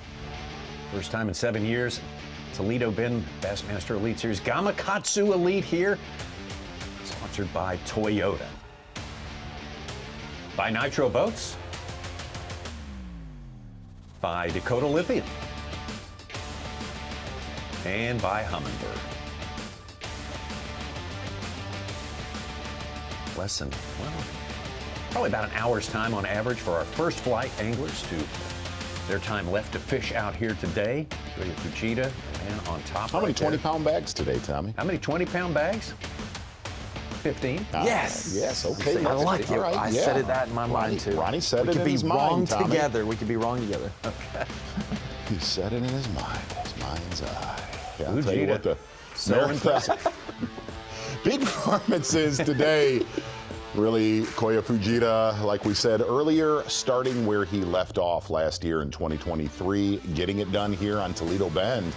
Starting off early with a couple big ones, then backing it up with 2 6-pounders, one at 9:26 and one at 11:46. The main thing, obviously, to watch tomorrow with Koya Fujita. We kind of kept our eye on where he was fishing today.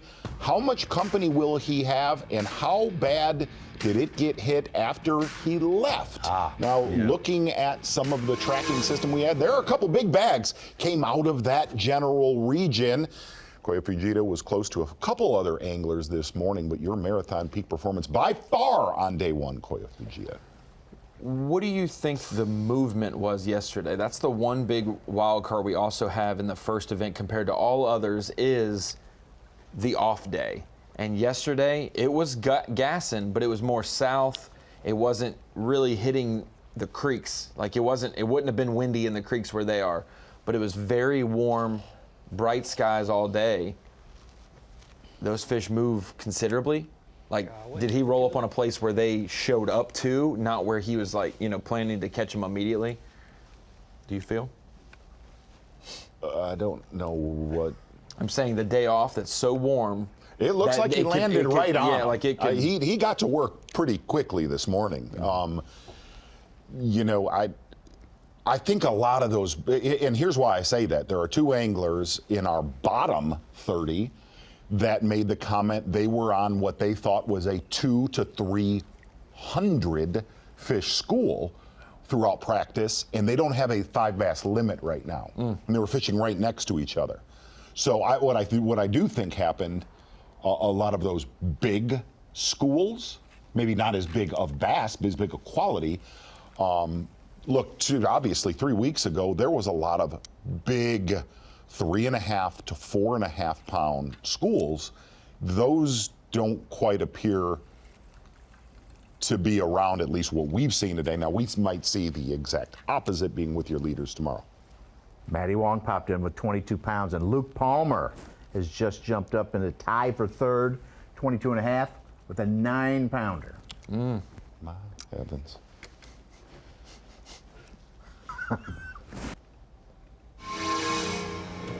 I was told there'd be 10-pounders. We shall see. Back over to Jason Christie, who needs to roll up on a bunch of fish. Some 9-pounders. At this point, yeah, a couple of 9-pounders would just about set things right.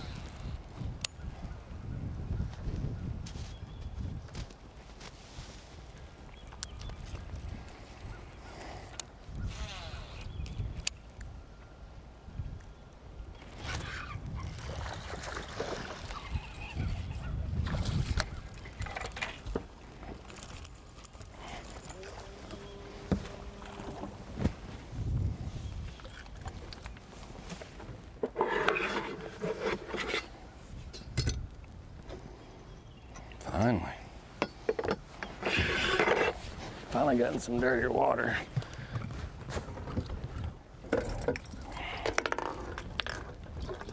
Number 5, right? That should be number 5.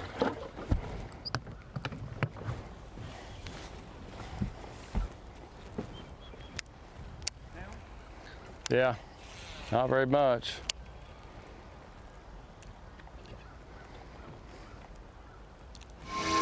Ronnie, last I counted, there's 7 rookies in our top 25-30 so far today. That is wild. Around the bottom for this to work. But I kept having that, in that little area, I kept having those groups of fish come up like off the bottom. Thought maybe there'd be a few that wanted to play. Cranking.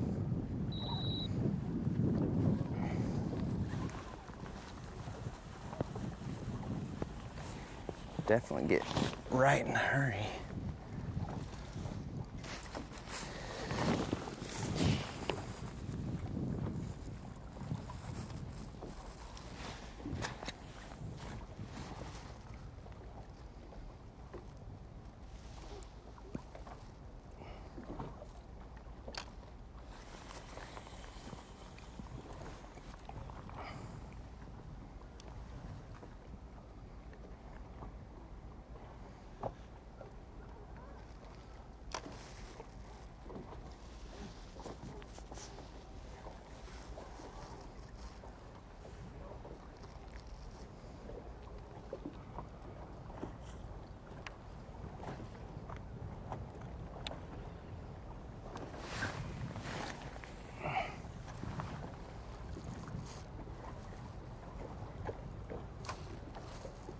I'm in shock of the lack of big ones shallow today. That's, I mean, we put. I was hoping he was going to get big. Where'd that one go? We put 2 of the best guys on him out there. Like the amount of hook sets is encouraging, and the amount of hook sets without a big one is discouraging. You know, like it's good to get bites up shallow, but you're banking on 5 to 7 bites with a couple being big ones, and you've caught 12 with none. In shock.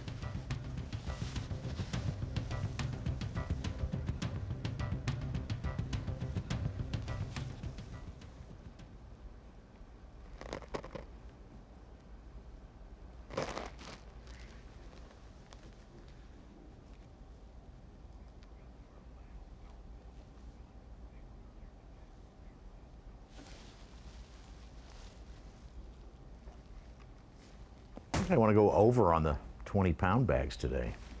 A lot of guys are 1 bite away. I think I'm with you, Such. I'll go 20. I'll change mine to 20. I said 15. I'm going 20 now. Give me a. You sound like Z switching to AOI picks. The moment we disclose the pick, we're switching it already. I'm just trying to, you know, fit in. What a joke. 17 and a half. Ben Miller hooked up. Ben Milliken hooked up live, but we're going to go to a power pole replay of the day right here. Earlier today, 4.5-pounder for Milliken, holding his own so far in this tournament. Got him unofficially 17 pounds and 5 ounces. Solid day here for the rookie on the Bassmaster Elite Series. Certainly didn't lose it with that weight. No, That's a solid absolutely. starting weight. Absolutely. Especially if it did not go to plan. He faced some adversity, lost a couple minutes this morning. Yeah, that's just right. with some stuff. And it kind of seems like, you know, when you have a national outage and then you doing first live of the year, you know, like we're working through things just like these anglers are during the day one of the season. Best rookie so far, Robert G. And he just landed a 6-pound, 14 ounce. He put in Bass Track to get over 25. He's almost to 26 pounds in third place. That's a good debut. I'd say. He's at what now, 26? 25 and 12 ounces is his Bass Track. Wow. You gonna update your guess now, Tommy? 24. It's been about 24, 20-pound better. 30 minutes. Give it another minute, see who else.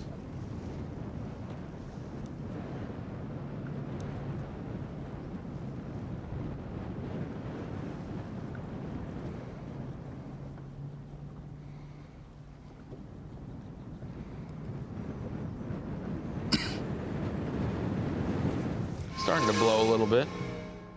Yeah, certain places, it's up and going. Well, Lee Livesey's weight's popped in at 15 pounds. He's at about 39th place. Yeah.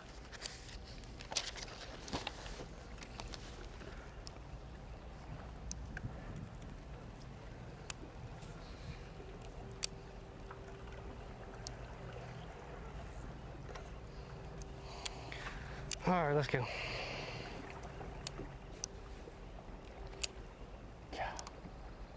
What that was.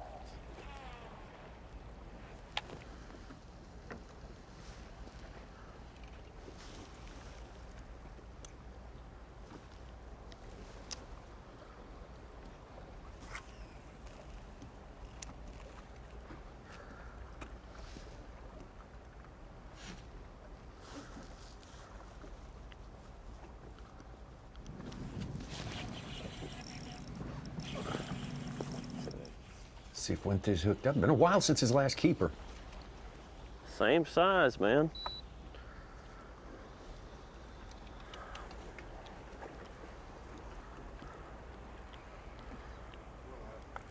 Huh? We're live on Toledo Bend, and I've got a fish.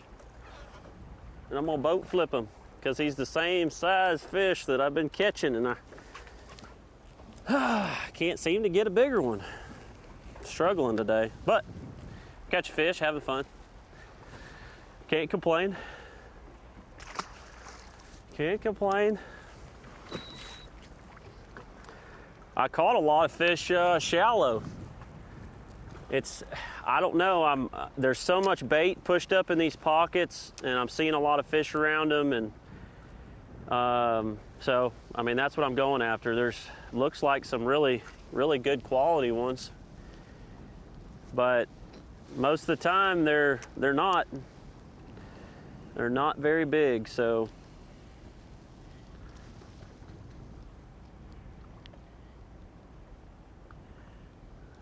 I need one of them 6-pounders. But I got just big balls of shad and fish swimming around, and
our time for coverage of fishing here.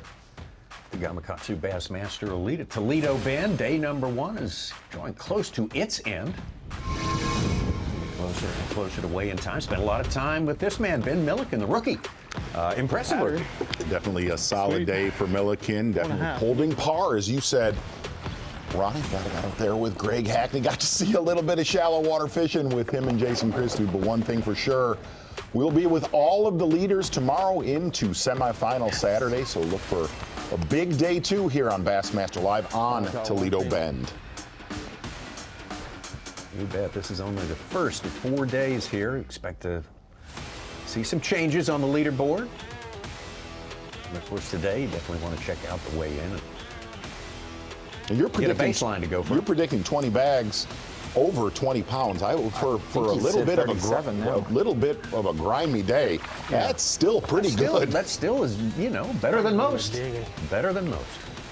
It seemed like a lot of guys got locked in, whether they were shallow or Joey Cifuentes picking a depth or a maybe region of the lake.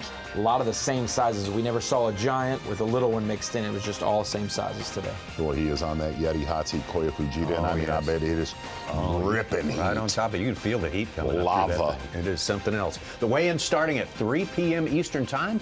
Ceremonies anyway. Join the crowd. There should be a big crowd, especially on the weekends, but there'll be a lot of people there at Cypress Bend Park today. 3 p.m. right here on Bassmaster.com. We'll see you tomorrow, 7 right here.